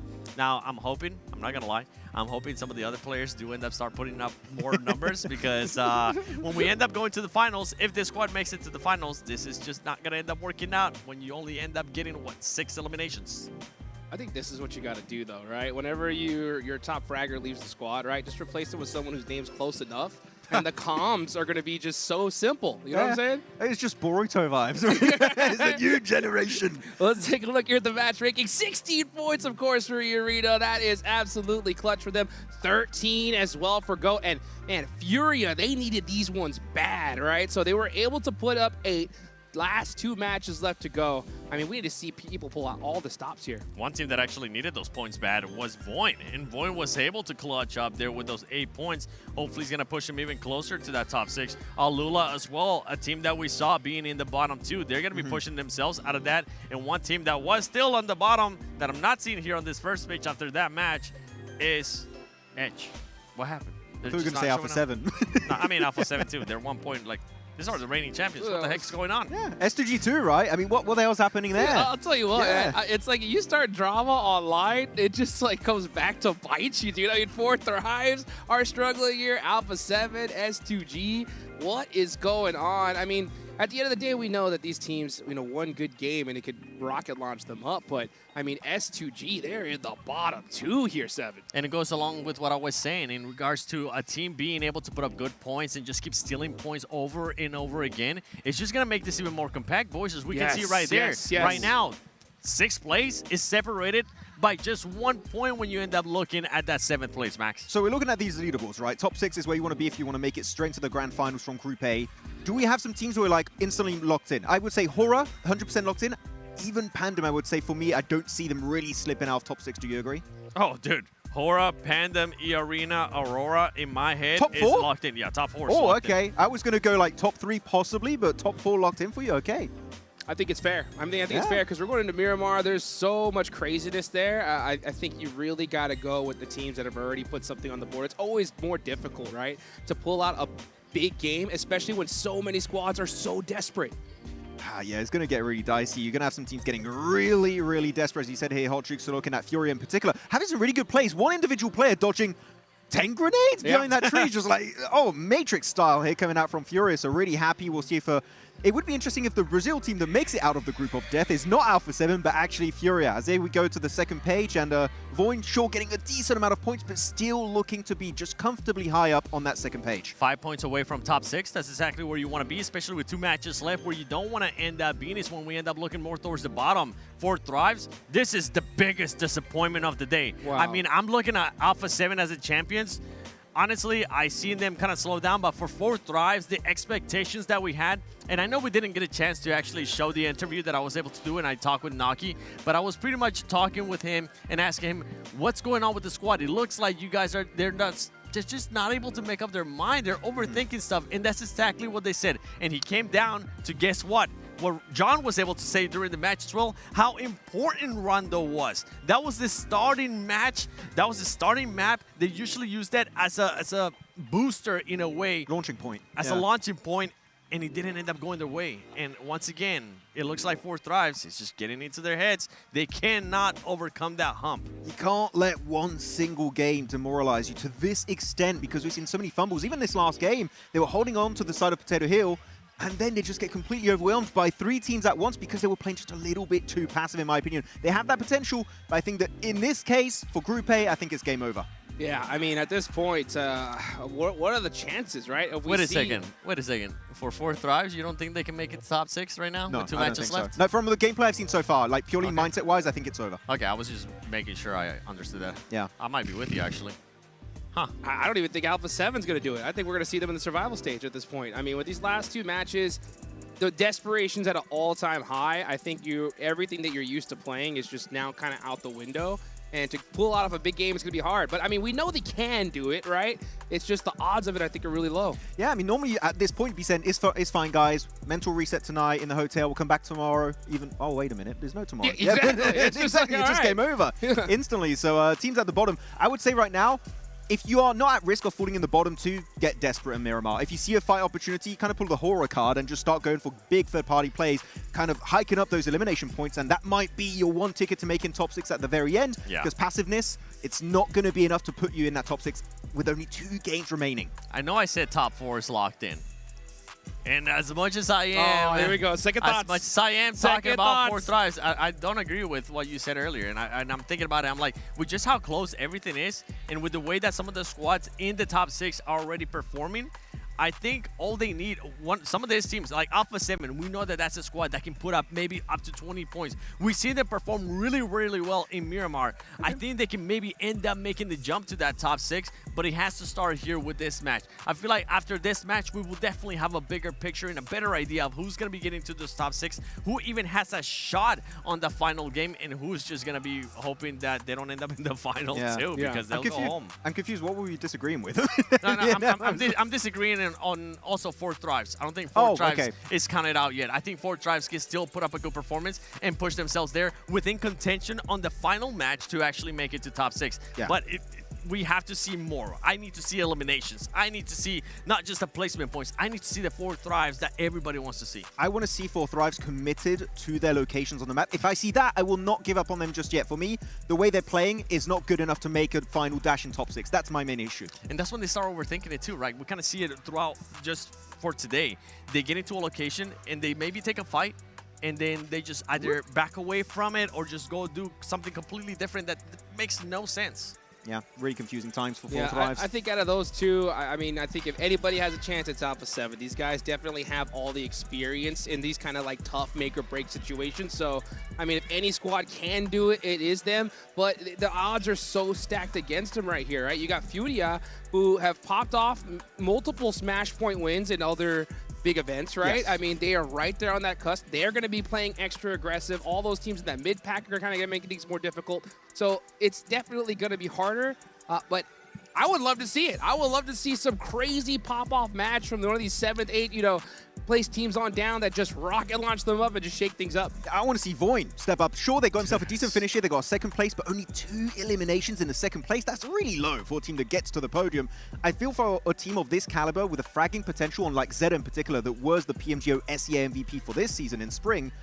Where's that fragging power that we saw back in SCA? It's not here right now. They're just purely making it at the top of the 2nd page off of placement points. That fragging potential is not there just yet. So I'm just smiling over here because now being here in Southeast Asia, being in Indonesia, being in Jakarta, I have been hearing rumors that SEA is not what it used to be. And I'm hoping that those questions get answered after this tournament, because right now, SEA, Pandem, luckily for them, it is putting up good numbers, and they're kind of keeping them in contention too, but other squads have not been showing up. I mean, really, Pandem, I would say, would be the underdog going out of the Indonesian teams of SEA especially, right? You're looking at the bigger names, your Bigotrons, your, not Alter Ego in that case, but usually all the other big names we would be expecting to do well. But no, Pandem qualifying through PMGO Indonesia, able to actually follow through with that initial performance, and Rondo is also going to be important going into the finals. Boy, if they do well on Rondo, Pandem, they could steal it the entire tournament here in those finals. Yeah, that's so crazy. I mean, with how powerful they are in Rondo and have proven to be over and over, it's not a fluke at this point, right? Oh, no. I mean, these guys can pop off for sure. And, we want to see a little bit more consistency at some of the other maps, but, I mean, when you have performances like that, it definitely shows your domination. One thing that I go as I look further down the leaderboards, I think there's 3 squads in particular that have gained a serious fan. Okay, guys? Right? I'm talking about Alula. I'm talking about S2G, and I'm talking about Etch. And that fan is Rosemary, dude. That guy is screaming at the top of his lungs for these 3 teams to pop off right now. Why do you say that? Because, they eliminated Four them Thrives is right above him. Oh, okay. All right. Sure. Interesting take.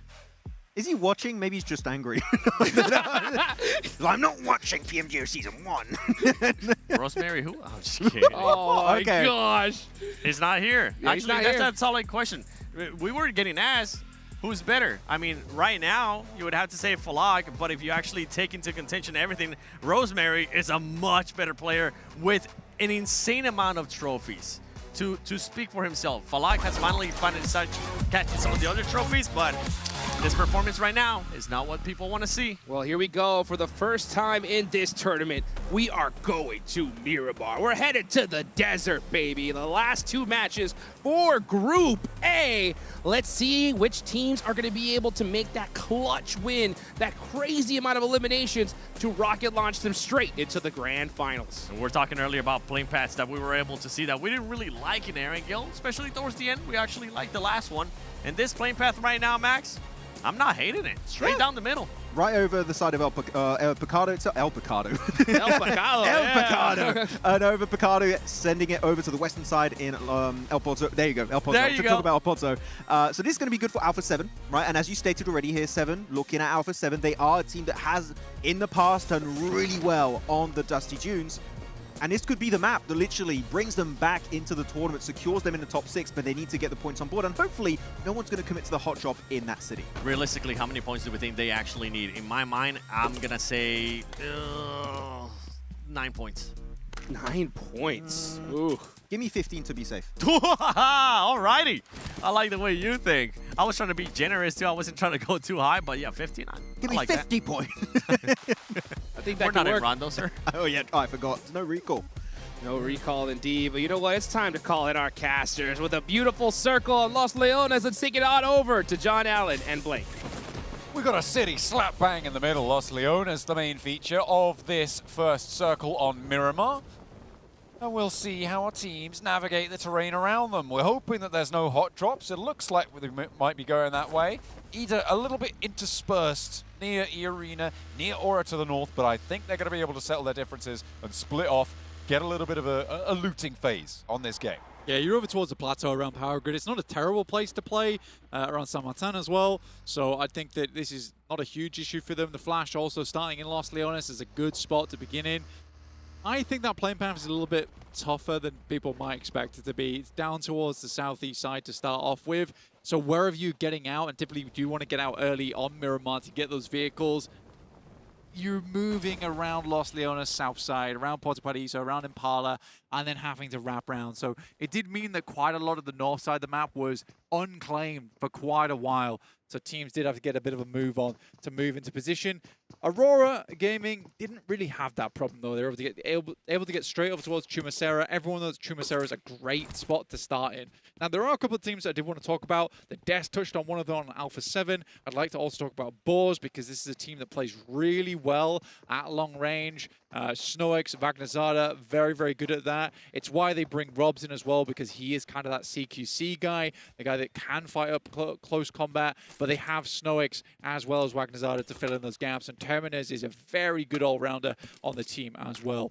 So Alpha 7, we are looking for more out of this team. This is their bread and butter. Let's see what they can get done here.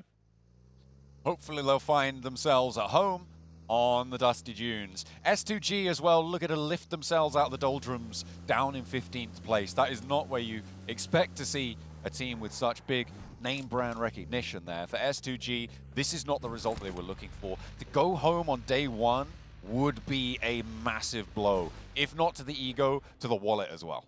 Yeah, I mean, for the org, S2G is such a well-known, it's a household name as well in Turkey. So I think for them to go out, like actually in 15th, 16th, go home. I do want to remind everyone that we play these groups out. Top 6 goes through, 7th through 14th, through to survival stage. But 15th and 16th, they're gone. They're completely gone. They'll be taking flights home after this. So for S2G, there's still time to fix this, but it's not looking hopeful at the moment. They definitely can jump up, and quite far, all things considered. We talked about the impact of a single chicken dinner, right? And the point differential between 10th and 6th place is 10 points, right? That's just a chicken dinner on placements alone, and definitely able to try and exceed that with Elim. So very much strikeable for everybody who's 14th and up, and even to an extent from 15th place. As much as it's difficult, it's achievable. However, that boundary is going to move. Right? Yeah. So you need to be going further than that. On a brighter note, I do think for Miramar, it is probably a better place for the guys on S2G anyway. Solke is a little bit of a strategical thinker. Miramar gives him a lot more time to figure out those next steps, where he wants to take the team. Lost historically one of the best long-range players we had seen come out from Turkey. Dominated back on Vikendi in the day from castle positions. He was the one you really wanted to look out for. So again, I think for S2G, Miramar, this is a good spot to start fixing things, making things right. For 7-2-1, on the other hand, 16 points, you know, it's not been bad. They're beginning to do some end games here over on Erangel as well, on tough circles. Yeah, I think that when we're listening back to the desk here, John, there is one clear sentiment that's brought up multiple times, which is based off the gameplay so far. That's brought up so much, and I think it is a really big thing to take away from some of our squads, particularly Alpha 7, who have been fairly quiet other than that rondo at the start of the day. 16 points to show for it on the day for 3 of our rosters. Wanting to push a little bit further. Etch, the team that most desperately wants to push further. Okay, hang on a minute. We've got a crash. The Boars are in. Over to 7-2-1. No knocks on the run-up. They're looking to find something, but the first goes down, 2 goes down. Rehan is on a tear today. He's doing so much work. 3 players have fallen for the Boars. They are getting swept aside. Where do they go? Oh my goodness me, there is a roar from the player stage. They are laughing at that push coming through from Boars. It got shut down so quickly. I mean, Rehan is an absolute madman. That was insane. He held, on his building, there were 3 players from the Boars going in. He's just tearing straight through them. On a more important note, that is an absolute miserable push there for Boars. Knowing they're in 6th place right now, they've got 1 game to rectify this. And this is after I made a big hullabaloo about this team being good on Miramar.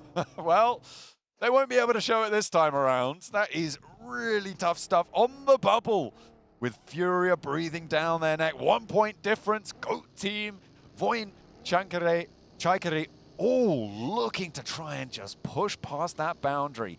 I don't think that Boars end this match in the top 6. Absolutely not. I think for Boars, what they'll come away with is a good springboard to get back into the top 6, but that's about it. But the pressure is going to be so high for them going into that final match of the day.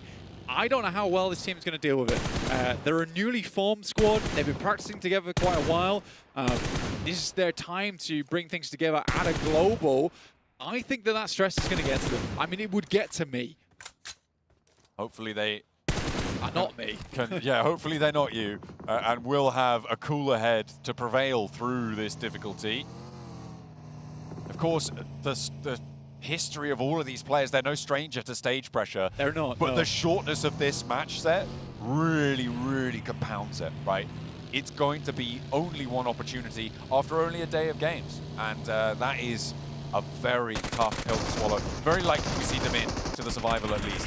Okay, here's the cross angles, here's the holdout. So it wasn't just Rayhan on the inside. The rest of his team were very much pivotal on holding out that push. Yeah, there was some great off angles coming through, some amazing shots. It's a great setup as well from them. And I think they understood they were going to get pushed at some point. That setup is extremely strong from 7-2-1. So they were very ready for it. But looking over towards the southeast side of the map is where we're going to head, over towards Impala and the crossroads that sit in this location. There's high ground down towards that southeast side, and the sprawling city of Los Leones also included. So this really cuts things up a little bit, right? You have the north side towards La Bendita, but this is kind of barren land. You don't want to sit in Los Leones too deeply because then getting out is going to be hard. Do you want to commit towards the southeast side on that high ground? I don't know. There's some difficult decisions for the team to make in the future here. I'm interested in the teams that are chasing right now. For GOAT team, this is great, right? They're in 8th place. They've already got an elim. They are really starting to hound down that 6th place. But for Furia, on the other side of Los Leones, they are actually right next to Voinchaikari. So there could be a battle to decide who gets the chance to take on GOAT team on the south side. It is very much this group of 3 teams that is chasing that are all in the same location on the circle. The Boars want this to go really badly. They want that to stop. Can that stop, please? But yeah, I think that even for these teams, Aurora Gaming, they're on the pursuit right now. They're heading up back towards the side of Furia. They're heading through that south side of Los Leones. Ida here, trying to escape. They're right on the funnel. And this is the problem La Bendita causes. Teams have to move around the side, which more often than not, pushes teams closer together. So you have Alpha 7, you've got Pandem, you've got Ida. Ida now has to make this big swing towards the east, towards Impala. They're likely going to run into Alpha 7 at some point, and because Alpha 7 took a bit of a wider wrap earlier on, they have priority on the zone. They are just coming into the west ground of Impala right now, and Ida going to be potentially pushing in behind them. A difficult hold, or Ida could try and actually go further east, try and escape Alpha 7 altogether, wrap around Impala maybe? I mean, that's a really bold decision if they go for it. You could swing warehouses potentially, but that's a living spot. That's not a get a big game spot. I think, to be fair, I think it might be a good option for them. We're into stage 2, so the blue zone's survivable. You imagine that maybe there's someone in Impala already. You go around the back of those mountains. Yeah, I think it's doable, but they actually are going to go through Impala and maybe take a similar sort of spot a little bit closer to the zone. Well, you can grab high ground, right? Above church, it's not a bad idea. It gives you a lot of position to scout from, figure out your next move. So I think for Ida, this is not too bad. Let's take stock of the rest of the circle, though. S2G currently playing a 2-2 split across the road. It's not a bad position. It is a bit of a gamble, though, getting away from this spot. As more and more teams come in, they will have more sight lines looking over towards that northeast side. So S2G hoping for that northeast shift. Aurora Gaming actually were able to kind of snake their way through Los Leones, but that's the circle that S2G is looking for. That's decent, that's workable. They are on the northern side of it a little bit, but a lot of the teams are already to their south. Getting through this cut, you do need to be moving fast with a direct target. For Alpha 7, if they've scouted out that there's the building free south towards this junction, they might look to try and push up towards it, but it's more likely that they just sort of stop, chill out where they are. There is a little bit of cover to be playing around there with the roadside, with those roadside positions as well. They could potentially just stop off there. Ida not going to challenge them. They're all the way on east on Impala already. It's this south side that's starting to become a little bit of a boiling point. Yes, it's around a lot of the high ground as teams start to push out of it. Furia passing by Voin at the moment, quiet as they can, to be honest with you, trying to not alert them to their presence so they get ahead of them, they should take them out earlier. Go, though, opening up over towards Aurora. Aurora trying to push further and further through. This is the team that's coming into the circle with limited information, John. It's a high nade. It's a big toss coming through from Ayato. It goes a little bit, swings far. That next one looks fairly decent, but that one also swings down the hillside. An unfortunate bounce on it. Just a little bit over the lip. It's not going to connect. The spray downs look pretty good, though. Pretty solid. Force. Wow. Okay, that was Focus who managed to get that one out in the open. That wasn't from the angle that we had there, but still able to do a lot of damage. And with Reapers dispatched on the off angle, the nades are going to continue to bombard. Connects on that one. Top re-knock. Doc and Ziol now, 2 players alive for Aurora. Looking to try and pick up the pace here. Try to get those reses. Try to move out and get the res out in the open. It looks like they've managed to look for it and go lose a player to a knock from Edge. Edge getting a knock here is a big deal for Aurora Gaming. They are under the vice right now, and it is squeezing at the moment towards them. They're able to get a player out down towards the party bus, get themselves a quick res as well. In the meantime, it's a tough position to leave for Aurora Gaming, but this is a tough game to leave early anyway. They're currently in 4th place. They get a decent game here. They pretty much secure their top 6 going into the final game. That's what you're looking for. Top 6 is what it's all about. Get through to the finals directly. Aurora Gaming, they are really not having a good day. I mean, yeah, that's an immediate double knock. There is really no way now that they can get out to get those reses. They're playing on us too. The question is, how far can they go? Grab 6 points on this game, 4 points on this game. That may just be enough to be able to secure that top 6 spot for them, and they will have to try and play a commiserative game now. Yeah, Goat just put the hoof on them. Did not let go. Aurora Gaming unable to get away from it, but yeah, this is a survival game now for the final 2 players in Reefus. Well, his compadre in that location. I mean, it's the only way to go about this. Reefus is a good player to still have up and kicking on the squad. Really has been pulling his weight today on the team. Circle moves far down towards the southeast side. This is just horrendous terrain all around. Teams are going to have to play a real blinder to get this to work for themselves. But first, many teams are going to get themselves out from that north side and also the west. You got Pandem, 4th Rise, the Flash all trying to make this squeeze on the western edge. They don't want to pass through on this open ground on that north side. It is a tough ask for a lot of these squads. Alula with now 1 player left standing, losing the player in between the silos to a Ida put pressure on. Will continue to do so. Just claws now remaining for Alula. S2G regroup blank. They've moved out to their east point and are potentially looking to put their nose into the south of their spots. That regroup necessary and done without any disaster. Yeah, they hear the degradation of Alula on this south side, right? They can see the players going down in the Elim feed. They decide maybe this is a good time to start moving across here whilst teams down there are distracted. For Claws, it's not likely he's going to clap back too much over towards them, so this is a good opportunity to start moving. Ida as well as Alpha 7. This has been a hard game for them. It's been tricky on this east side, and they have had to pull off some tricks of their own to make their way out of it. Ida did take that high ground as we suggested. Now they've got Rita scouting down towards the south side on those warehouses. It's playing out pretty much as we expected. The Flash, though, coming up against 4th Rise. This is not what they wanted to happen. There is a knock over towards Zeus. 4th Rise fighting for their lives here. Needing to put these points on the board. Team Flash want to take it away from them.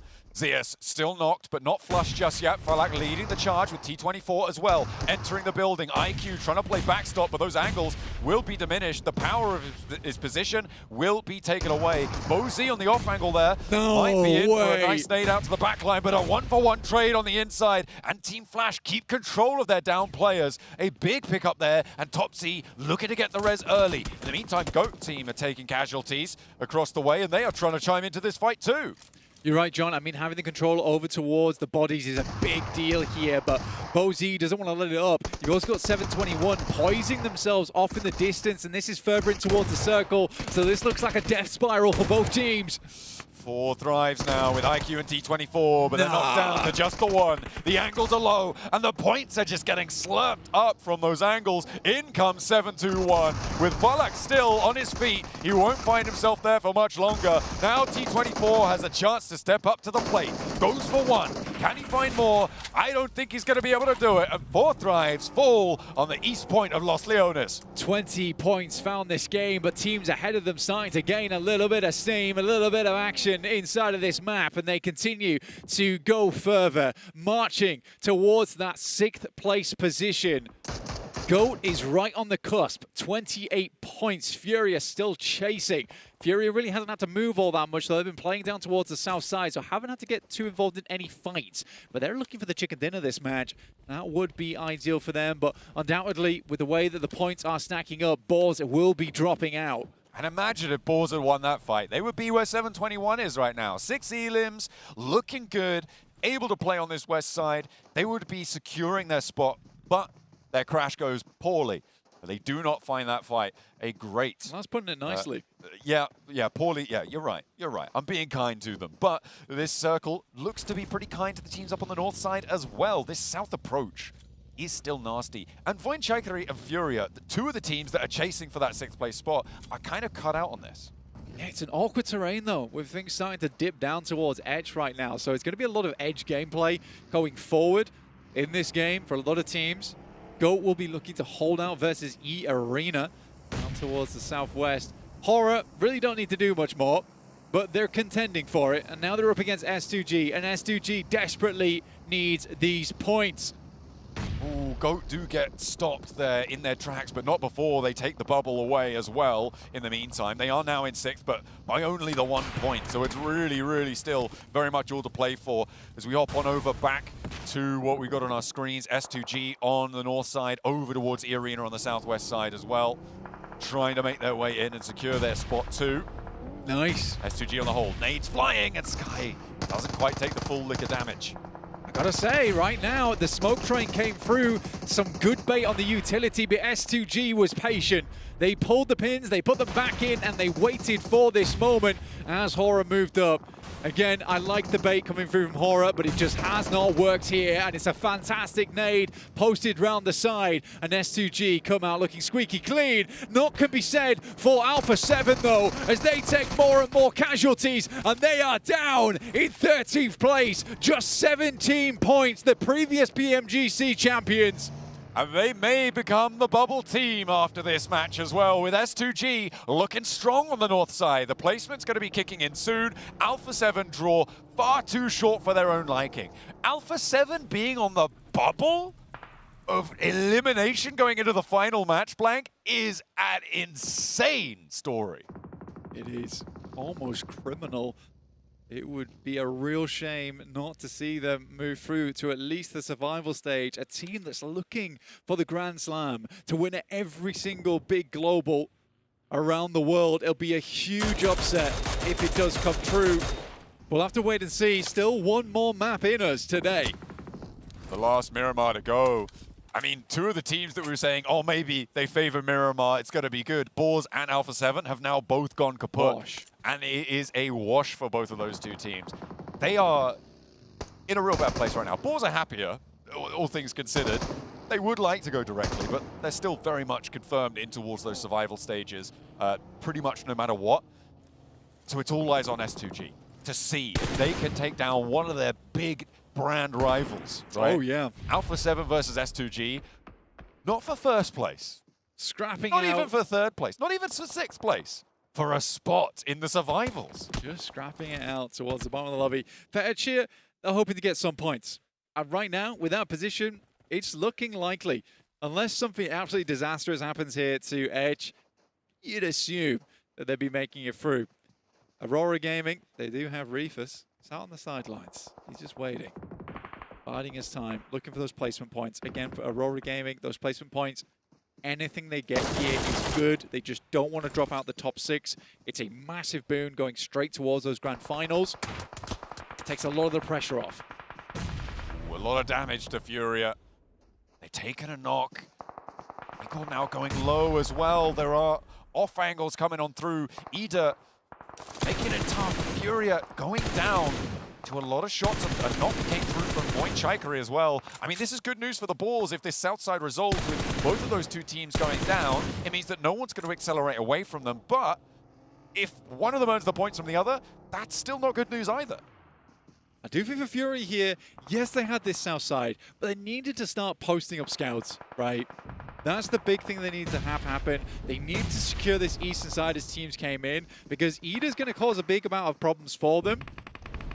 Might even cause some casualties. Right now they are dealing with it successfully though. There's still players in the back there with Emre, Swain, as well as Darkin. But they've got the bead on Fury now, which is kind of a problem. It is a real tough going for them. A nice pickup comes through over towards Swain, and Ayala looks for the flush. That one will be snaffled away.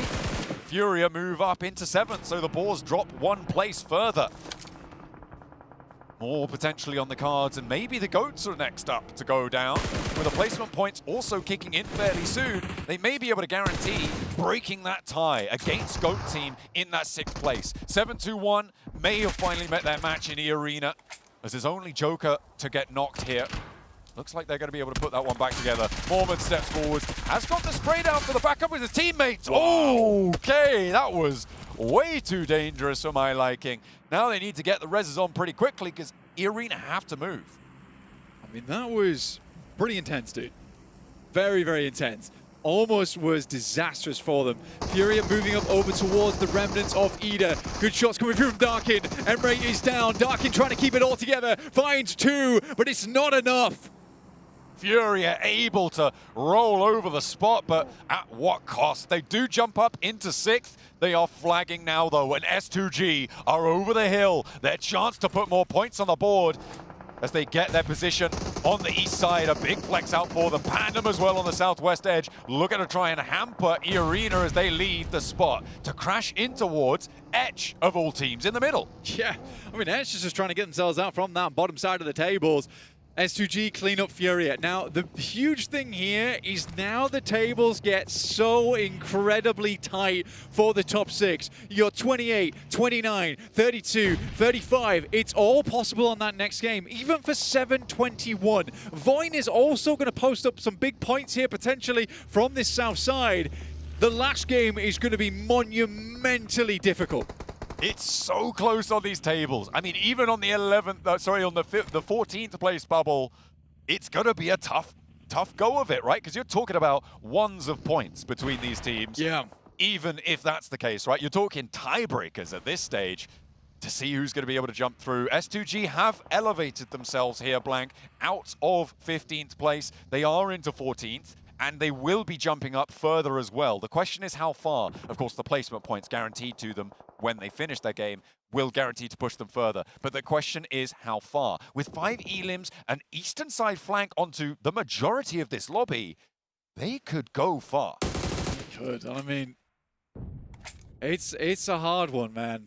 Our format right now is like running a unicycle through a barbed line tunnel, trying to get towards that top 6. I do really feel for the players in this situation, but you got to give it your all here.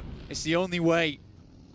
For Voin, they're still looking strong on that south side, but S2G, it's been a good performance so far. Mormon, great nade over towards the guys on Pandem. They are looking battered and bruised, but they immediately went for the res, and Mormon just has to post another one. It's the easiest second nade of his life. And he looks for more as well. Gets a knock, gets another point, and Pandem cannot find their feet here in the solo scrap out. More nades still in the pocket for Mormons, and he wants to post them over. Not quite connecting, just into the buggy in time. He may be running dry now on the nades, though.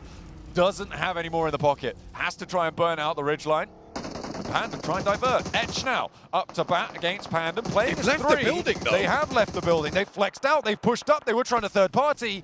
And the internal team now has to deal with it. The first knock is good, though, and a lot of damage done besides. Speed nades in through the corridor, tries to bounce it, looks good for the knock, but he gets the flush instead. The long range, but there's a player behind him. They need to be worried about him on the inside. Oh no, he's given them the turnaround. And the solo now for Pandem may have opened up Etch. Dimsy looking to make this happen. Fajita goes incredibly low. Dimsy's going to go for the first aid kit at the same time as Fajita. He'll hit his first and can peek first. Moves over towards the backside, towards the paneling. Tries to get towards the top of the stairs here on the decking. But Fajita in a troubling spot now for Etch. They made a classic mistake. Left the building whilst all the players were still in vehicles. But very quick decision making from Pandem. You've got to give them that. They made that choice and they're going to stick to it. Fajita on the door frame, though, puts them out of their misery.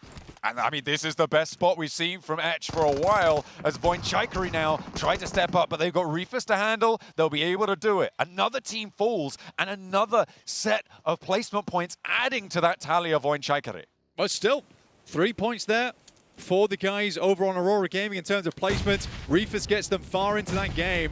Etch stays alive, and it looks like Voin's going to take it all. And for a team that was looking a little bit worse for wear on the tables, they had not many points at the start of the day. This is a real turnaround.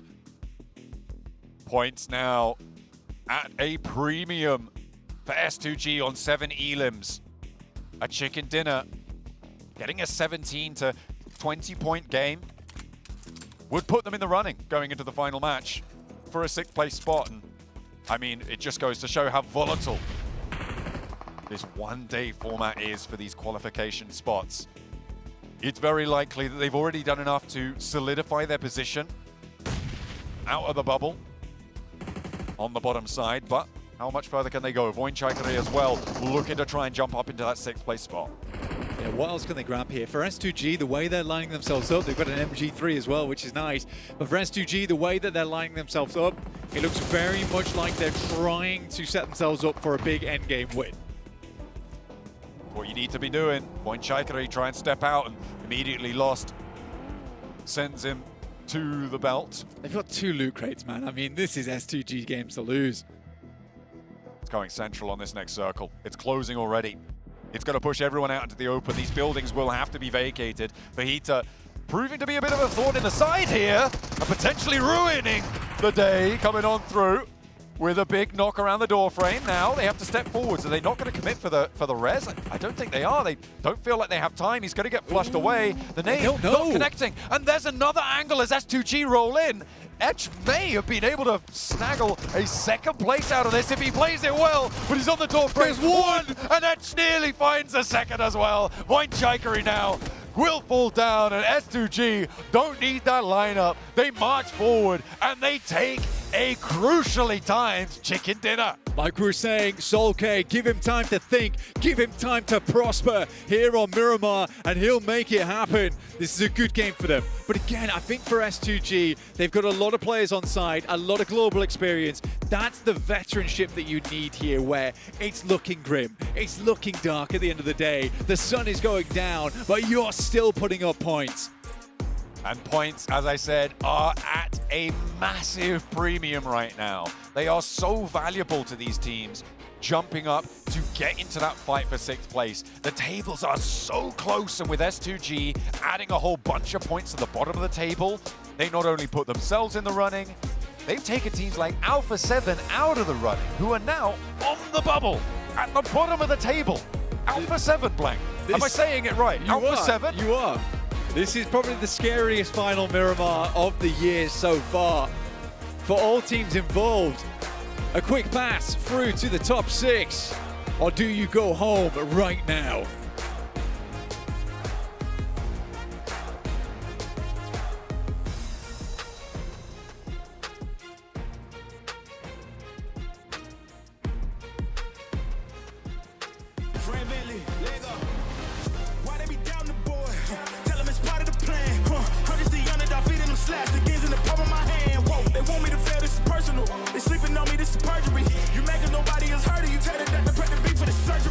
Killing it, they ain't gotta gas me up, do it myself, I'm drilling it. How many times did they pass me up? I'm cool, can walk on my shoes, I'm kicking it. Wanna jump in cause they see that it's working. Grow from the air, they see wins on the surface. Flaunting my wins, I do it on purpose. Playing with you till you climb to the surface. Motion, okay.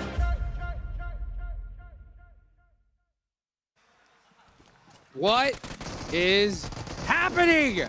What is going on today? This is absolute madness. First off, okay, before we get into all that, Gotta give the props to S2G, man. I mean, whoa, talk about last-minute clutch. I know their owner is doing a little viewer party here, and he absolutely popped off with that win, and I completely understand why.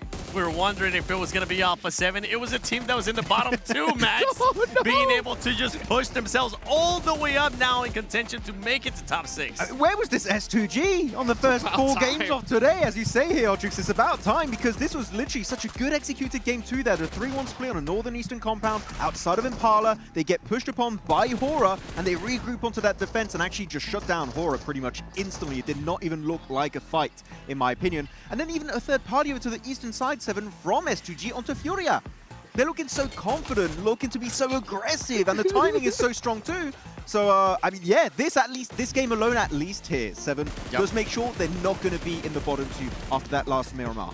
They're still going to have a chance to either go to survival or maybe end up in the top 6, because honestly, once we end up seeing the overall, due to teams performing so well today, they just have compacted that leaderboard so much, and I can't wait to see how much compacted it's actually going to be. How many points? Is it going to be 1? Is it going to be 2? I mean, look at these replays. We just saw more.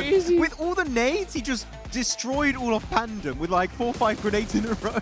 It's crazy moments.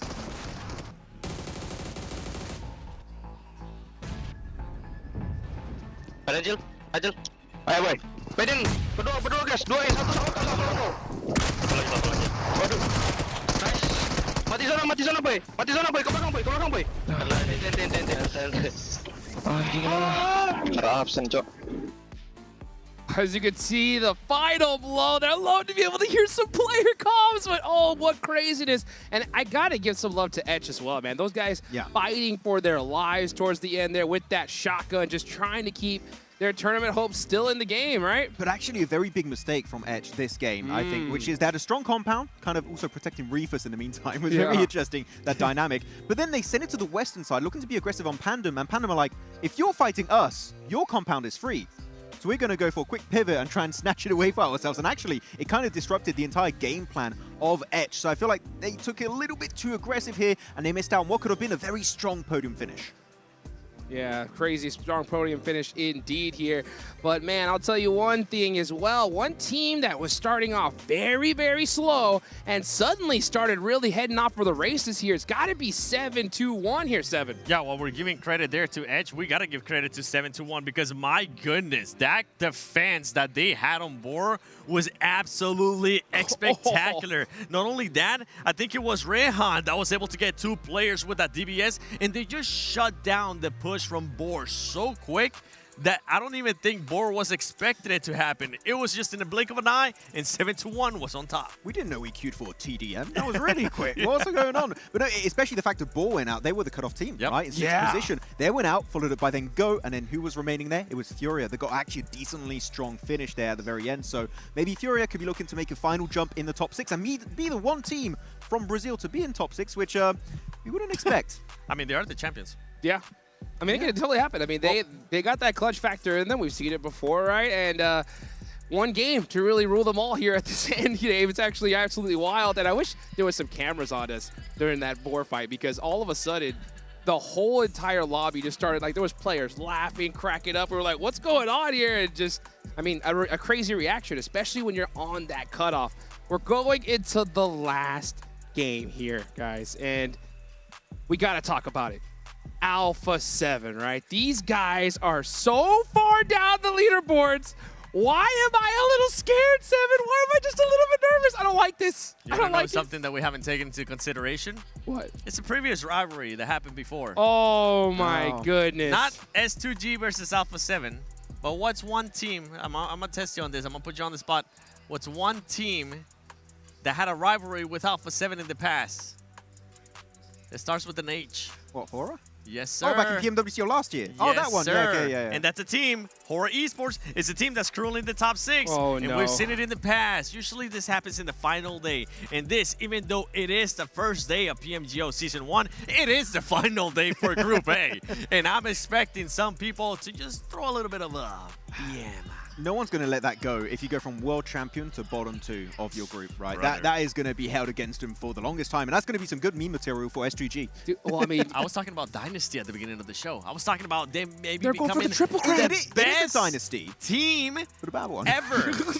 all right. No, hey, settle down. Settle down here, guys. You know what? You make a crazy point there, Seven, right? Because, I mean, if you're going to go and you have so much money on the line here, you got the Esports World Cup right around the corner, right?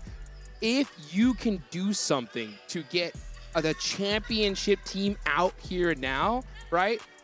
Oh, wait. You're thinking what I'm thinking? I'm thinking if Loops do well in the other group, and we do see Fiore make it here, they Alpha drop 7. down. There's only 2 slots for Americas. We don't have Alpha 7 at PMWC. Goodness. Ooh. No defending champion? Ooh. I got goosebumps. I can't lie. I got goosebumps there. At least we have Yangon, so that's a something. possibility. If they... Are they going to get... They already It almost invited. feels, I feel like we're just talking dirty. This doesn't feel right. I mean, that's absolute crazy. I like that we both clicked on that too. I was Neuron like, Alpha activated. 7 might not even make it to PMWC. Huh, interesting. Unreal, guys. This is where it all comes down to. I mean, this new format, I love it. I gotta say, this is just straight chaos here at this moment. I love to see it. Now, the reason why you love to see it is because it's freaking mayhem. That's and we love right. mayhem. That's exactly why. Oh, man, absolute mayhem here. Of course, we're live in Jakarta, Indonesia, going into that last match of Miramar. But you know what? We'll be right back after this short break.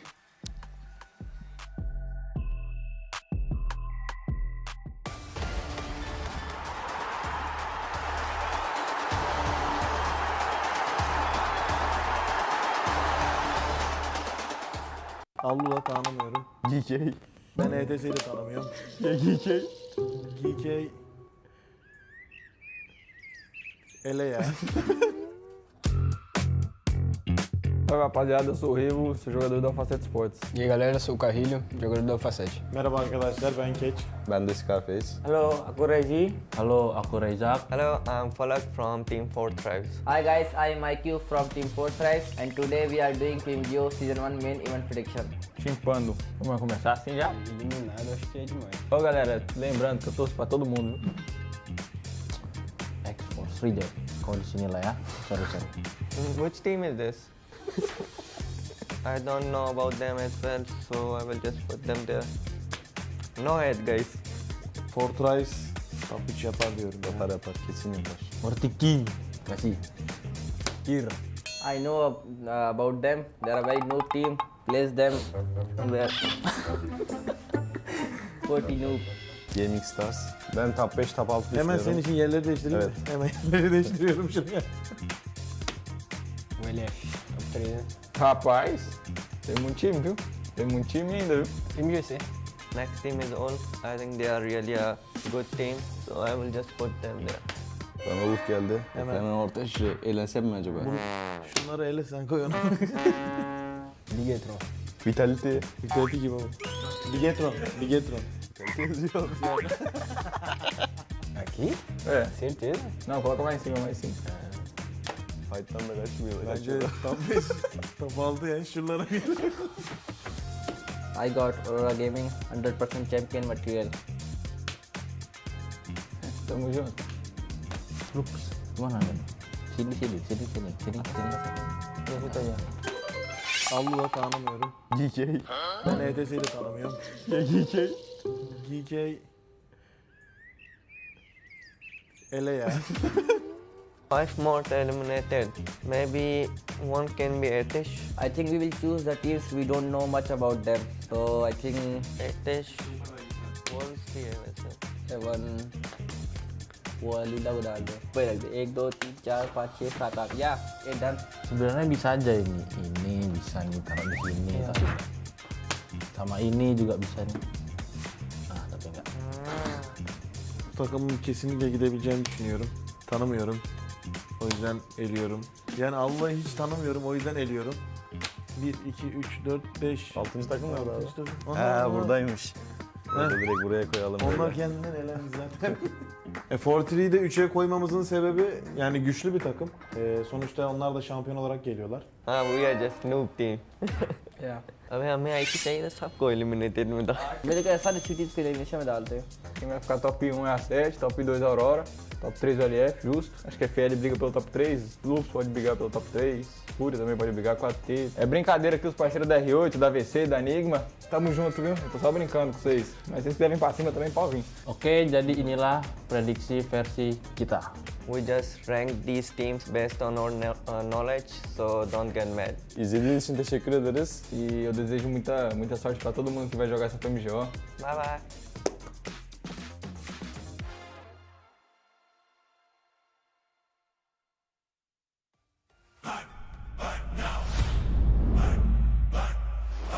Flame on and go.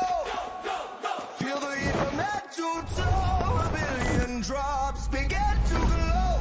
Flame on and go. The soul is in our control. From the draw to the last one standing show. A no-name kid in a high-risk drop, a street food vendor with a victory dream. A midnight warrior looting in the dark. The fuel is passion pushing through the blue. We scan the path at the edge of the gas. A million stories in a single squad. No royal blood, just the drive to our last. The skill, the nerve to on the final gas. Fire in my mind. Running through the sky.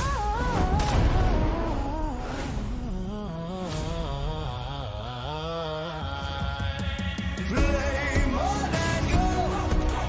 Feel the heat from head to toe. A million drops begin to glow. Flame on and go. The soul is in our control. Flame on and go. The soul is in our control. From the draw to the last one standing show. Flame on.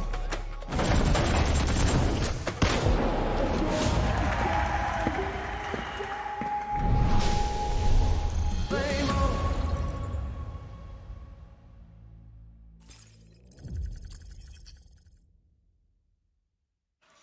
And we're back getting ready for the last match here for Group A, the Group of Death. And we got some crazy squads at the bottom of the leaderboards that have contention of possibly being eliminated right here, right now. 6 teams are going to be moving on over to those grand finals. Now, hopefully we'll get the overall leaderboard soon so we can really break it down. But when it comes to those overalls, just kind of looking at some of those numbers and crunching them, I think we may have top 4 or 5 teams pretty much locked at this point, right? So, I mean, if you're looking to go to the grand finals and you're one of those mid-pack teams on down, there's pretty much only like 1 slot available. So, I mean, just how crazy is this last match going to be? It's going to be hectic. So many teams are going to get so desperate because I think we both agree, right? Top 5 locked in right now. And we saw Boar were holding that point threshold, that entry point to top 6, go out early to 7-2-1, then go overtake it. They go out, then Fury overtake it. Are they still in top 6? I really don't know. Actually, you were theorizing just now, Seven, that maybe S2G could be in top 6, or at least close. I think with that performance, honestly, I would be surprised if they are not in top 6 because of just of how compact. I know I've said this multiple times and I feel like I sound like a broken record, but it's just the way that this format kind of allows things. It's just of how compact everything is. One good performance like that can send you from being in 15th place all the way up to top 6. Imagine you bottom 2 and you qualify. That's like, crazy. How do we get here? It's unreal. I mean, it's unreal. I mean, and this is the craziness of just 6 matches all by itself, right? Now, you see all that crazy chaos coming into play here, okay? What do you think is going through the mind of Alpha 7 here, right? Do you play your normal game? You have to kind of adapt, obviously, and we know they can adapt, right? Do you think they're going to kind of go more aggressive off the rip, slow things down? What do you think? Me? Yeah. Oh. You're the Alpha 7 guy. Oh, no, actually, I am usually the Alpha 7 guy. I want to know what you think what Alpha 7 is going to do. Oh. If I were them, genuinely, I would just try and make it to the late game, low eliminations, just avoid bottom 2. I would give up on top 6, avoid bottom 2. I mean, that should be your main focus. Obviously, right? Yeah. But there is that back of their heads that they know absolutely nobody likes Alpha 7 usually, and everybody wants to have beef with Alpha 7. So I honestly wouldn't be surprised if we end up seeing some team hunting Alpha 7 and say, hey, remember those 2025 PMGC champions? Guess what? We knocked them out of the first global event in 2026. I feel like that's pretty good bragging rights. What if S2G and Horo just like, let's go El Pozzo? But the thing is, S2G is still trying to qualify. Even if they are in top 6, they're barely going to be within that threshold. So I don't really have them in contention to be one of those teams that tries to hunt down Alpha 7. I do have Hora in contention to being one of those teams that tries to hunt down Alpha 7 and just sends a nice little reminder of who's the top dog. The boss since PMWC. Could be happening, really. I mean, S2G was just more of a meme, really. I would enjoy it for what I would love it. I would on love Instagram, it. or the memes would be just like S+ tier, chef's We're going kiss. to be seeing trash bags all over the place. Yeah, because we know where they drop, right? El Pozzo. And I do want to say this last game on Miramar, the circle was very unkind to them. Very eastern. They dropped to the western side. They're trying to go for that wide northern rotation. Very late to make it into the zone and instantly get gate kept. But unfortunately, we're running out of excuses for Alpha 7. Even if you do get a bad circle, this is a team that, as we said, they're the world champions of PMGC in 2025. A bad circle is not good enough of an excuse for them to be in the bottom 2. Okay, now, I was talking to you earlier, right? I was like, man, being bottom 2 in this tournament's crazy, right? Yeah. And you did tell me, right, that to be bottom 2, you gotta have a really, really rough time. It's like, there's no way we're gonna see a top team ever down there, right? And we actually have that possibility right here, which is wild. Personally, what I'm gonna be looking for when it comes to this game here, if we do have a good El Pozo playing path, and if they don't drop in El Pozo, then I know for sure Alpha 7 are in their heads, and they're gonna be mixing some things up. But you know what? Okay. We'll just wait to see what happens when it comes to A7. Let's talk about some other squads, okay? One team I know you really want to talk about in that mid-pack that's going to be really hunting to get those eliminations here, right? It's going to be Voin, right? Yeah, I mean, very reliant on placement points. They got 2 second places back-to-back, one of those being on Erangel, next to Potato Hill, and now we have this one happening right on the outskirts of Impala getting a second place, but a lot more eliminations. They were just so passive in the past. They showed a bit of a resurgence, a bit of a showcase of what they can do fragging-wise, and this is the mindset change that I think could be enough to put them up in that top 6, especially when Goat went out early, Balls went out early, Fiora didn't get a massive game this time around, so I think it's going to be maybe Voin competing directly with S2G for that final top 6 position. Cool. Yeah. Okay. Well, I I like respect it. Any other squad 7 in particular, do you think that could surprise us here in this last one? Surprises either good or in a bad way. I feel like Boar throughout the whole day, they have been that team that has been in contention there for that 5th, that 6th, that 7th place, and you just don't know what they're gonna end up doing. You honestly can't tell. If you were to tell me that team's gonna end up qualifying, I would believe you. If you're gonna end up telling me that team's gonna end up going to survival chance, I will believe you as well, because they're just not having a crazy, insane performance. They're doing what they need to, but in this last match, they need to get that little extra oomph to get them over the edge and make sure they stay within the top 6. I mean, actually, it's very important for Boars to qualify for the finals because they need to be top 4, while the other squad that qualified first place from Western Europe, if they don't make it to the finals, that's the single opportunity to qualify for PMWC. If they don't make it in top 4, PMWC for Boar, it's completely out of the question, which a roster of this caliber from Western Europe, you would expect them to qualify, but that might just be the opportunity for them to miss out on one of the biggest events of 2026. Man, I'm really wondering how this last game's going to go, guys. I'm wondering if we're just going to see that kind of craziness last match that we've seen in other tournaments in the past where just teams just start going bananas and we only got like 20 people in circle number 5. Like, or do we see everybody just turtle up, right? Yes. And just play things? What do you think? You think that's going to be the way to go? I think usually teams play very passive, play very scared when there's just so much on the line. I would say if you're safely away from bottom 2, then you can be a little bit overly aggressive, be willing to take fights, and maybe some other squads would not be willing to commit to. But if you are a few points away from bottom 2, like maybe Alpha 7, really you just got to be avoiding every fight like the plague just to make sure your adventure continues in PMGO Season 1. Yeah, I would love to see where like, I know like the top 3 teams, right?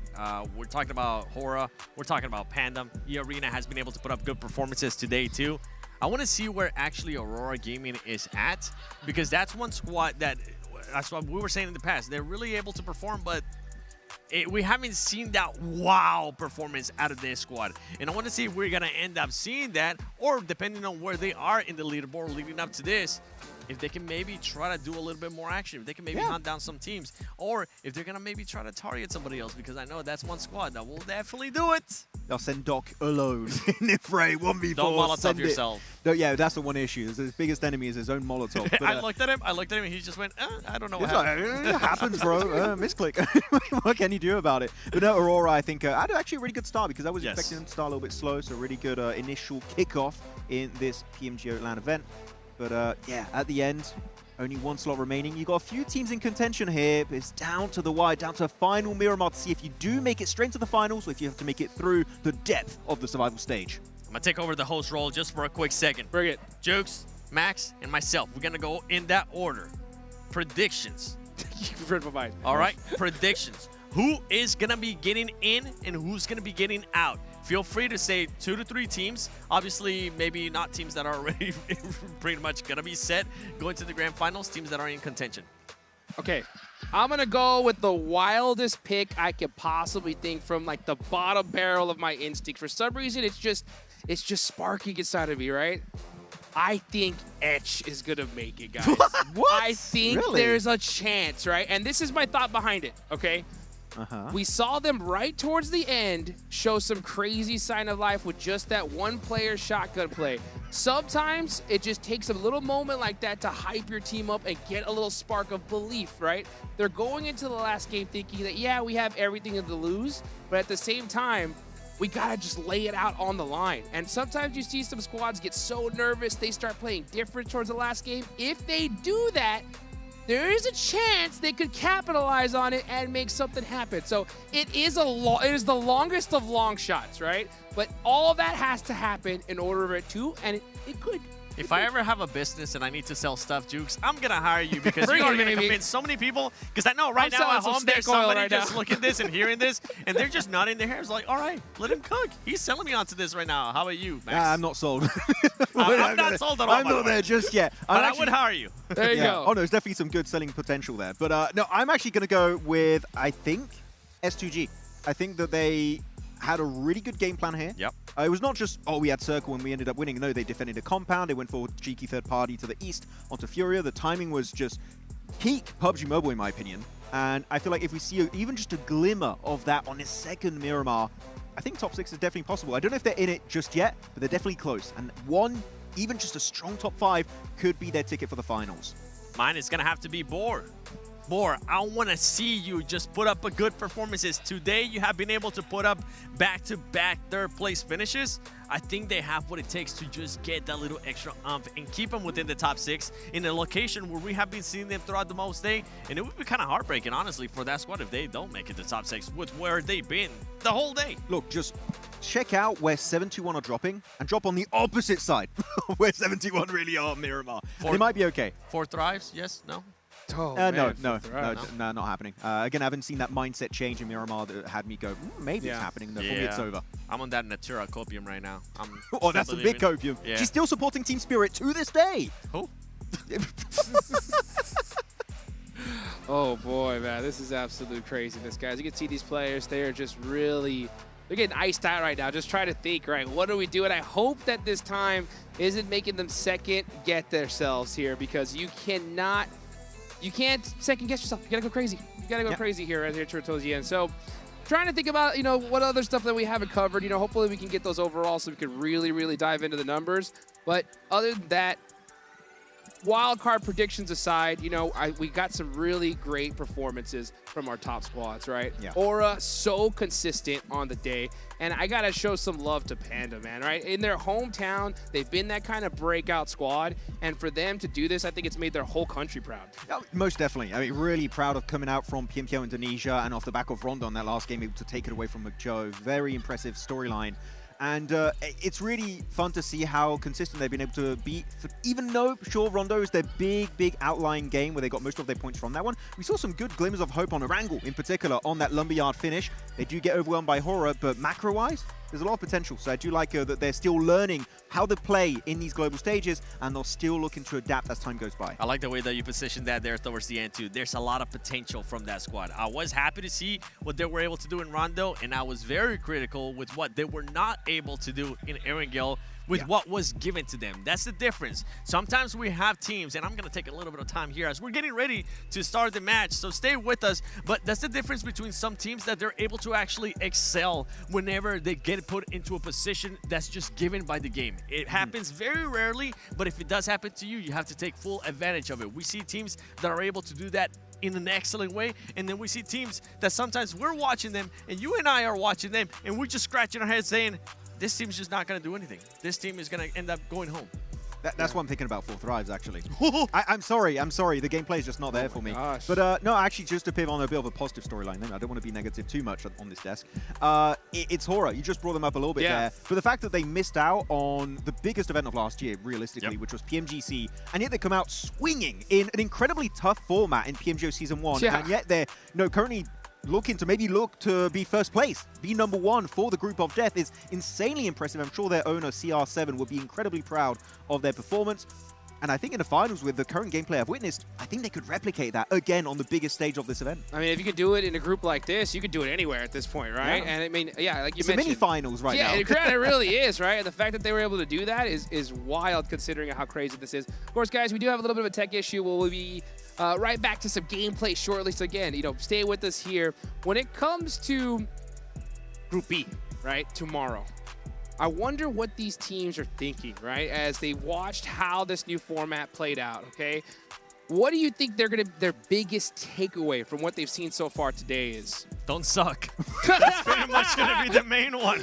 Oh, you know exactly what's happening. You're looking at the reigning champions of PMGC 2025. You're definitely saying don't suck. Because if you do, guess what? Anything can happen. You're going to have a team go from 15th place, possibly into the top 6, going into the last match. And then you're going to have the reigning champions of PMGC in the cusp of getting eliminated. Yes. Not even going to survival chance. Getting eliminated.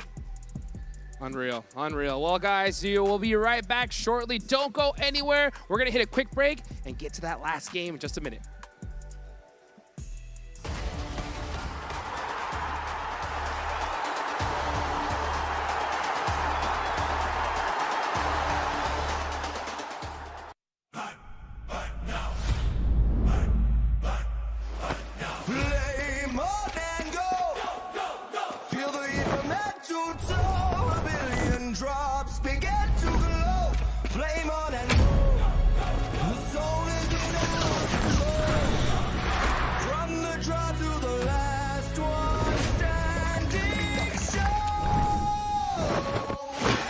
No-name kid in a high-risk drop, a street food vendor with a victory dream. A midnight warrior looting in the dark. The fuel is passion pushing through the blue. We scan the path at the edge of the gas. A million stories in a single squad. No real blood, just a drive to our last. The skill, the nerve to on the final gas.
Allu'la tanımıyorum. GK.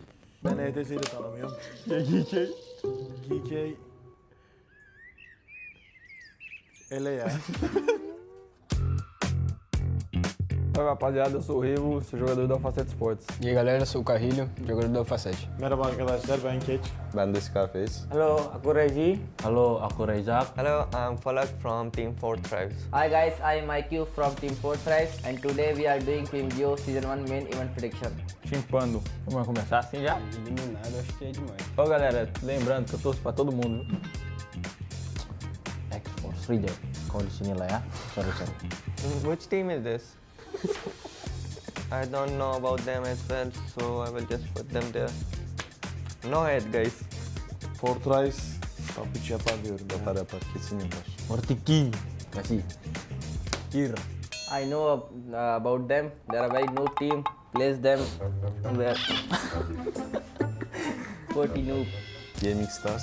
Ben top 5, top 6 Hemen senin için yerleri değiştireyim mi? Hemen yerleri değiştiriyorum şuraya. O LF, top 3, né? Rapaz, tem muito time, viu? Tem muito time ainda, viu? PMGO Next team is Wolf. I think they are really a good team, so I will just put them there. Bana Wolf geldi. Hemen. orta şu eğlensem mi acaba? Şunları ele sen koy onu. Bigetron. Vitality. Vitality gibi ama. Bigetron. Aqui? É. Certeza? Não, coloca mais em cima. Fight'tan da kaçmıyor. Bence top 5, top 6 yani şuralara geliyor. I got Aurora Gaming 100% champion material. Tamo junto. Rups, mana ada? Sini. Tut aí. Allı da tanımıyorum. GK. Ben ETS'yi de tanımıyorum. GK. Ele ya. 5 more eliminated. Maybe one can be Etish. I think we will choose the teams we don't know much about them. So I think Etish. Wolves भी है वैसे. 7 वो Lula udah ada. Berapa? 1, 2, 3, 4, 5, 6, 7, 8. Ya, done. Sebenarnya bisa aja ini. Ini bisa nih taruh di sini. Tapi sama ini juga bisa nih. Nah, tapi enggak. Bu takımın kesinlikle gidebileceğini düşünüyorum. Tanımıyorum. O yüzden eliyorum. Yani Allah'ı hiç tanımıyorum, o yüzden eliyorum. 1, 2, 3, 4, 5. 6. takım nerede abi? Onlar Buradaymış. Orada direkt buraya koyalım. Onlar kendinden elendi zaten. F43'yi de 3'e koymamızın sebebi yani güçlü bir takım. Sonuçta onlar da şampiyon olarak geliyorlar. हाँ we are just noob team. Yeah. अबे हमें आई चाहिए था सबको eliminated में था. मेरे को ऐसा अच्छी टीम को elimination में डालते हैं. Quem vai ficar top 1 é a 7, top 2 a Aurora, top 3 o LF, justo. Acho que a FL briga pelo top 3, Lupus pode brigar pelo top 3, Fúria também pode brigar com a T. É brincadeira aqui os parceiros da R8, da VC, da Enigma. Tamo junto, viu? Eu tô só brincando com vocês. Mas vocês quiserem pra cima também, pode vir. Oke, jadi inilah prediksi versi kita. We just rank these teams based on our knowledge, so don't get mad. İzlediğiniz için teşekkür ederiz. E eu desejo muita sorte pra todo mundo que vai jogar essa PMGO. Bye bye.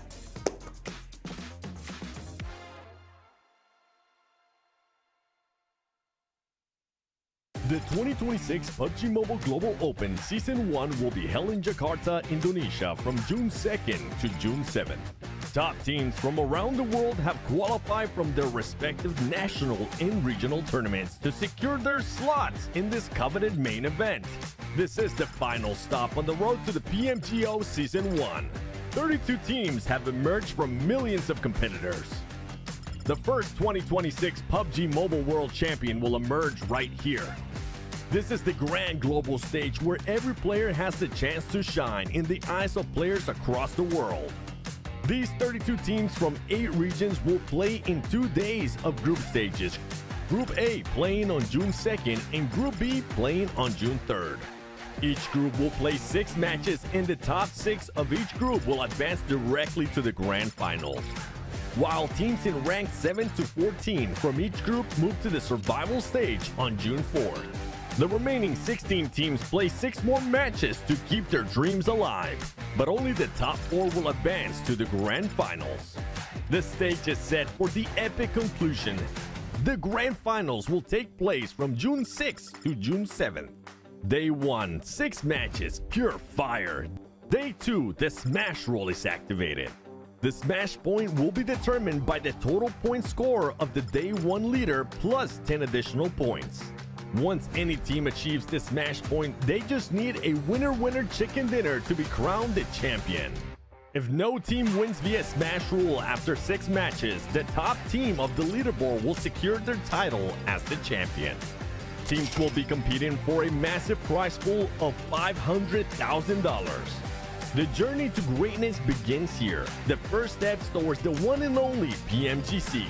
The results of PMGO Season 1 will also determine the participating teams for the upcoming PMWC, so make sure you stay tuned.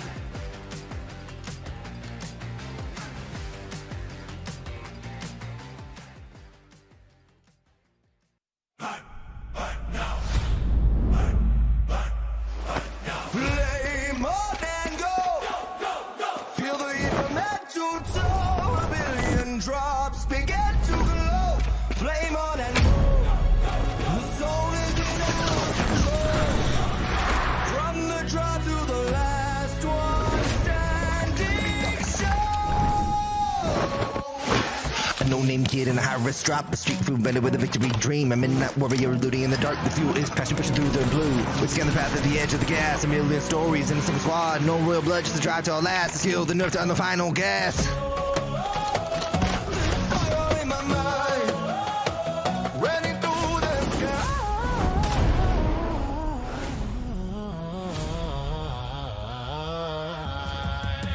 Play more than go. Feel the heat from head to toe. A billion drops begin to glow. Play more than go. The soul is in our control. Play more than go. The soul is in our control. From the draw to the last one standing show. Play more.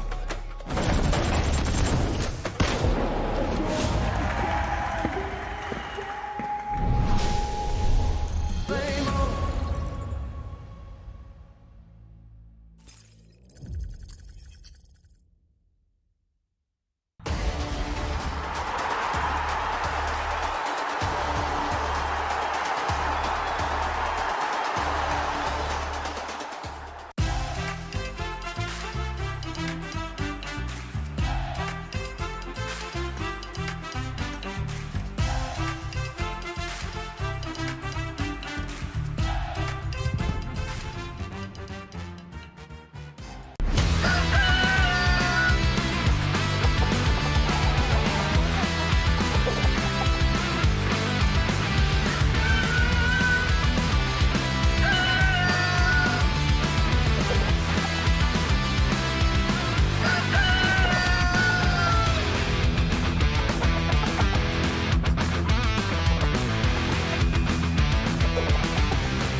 Allula tanımıyorum. GK. Ben ETS'yi de tanımıyorum. GK. GK. Ele ya. Oi rapaziada, eu sou o Rivo, sou jogador da Facete Sports. E aí galera, sou o Carrilho, jogador da Facete. Merhaba arkadaşlar, ben Keç. Ben de Scarface. Hello, aku Reggie. Hello, aku Rezak. Hello, I'm Falak from Team 4 Tribes. Hi guys, I'm IQ from Team 4 Tribes and today we are doing PMGO Season 1 main event prediction. Chimpando. Vamos começar assim já? Eliminado, acho que é demais. Ó galera, lembrando que eu torço pra todo mundo. Accross Reader. Kau di sini lah ya. Sorry. Which team is this? I don't know about them as well, so I will just put them there. No head guys. Fortrice top 3 yapar diyorum. Yapar, kesin yapar. Mortiki. Kasih. Here. I know about them. They are a very noob team. Place them where 40 noob. Gaming Stars. Ben top 5, top 6 Hemen düşünüyorum. senin için yerleri değiştireyim mi? Evet. Hemen yerleri değiştiriyorum şuraya. O LF, top 3, né? Rapaz, tem muito time, viu? Tem muito time ainda, viu? PMGC. Next team is all. I think they are really a good team, so I will just put them there. Bana Ulf geldi. Hemen ortaya şuraya eğlensem mi acaba? şunları ele sen koy onu. Ligetron. Vitality. Vitality gibi oldu. Bigetron. Aqui? É, certeza. Não, coloca mais em cima, mais em cima. Fight'tan da kaçmıyor. Bence tam 5. Top 6 yani şuralara bir. I got Aurora Gaming 100% champion material. Tamo junto. Ups, mana nih? Sini. Gel situ aja. Allu'da tanımıyorum. GK. Ben ETS'yi de tanımıyorum. GK. Ele ya. 5 more eliminated. Maybe one can be Etish. I think we will choose the teams we don't know much about them. So I think Etish. We'll see.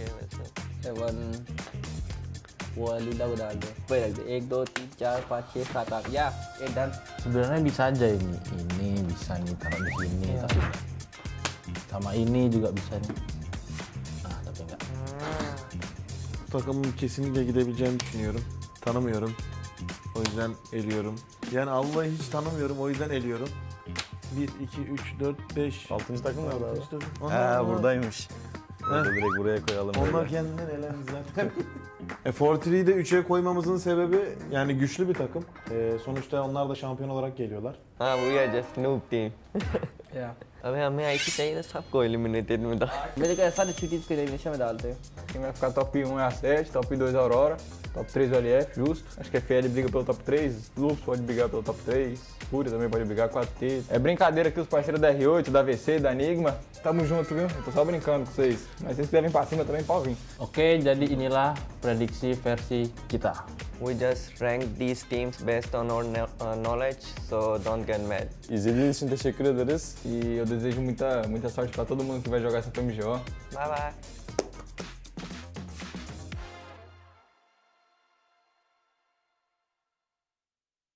The 2026 PUBG Mobile Global Open Season 1 will be held in Jakarta, Indonesia from June 2nd to June 7th. Top teams from around the world have qualified from their respective national and regional tournaments to secure their slots in this coveted main event. This is the final stop on the road to the PMGO Season 1. 32 teams have emerged from millions of competitors. The first 2026 PUBG Mobile World Champion will emerge right here. This is the grand global stage where every player has the chance to shine in the eyes of players across the world. These 32 teams from 8 regions will play in 2 days of group stages. Group A playing on June 2nd and Group B playing on June 3rd. Each group will play 6 matches and the top 6 of each group will advance directly to the grand finals. While teams in rank 7 to 14 from each group move to the survival stage on June 4th. The remaining 16 teams play 6 more matches to keep their dreams alive, but only the top 4 will advance to the grand finals. The stage is set for the epic conclusion. The grand finals will take place from June 6th to June 7th. Day 1, 6 matches, pure fire. Day 2, the smash roll is activated. The smash point will be determined by the total point score of the day 1 leader plus 10 additional points. Once any team achieves the smash point, they just need a winner-winner chicken dinner to be crowned the champion. If no team wins via smash rule after 6 matches, the top team of the leaderboard will secure their title as the champion. Teams will be competing for a massive prize pool of $500,000. The journey to greatness begins here. The first steps towards the one and only PMGC. The results of PMGO Season 1 will also determine the participating teams for the upcoming PMWC, so make sure you stay tuned.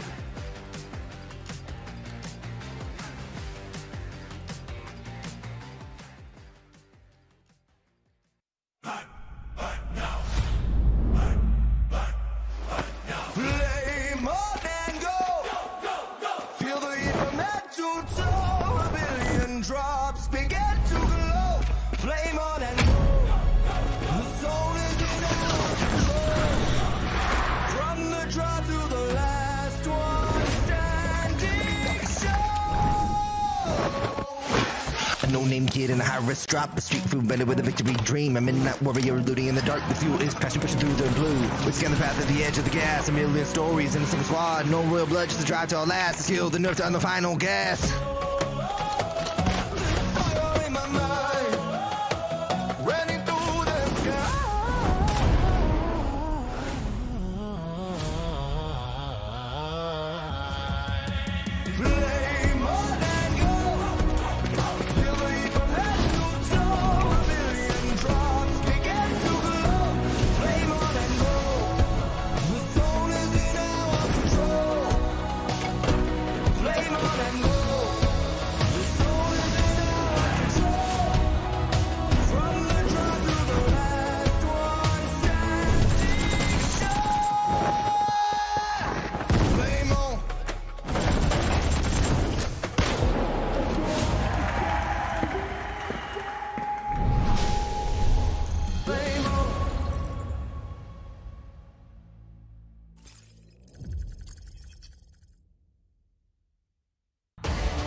Allu'da tanımıyorum. GK.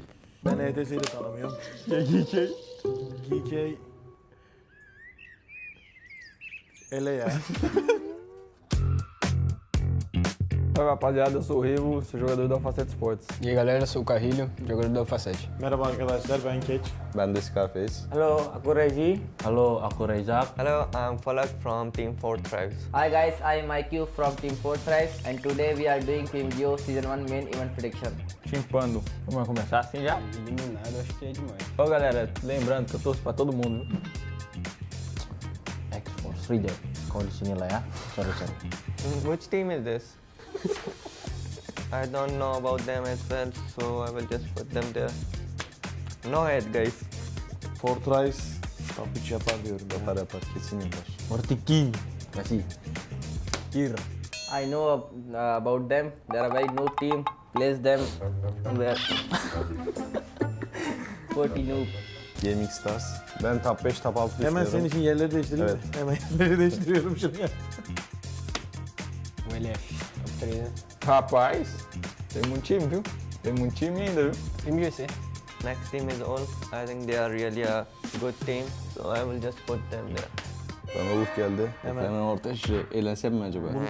şunları ele sen koy onu. Ligetron. Vitality. Vitality gibi bu. Ligetron. Yazıyor. Aqui? É. Certeza? Não, coloca mais em cima, Fight'tan da kaçmıyor. Bence top 5, top 6 ya şuralara bir. I got Aurora Gaming 100% champion material. Tamo junto. Looks. Mana nih? Sini. Ajuda aí. Allu'da tanımıyorum. GK. Ben ETS'yi de tanımıyorum. GK. GK. Ele ya. 5 more eliminated. Maybe one can be Etish. I think we will choose the teams we don't know much about them. So I think Etish. One CMS. 7 Wah, lidah udah ada. Baik lagi. 1, 2, 3, 4, 5, 6, 7, 8. Ya, dan Sebenarnya bisa aja ini bisa nih taruh di sini, tapi sama ini juga bisa nih. Ah, tapi enggak. Takımın kesinlikle gidebileceğini düşünüyorum. Tanımıyorum. O yüzden eliyorum. Yani Allah'ı hiç tanımıyorum, o yüzden eliyorum. 1, 2, 3, 4, 5. 6. takım nerede abi? 6. takım. Ha buradaymış. Direkt buraya koyalım. Onlar böyle. kendinden elendi zaten. Fortree'yi de 3'e koymamızın sebebi yani güçlü bir takım. Sonuçta onlar da şampiyon olarak geliyorlar. We are just noob team. Yeah. अबे हमें आई थी चाहिए ना सबको eliminated में था. मेरे को ऐसा अच्छी टीम को elimination में डालते हैं. Quem vai ficar top 1 é a 7, top 2 a Aurora, top 3 o LF, justo. Acho que a FL briga pelo top 3, Lupus pode brigar pelo top 3, Fúria também pode brigar com a T. É brincadeira aqui os parceiros da R8, da VC, da Enigma. Tamo junto, viu? Eu tô só brincando com vocês. Mas se vocês quiserem pra cima também, pode vir. Oke, jadi inilah prediksi versi kita. We just rank these teams based on our knowledge, so don't get mad. İzlediğiniz için teşekkür ederiz. E eu desejo muita sorte pra todo mundo que vai jogar essa PMGO. Bye bye.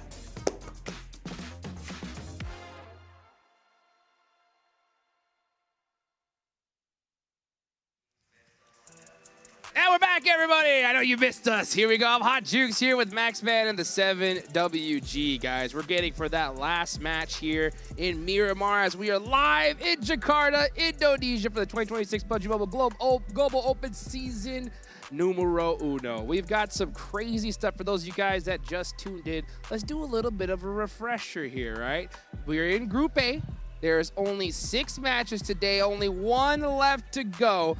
We have our champions that we've been hunting down the Triple Crown in second to last place here, 7. Alpha 7. He's referring to Alpha 7. That He's is champions of PMGC 2025.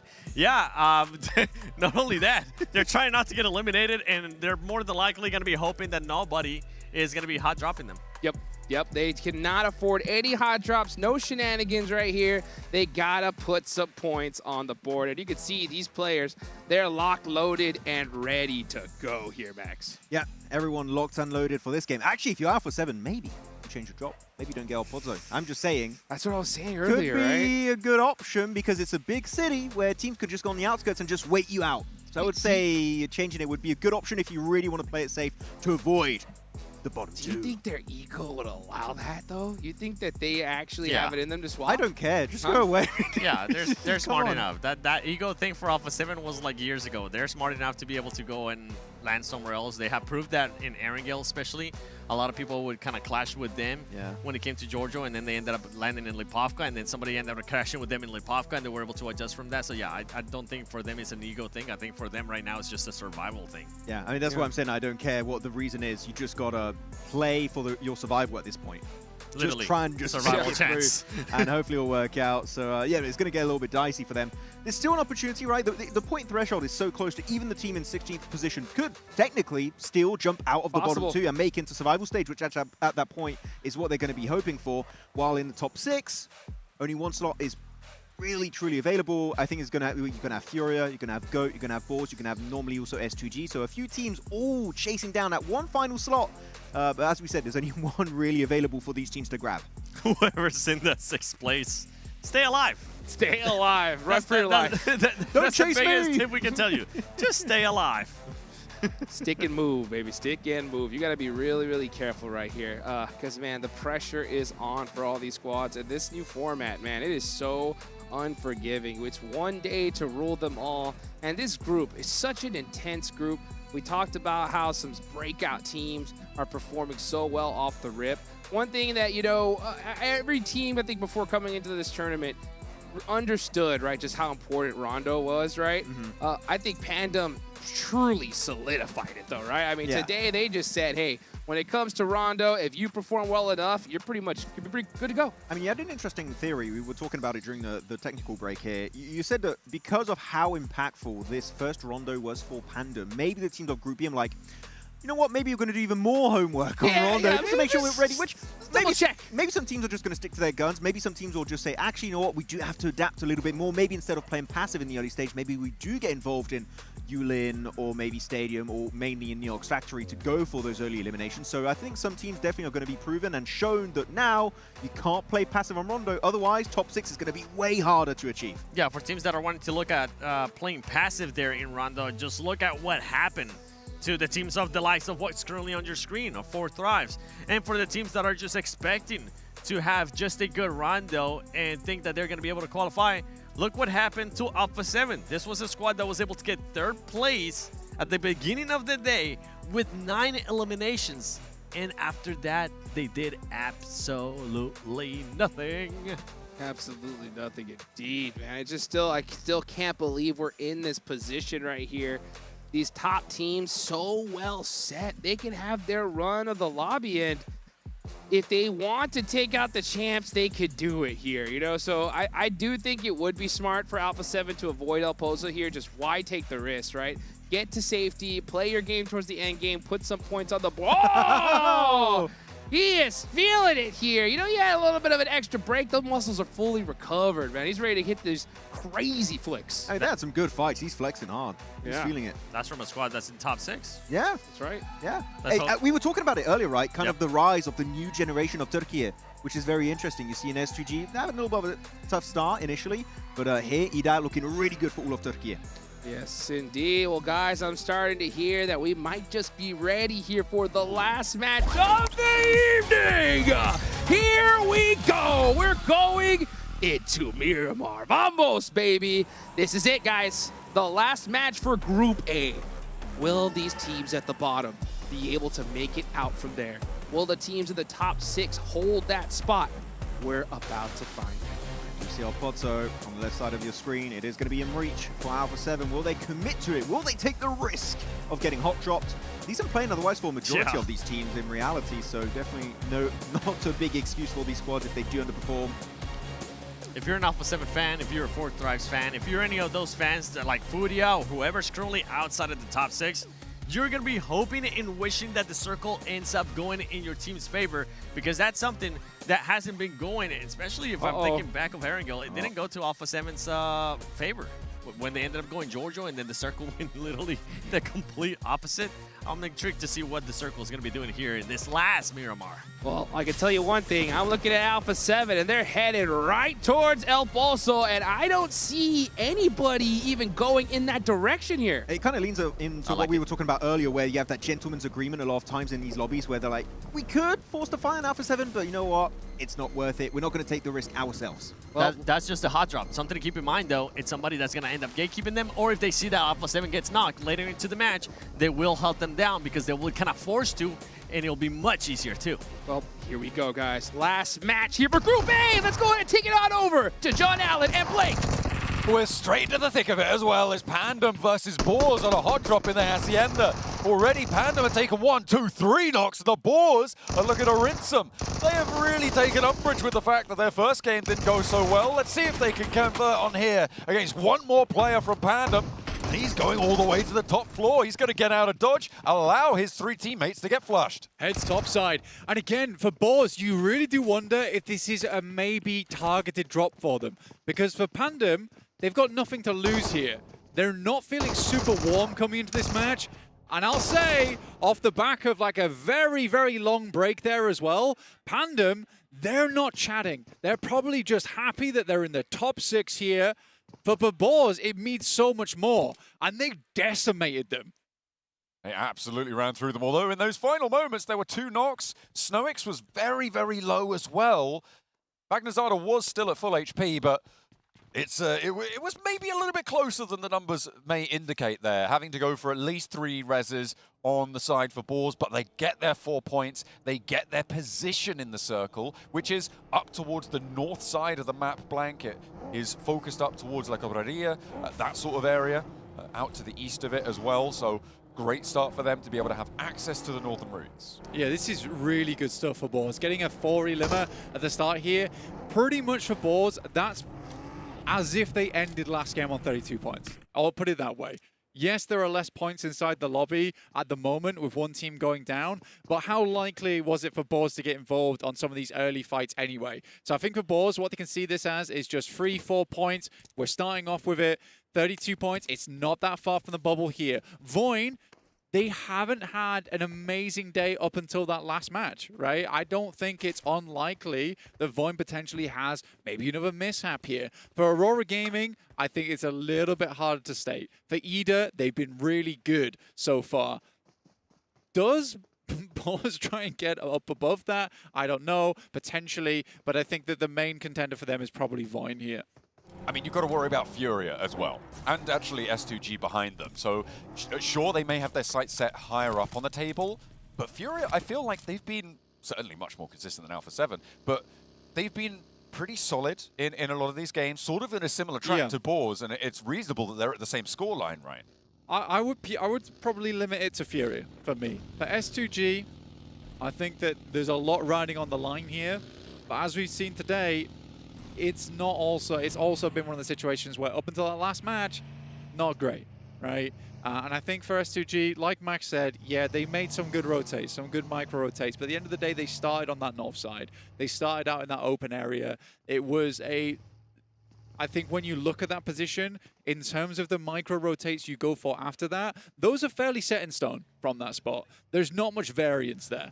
So for S2G, it was kind of a paint by numbers. They executed well, all right? They got the colors all in the right spot, but that's all I can say.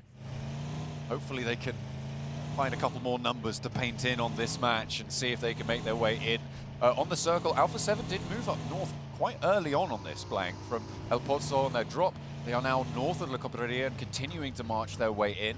We're on board with Ida as well, or we were rather, as they make their way into the east of El Pozo, actually towards Crater Fields. And we'll see if they can keep themselves together and keep themselves in the top 6. It's looking pretty likely that they will. Have a good time there. Al-Ula, we spotted them earlier on. They are on the bubble. They are drawn, tied, dead heat right now with Alpha 7. And in contest for a spot to make it into the survival stages, as well as Etch, who were able to do what you said that Voinchaikere and S2G did, have that good game in the last match. Well, good is a matter of perspective. Yeah, it is. Definitely a matter of perspective. The best game they've had so far by far. I think you're right. I think you're right. But in a similar sense, though, Edge getting that game is a really good point to bring up, John.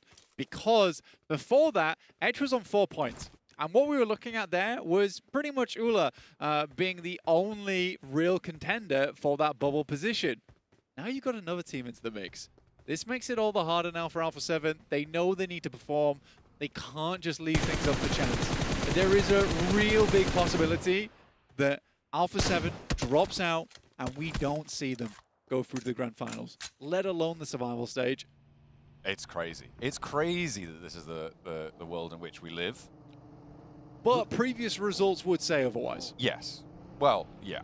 I mean, for Alpha 7 now, being up in the top spot on the circle is pretty solid, I think. They're going to be out of dodge for quite a while. And it may be the case that getting a 5-point game is going to be enough, right, to see themselves. Yes, exactly. I like you say, up towards the north side, east side of La Cobraria right now for Alpha 7. It's a great spot to be, especially with the playing path that came through. There's a lot of teams on the south side that are pushing up. Them starting in El Pozo, funnily enough, maybe saves their run. It's a ballsy maneuver from them. We gotta make that clear. I think in any other world, I would have betted on Alpha 7 not going El Pozo. I think that the fact that they stay there is insane.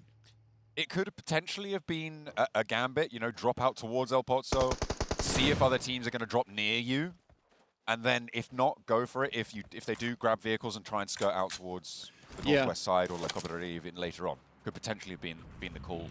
And as soon as they saw no one was near them, they just go to their normal drop spot. So, I mean, there are options, right? There's quite a lot of roadside drops and vehicle spawns you can drop on around that area and get out pretty quickly. But you have to commit to doing it. Goat team on the northeast of them.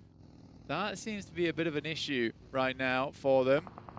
We do get a knock coming through from the arena, taking down shots over towards Ida, which is actually quite a big deal. This team is on 39 points. And with how close the lobby is right now, that might not be safe with the teams chasing you. For S2G, that's just 9 points. For Furia, that's just 7. For Boars, similarly, they're in the same boat. Again, I think if you're on 38, 39, you're not safe. I think the only safe teams right now are E-Arena, Pandem as well. That seems to be the case, absolutely. And Pandem on 46, yeah, they're feeling okay. You need 4 teams to pass them. What have you spotted? What's going on? The circle! Alpha 7 are sending it right now. They are as swift as can be because they need to ride out. This is a wild maneuver from the circle, really throwing a spanner into the wrench early on. But yeah, we do need the Riders of Hell from Alpha 7 to move like the wind to get into position. This is a very important moment for them. But where do they go? That's the question. Do you go into La Cobraria? I don't think so right now. playing up towards the north side, there's a lot of an open expanse there up towards the ridges and the towers that sit up there. It is just so central, though. Furia are going to take that gamble, right? They're going to go into the settlement and try and play this one out. Again, Furia, a team looking to try and jump that bubble. So potentially really important decision for them to be making, as well as a load of other teams around that danger zone. Well, I think when you look at La Cobreria, I think it's okay to play the south side.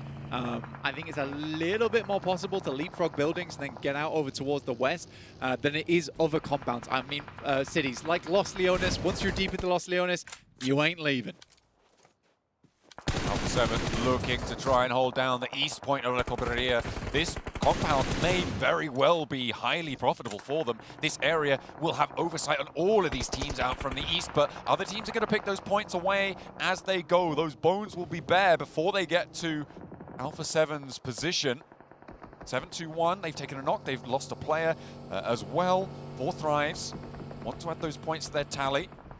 You've got Boars sending straight in from the east, going straight into La Cobreria as deep as they can. Oh, they lose one. And moving straight on through. They do indeed lose one. They're trying to keep up pace, but Furia are taking points into their tally as well. That's leapfrogging them. There is going to be a lot of position shuffling on these tables in the coming minutes. That's your direct competitor. Nice nade from IQ. Bounces right over the top of the railings and bonks the player from 7-2-1 right on the head there. 4 Thrives, they don't want to go down quietly here. 20 points. 20 points is not safe. Not just yet. Alola XIHC push Alpha 7 into the bubble, and 4 Thrives want to take down 7-2-1. A nade up top doesn't connect, but Falak's on the ground floor. The nades from up top, IQ staying on that high ground is good for it. And 4 Thrives rack up some points to look themselves to be safer and safer as time goes on in towards this survival stage. The question is, where are Alpha 7? They are in the midst of this, but the eye of the Maelstrom may not be the points they need. They've shifted over towards the eastern side. Now, next circle, incredibly important, because it centers up over towards La Cobreria. Alpha 7 suddenly have not played the best move that they could have done. I think what they wanted here was to profit. A lot of eliminations, a lot of squads coming their way. It wasn't meant to be. So now they've got to hope for an eastern shift. It heads down towards the south. Horror has the high ground, and now life gets hard for a lot of teams. Oh, that's nasty. The compound that they can move up towards on that north side, they can hold out fairly well. It can be assaultable, but generally the way you see that be assaulted is from teams from the north who are pushing in towards the circle that's south of this. When you have all of the teams already towards La Cobreria, they're going to slow each other down on that ascent, and Horror's position is all of a sudden much, much safer. Is someone going to try and challenge them for that? I could see someone like Team Flash move in from the west. Furia take down one player from Voin and match the points. So they're making life harder for Voin coming through here. Ida also down to just one player up and alive. Emre taking the brunt of the shots, but this is not a place you want to go down right now. 2 players alive and one of them bleeding out. It is devastating for Ida, and as you said before, they are not fully confirmed in. Aurora starting to peek over that 40-point threshold, looking to get closer and closer and potentially push Ida into the harm's way of all of these teams biting at the heels of those top 6 spots. Aurora was not on many fans' experts' prediction list just because so many people realize that this team starts slow. Sometimes they don't come out swinging, but this team felt warmed up, and it was a swift left hook, and it was a good night here over towards getting into the top 6. I think 40 points puts you in a way better spot here. They'd like a couple more eliminations to really solidify their position, but they're starting off strong. Etch managed to get a point as well. They're getting closer to Alpha 7, who still have yet to enter the scoring, and they're now all the way on the northeast side, Blank. They haven't taken the initiative to move.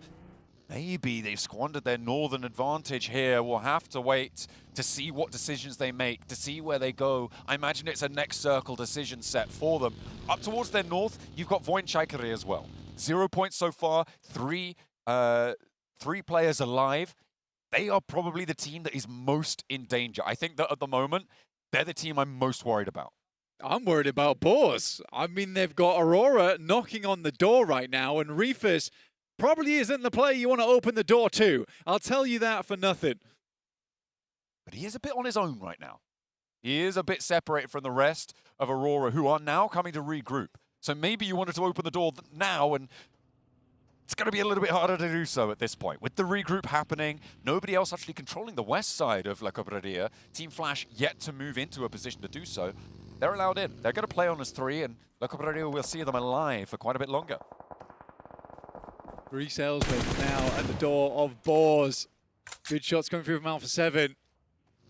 And Aurora looking to sell the nades over towards Boars. The shots are coming through thick and fast. Who is on the receiving end of it? Aurora, they take 1 down. 1 player from Boars is also knocked. It should be okay. Actually, none of them are knocked. This is completely fine for Boars.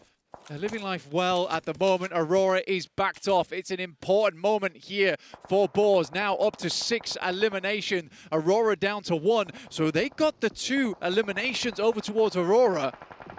They managed to find 2, just the 1 player now standing, and it is out to the west. Seoul still alive for them, and Aurora just wanting to track up these points time and time again. They're on 41, and again, we think that looks safe. But Ida's position with 39 getting confirmed knocked out now is actually starting to look a little bit more tenuous with Furia, Boars, maybe not Voin Chaikari anymore because they are starting to flag and falter.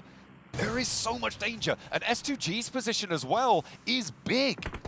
Really is. It's a nice spot. I mean, they're playing on the underside of the mountain at the moment. Not many teams actually able to challenge them. 4 Thrives might be able to look over towards the south here. But in the meantime, Alpha 7 are surrounding the guys from Voin. This is bad news for Voin at the moment, sat on 35 points. They managed to get 1 little bit ahead of Boars and Furia, but is it too little too late with Alpha 7 starting to sink the teeth in? They've managed to get a point blank, so Alpha 7 are out of the blocks. 4 Thrives, though, the ones to take the first knock over towards this high ground position. For Alpha 7, I mean, going down here would be terrible. Alula could actually potentially play on this east side and third party this specific engagement against Alpha 7. They could move up north if they scouted out this spot. Difficult, given that 4 Thrives sit there on the high ground around them, but it would be a brilliant opportunity for them to take down the east wing of Alpha 7 and potentially Alpha 7's chances. I think for Alula, it's really hard because 4 Thrives have vision, S2G should have vision, Alpha 7 will have vision soon over towards them. They've got to be really careful on their approach. I think for Alpha 7, though, they're struggling in the sense that they'd love to batter Voin out of the way. They are resilient at the moment. Setting up the fortress now, and Alpha 7 just cannot find any cracks in the wall to slip on through. Team Flash on the southwest side with Irina as well, lining one of the craters on the lip of it, trying to move forwards. Both teams need to get a bit closer to it. At the moment, Team Flash, though, seem to have the advantage. Irina do only have 2 players as well. Turney K with a nade cooking, does take some damage, lobs one back over, but doesn't go for win. Instead, tries to send it to his teammate, doesn't connect either way, and Tony K, it's not going to work out. Okay, Horror, they managed to find that shot, because they are flowing in from the east side and still holding out on that high ground position. Yeah, Horror has so much vision on this one. Flash, unfortunately, not in the best of spots to jump over towards that top 6. There's still a chance for them, but it'd be a massive game. We know they are capable of it, the undisputed best rookie team in the world from last year, but they still lack that experience. They still need a little bit more on board. Boars just took a knock from Furia, but it looks pretty resible. That's over in the main city of La Cobreria. A hard southeast shift. I mean, this is S2G, right? Are they going to be able to jump from the bottom 2 to the top 6 in just 2 matches? It's a 6-game set. This is doable. How does Alpha 7 make their way out of this? Because realistically, for them, it is an Eastern Wrap. And if they go for an Eastern Wrap, they run directly into Alula. Their direct competition on the leaderboard. Oh my God, for Alpha 7, this is a nerve-wracking moment for fans alike. You got Team Flash as well as Thrive also a little bit worried here. There is not a lot of points in it, even though they haven't really been in the conversation for bottom spots. With two teams towards the bottom starting to step up, that starts to get more hairy. But with Alpha 7, ride or die. Let's see what they've got. Over the road they go. 3 players across, 3 players alive. There is an off angle, there is a crossfire. Oh my God! But a flying shot shuts down the opener for Alula. And there is no answer just yet. Alpha 7 find one and potentially a lifeline. The nades are big. Oh, there's a huge answer though. The bombardment pours in. It's right on top of them. It's forcing him over. And only one now. Alpha 7 starting to crumble under the pressure. Oh, they're going so low. Oh, Revo's down. It's only one, and he's left on the far side of the road without a paddle. How do you go? Alpha 7 are in the bottom 2. Alula jumps up. This is the worst case scenario for Alpha 7. I called it earlier. No! One player was behind. No! He's been taken out. The PMGC champions are down. Alpha 7 throw it all away. A bad crossing from La Cobreria. What a disaster, devastation for Alpha 7. They did not look both ways. Man, it is disaster. A rough position to be in. For Alpha 7 to go down this early is just a moment in history we will not forget. Oh my goodness me, but we have to refocus on the 6th place bubble as well, because Voin, Chaikari are down and out. They tried to make their crossing. They were in a similarly sticky position on that north side of the road to Alpha 7 just now. And they have fallen. Furia, Boars, S2G, Goat Team, all now on the hunt. The Boars, how do they make it out alive here? They need to get more points. Furia, similarly. Furia is able to extricate themselves. Like I said, they went in early to a position where they could leave La Cobreria. It was a smart play from them. A play that Alpha 7 could have easily picked up themselves, getting further into this game. But they banked on those eliminations early, and they just did not come their way. I'm still reeling. Goodness me. What a disaster. From the high ground, we're taking a look at Hora lording it over. This is actually so huge for all of the teams now fighting for that bottom bubble, right? It means they're so safe. There is really not too much that Etch can do. They have a solo survivor. There's not too much to worry about down there now. So for Team Flash, they can breathe a little bit easier. For Hora, they're looking to try and finish this one out in style. I mean, for Hora, like I said, 60-point day in a global is incredible. 10-point average, you do not know exactly how hard that is to pick up when you go up against the best teams around the world, especially in what many have dubbed as the group of death. It is, I mean, it is so on the money, right? The group of death kills the global champions. Nobody is safe in this group. It is insane. Our second bottom finisher will also be locked in as Etch falls. Now the fight between Ora and Team Flash. Beneath them, it looks like Team Flash is starting to crumble, but they've still got a little bit of fight left in them. The off angles are there. A wind's peeking up from behind the headland. 1 for 1. They look to trade. And, okay, they find Bozy. They bring it back into control slightly. Sleepy shuts it down, and it's good night for another team. Team Flash will fall, but they are in 14th, and that is good enough. Hora not ending the show early, it seems. They're here for the encore. 61 points on the day. Boars with an impossible exit. They open with a knock. Robs priming the nade. There's a little bit of time on this one. Ayato pulls out one of his own. It goes close. It's a little bit of damage, but not quite enough. He has a Molotov, drops it in. Ayato sends another, but Boars, Robs jumps back into it. Maybe it's a little bit too far out. So now he's looking for one more, and that heal hasn't come through for Ayato yet. And there was a third party as well from Ora. They managed to find the knock onto Vagnazada, so Boars are playing as 2.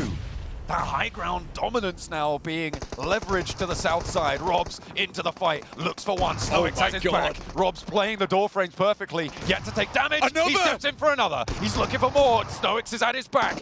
Both hot on the heels of the GOAT team, and they are going to push them back once more. GOAT still on 1 player. They still have 1 on the off angle, but it looks like Furia may be in with the assist. 2 players for Boars, and they are now up into 6th. The close quarters king reigns again as Robs and Snoix makes it happen. They're in towards 6th, but Furia close behind as a 4-man.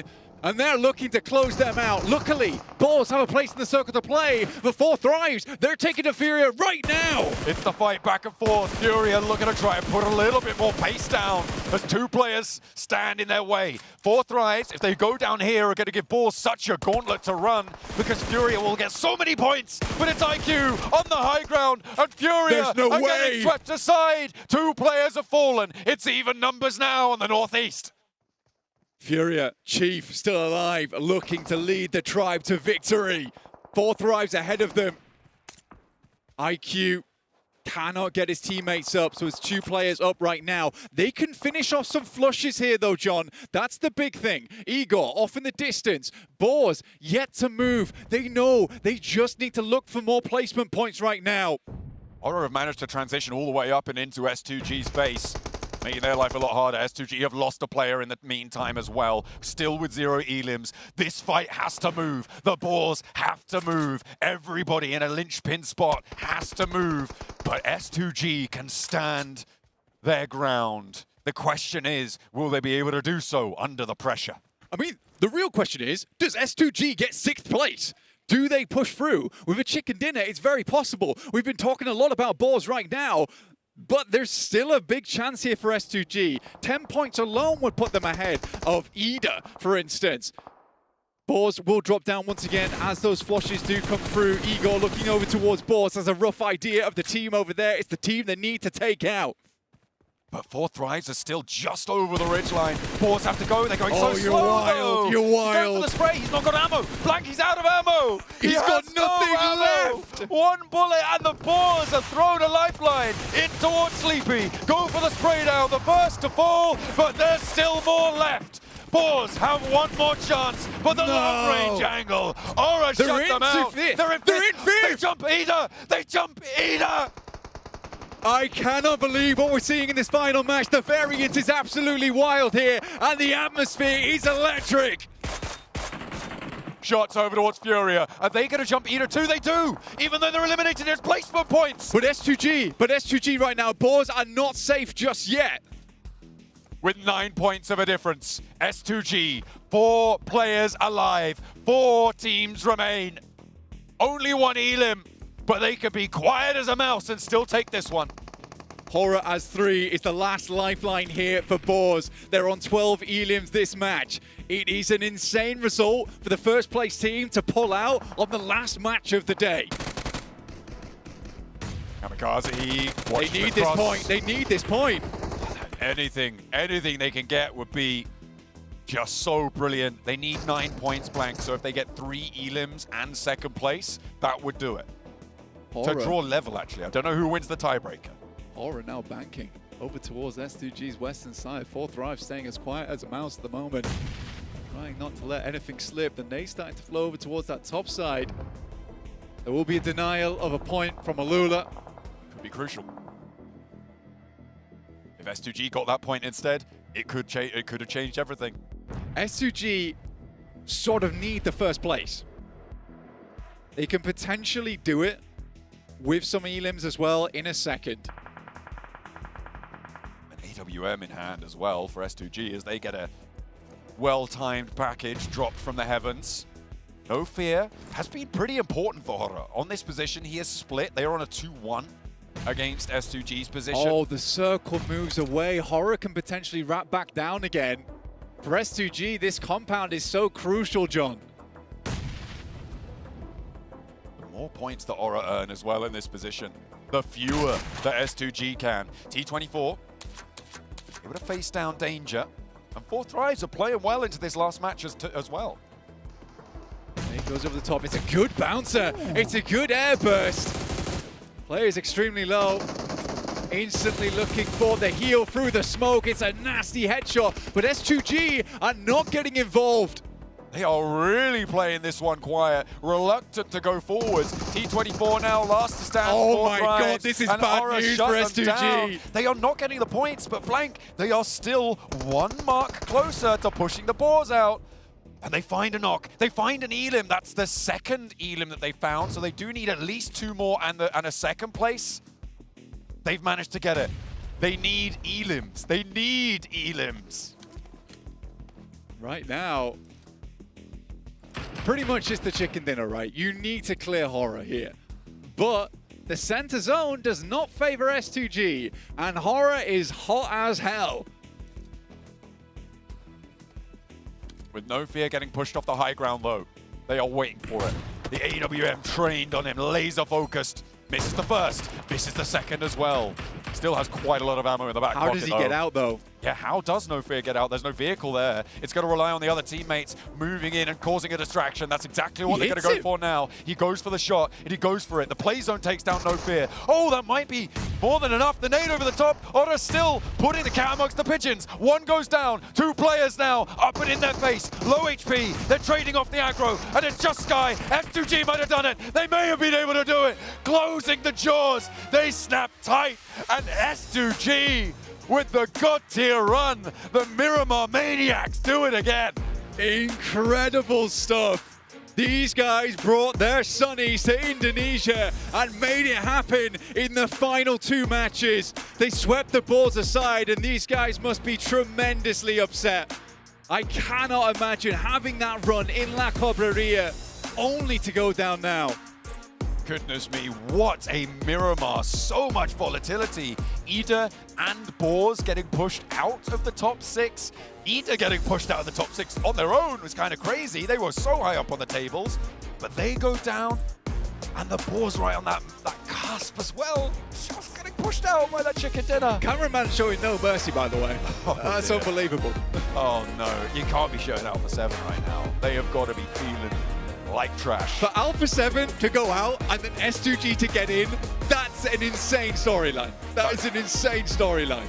I don't think we've had as much tension, as much volatility, as much excitement in a single match as we've just had in that Miramar. What a way to close down the first day. If that doesn't tell you need to tune in for the next matches, I don't know what does. Let's head to the desk to see what on earth they can say about that. Friend Bentley, Lego. Why they be down the boy? Tell them it's part of the plan. I'm just the underdog feeding them slaps. The game's in the palm of my hand. Whoa, they want me to fail, this is personal. They sleeping on me, this is perjury. You make it, nobody else heard it. You tell them that the prep beat for the surgery. Killing it, they ain't gotta gas me up. Do it myself, I'm drilling it. How many times did they pass me up? I'm cool, can't walk on my shoes, I'm kicking it. Wanna jump in cause they see that it's working. Grow from the L's, they see wins on the surface. Flaunting my wins, I do it on purpose. Praying with you till you cry to the surface. Motion, okay. We have just witnessed PUBG Mobile history, guys. The most shocking, awe-inspiring finish we have ever seen here. Nobody could have predicted this last game. The crowd went dead silent, erupted back and forth. What craziness did we just witness? We just witnessed a team go from the bottom of the leaderboard to possibly, if I'm not mistaken, if my math might be right, going directly to the grand finals. We'll have to wait for confirmation to see if that's going to be the case for S2G. But what a turnaround, Max! I mean, that's the volatility of a very short format. 6 games to make them count and maybe secure top 6 position in the finals. Or unfortunately, you might be in the bottom 2, which we know one team being in the bottom 2 was Alpha 7 from Mount Everest down to the Mariana Trench. They do get eliminated off PMGO Season 1 2026. Nobody saw that coming. Not only just that, they also put themselves in what could possibly be Alpha 7 might not even qualify to PMWC, but we will have to wait and see what happens tomorrow with Loops Esports, and if they do make it to the finals, where they end up placing in the finals. There's a lot of stuff that has to go right for it to go wrong for Alpha 7. We'll have to wait and see if that's going to be the case. I'm bringing a calculator tomorrow, guys. We got John. Yeah, that's right. Yeah, we need to get this man to work here because this was just absolute insanity. I mean, we talked about off the rip here the dichotomy between S2G and Alpha 7, but I know you want to talk about something, Max. I mean, Boars, one of the most insane step-ups this game. They had so much to play around. They went for a hot drop in Hacienda del Patron onto Pandem, one of the lobby leaders here in the group of death. And they win it outright, go into La Cobreria, dominate everyone over there, survive. They clash with Furia because they had no more bullets in the magazine. So many things lining up perfectly for them to actually try and push themselves back in top 6. It was a really, really good attempt, so Boars deserve a lot of respect for that game. Oh, you gotta risk it to get the biscuit. They definitely did, man. But S2G, back-to-back chicken dinners here at the end is insane! Absolute insanity. The rivalry between S2G and Alpha 7. Now, I mean, it's just S2G clutching it up in a huge major way. Just get ready to see a lot of trash bags with Alpha 7 logo all over. Oh my all over goodness. Turkish social media, because that's definitely going to be happening. And well deserved for S2G if that is the case. Yeah. I mean, we thought they were down and out, guys. We thought they were down They and were out. in 15th place before our first Miramar. Before match 5, they were in 15th place. We weren't even talking about them. That's how bad it was. Yeah, we just gave up completely on the S2G legacy here that they set themselves up for initially with Yeah, Jakarta like, winning oh, PMGC years ago, 4 years ago. And we're like, okay, it's not happening over. here. But then they literally their first Miramar was a lot more impressive. And the step up, especially, I think the team synergy, their defense against Hora, then the push onto Furia to the east. If we see this S2G in the finals, oh, they could be looking to take home that trophy. Oh my goodness, guys. I mean, what a way to end the group of death. I mean, straight up shocking news here, guys. I mean, this is gonna just have ripple effects, right? For so many different events. I can't believe it here. But you know what? We saw some crazy stuff here. You know, what other teams are you happy about watching here in this last game, Max? Al-Ula a little bit. They got a good fight onto Alpha 7, and we didn't see really much from this team, and actually them taking down Alpha 7 secures their own position outside of the bottom 2, so hopefully that's going to give them a bit more confidence heading into the survival stage that they can do something and be in the top 4. A bit harsh. I was a bit harsh on them. Not Alula.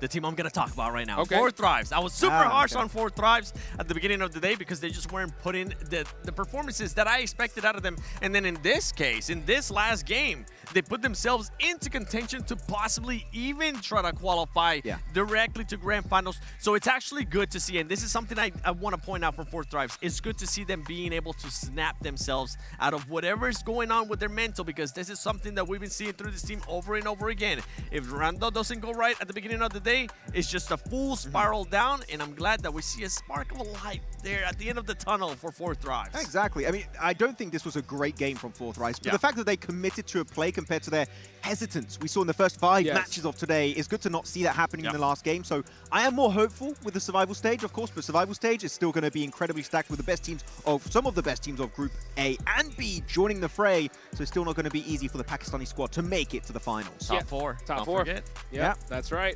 It's always a good sign to see, you know, a team like that be able to pull something out with so much pressure on them as well, right? So it is definitely pretty inspiring for them. You know, they still got a lot of work to do, but it's a good sign. It's a good sign nonetheless, right? One other team, though, we definitely got to talk about here, guys. We got to talk about Aura, right?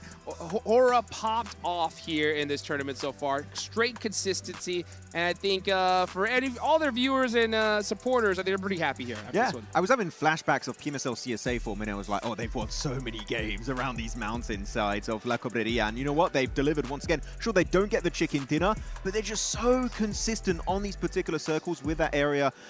So looking at them, I just hope we see that continue into the finals, because right now it's so good to see Nepal back and doing this well. Whew, yeah, Nepal is back on the map. Chicken dinner? They didn't even need it. They're already so far ahead in the leaderboard. They're like, maybe win the Grand Finals. You know what? Let's let S2G in and have some fun with us. But I'm with you. I'm actually really happy with the way that we saw Hora perform here in this global event, in this day, in this 6 matches, because this team had a lot of question marks in my head of how they were going to be able to bounce back, of just the heartbreaking finale that they had to their 2025 esports year. And this is a great start to a 2026. You know what? I have a little bit of a conversation for all of us here on Des. Sure, go ahead. Do we think we have the PMGO Season 1 champions in our top 6 currently that just qualified? Yes. Yeah? Yeah. You think so? Yeah. Oh, okay, interesting. I don't think so. Really? I don't think so just yet. I'll have to see what's happening with Group B, but I do not think I've seen championship caliber gameplay from our top 6 just yet. What team was it, the one you predicted? don't want to talk about it. No. Come on. It's on your Instagram. Follow him on Instagram. What is it? Which team are you talking about? I don't know. I don't know. No idea. Okay. No. All right. Man, Group B's ridiculous, guys. Yeah, settle down, guys, right? I'm trying to think, man. I don't even know what I'm more excited for tomorrow, right? Am I more excited to see just how crazy Rondo's going to be? Am I excited to see what Loops is going to do tomorrow? I mean, what are you really looking forward to? I mean, especially Loops, right? That's going to be one of the main core storylines for tomorrow, because you said it earlier, right, Seven, that this is not just this finals event that's at play. It's also PMWC. And if you really look at the entire scope of 2026, this could hinder their chance of qualifying for PMGC 2026. We might not have the reigning champions at the end of the year at PMGC. Oh, man, let's take a look here at S2G pulling out that second chicken dinner. It's not even that crazy stat. It's just they were just playing it safe. They were just playing to get the win, and he ended up working out. But was it enough? That's the problem too. Yes, they got the win, but was 4 eliminations enough to get him to the top 6? I have a theory as to why they didn't go full aggro mode. There were so many teams leapfrogging each other around the top 6. I think they lost count. They're like, we don't. How many do we need? Yeah. Because it was like, Goat, then it was good side of Balls going up there. Yep. Then Fury trying to catch up. Ida getting pushed down. They're like, how? I don't know. So just try and get as many points as possible. I'm sure that was their attempt in that Miramar match. They didn't want to try to cross any roads. They saw what happened to Alpha 7. They're like, you know what? We don't even want to have to worry about looking left and right. We'll just stay here. Oh, that's probably the biggest takeaway from this tournament, right? Always look both ways before you cross the road here. Lost being able to clutch it up here with the MVP, 3 eliminations, 417 damage as well. I mean, you can tell the look on their faces, right? S2G just so stoked here towards the end, and all these players are starting to get out. We saw some hugs among them, but man, dude, just seeing that devastation on Alpha 7's face was wild. But look at this top 4 players here for match 6. Boars, right? Look at that. 7 eliminations. I didn't know way to finish. I didn't know Robs was from Nepal. What's that? The fact they went for the hot drop, I love a team willing to commit to an early fight to make sure they can qualify in any kind of format, especially here to be top 6. So they were so desperate for those points. They fully sent it onto Pandem, into Hacienda de Patron. I feel like we have so many teams, right, that regret not going for the early fights. They did not want to regret it. This might be it. This is it. There you go. Oh. Ooh. Oh my gosh, I got faked out. This is match ranking. This is match ranking. Okay. I was like, what are we screaming about? Sorry. We're not there yet. Hora, 21 points on the board, just solidifying their dominance here for Group A. S2G with the chicken dinner, not even in first place, 14 points. That's going to be good enough, though. And you know what? Like we talked about it earlier, right? It's good to see Ford thrives as well. Put something on the board here towards the end. I just hope they try and build a bit more confidence off the back of that last game, right? Whatever situation you have coming your way, just commit to it as a full squad. Even if it's a bad play, it's better to commit to a bad play as a team than going for good options, but trying to spread around the map and doing too many things at once. I feel like this is a really good lesson being taught from them. Though, looking onto the second page of our rankings, Ida, the 0 point, pushing them out of the top 6. I thought they were locked in, but apparently not. Once we saw them get pushed out, I think all of us just looked at each other and be like, there might be a chance that just more than one team pushes up to the top 6. And that's what I'm excited for. I want to see which top 6 are going to be going to the grand finals. We definitely know who's going to be going home. Survey says... S2G makes it in 4th place. Aurora, Furia, Pandem, E-Arena, and Hora are going to be going to the grand finals directly. It's a 1 point difference between Furia and Bo. And Bo had one of the biggest games, I think, in their career. They were going absolutely mental from the hot drop until the fight in Hacienda del Patron. And unfortunately, things just did not work out in the end. Furia overtake them by 1 singular point. 1 point. Are you kidding me? I mean, Boars, they executed that as good as you possibly can, right? They got that early on eliminations there. They had the MVP of the match in this last match, but it just wasn't enough. This is what we talk about, folks. This is why we get so critical on teams. As we look to that second page, and there is one name that shouldn't be there, guys. There's just no way. There's just no way. I can't believe it. It could be there. It just shouldn't be in the position that they're currently in. In the bottom 2, they're going to go back to the hotel, start packing, and head home. because your reigning PMGC champions have been eliminated from PMGO Season 1. We had a discussion earlier, Hotchuk, just for the memes, and I was a bit mean about it. We Yeah. said, like, if you're going to be in bottom 2, you're going to be a no-name team. Yes. Oh, well, okay. I'm so glad Did you just curse Alpha 7 in a way? I'm just kidding. That ain't no name team, baby. That is a serious squad here. Let's take a look at the Group A MVP. And of course, it's going to be a player from Horror. I mean, well deserved. No fear making it happen here. I'm happy to see No Fear. I was getting used to seeing Sky. Sleepy Oh, and Sleepy. Sky as well. Not today. I'm just talking about in previous events. We did see Sky get an MVP for one of the matches. But right now, for No Fear, having 3 players that can perform like that is exactly what you want to see. And this is also what I'm saying. I'm not saying that this is the squad that I have them being as champions. But this is why I do have somebody from Group A becoming a champion. I'm sure No Fear is our MVP, but I feel like we do have to highlight that it clearly is a team-wide effort from the entire team. I think especially Sleepy. You said Sleepy, usually we do see the guy doing so well for himself, but yeah, team-wide effort for the entirety of Horror from Nepal looking good, as we have our top 6 squad that will be representing Group A in our PMGO Season 1 Grand Finals. There you have it, folks. Those are your 6 teams right there. We saw No Fear as the MVP. All these squads are going to have No Fear of Alpha 7 going for the rest of this tournament. That's the one I get here, guys. It's unbelievable. This is your first time watching PUBG Mobile Esports, right? This is one of those tournaments where you just gotta tell people, you know what? You gotta check out the rest of this one because this thing has had twists and turns that none of us expected. Yeah, this is absolute cinema right now happening in PMGO Season 1. I'm enjoying the content as we look at the future, looking at tomorrow. Our 16 participating teams of Group B. And one team that we already said many times, because Alpha 7 are fully out, Loops, they have so much to play for in tomorrow's 6 games. Unreal. Unreal. I mean, the chances of being able to knock Alpha 7 out of the Esports World Cup is Crazy. Unbelievable. 7. I know you. I'm absolutely speechless. What's What do you going through want me your to talk mind? about? I mean, literally. I mean, I'm in the same boat. I can't believe this. To be fair, I didn't have Alpha 7 winning this tournament. I was a bit skeptical of what happened with them in South America because they were not able to close out their tournament when they were very far ahead. Yeah, true. And I think the performance here just goes to show that there might be something going on there within that team that we just might be aware of. And I wouldn't be surprised if for some reason in the future, we might end up, they're used to it, we might end up seeing some roster changes. We see them a lot with this squad. I know the answer, guys. Mafioso ain't here, all right? What can I say? Mafioso's in the building, they make it. He was the lucky trinket. That's what he did. You know what I'm saying? He was there when they end up winning the whole thing. And then now I don't see him, and I'm like, hey, where's Mafioso at?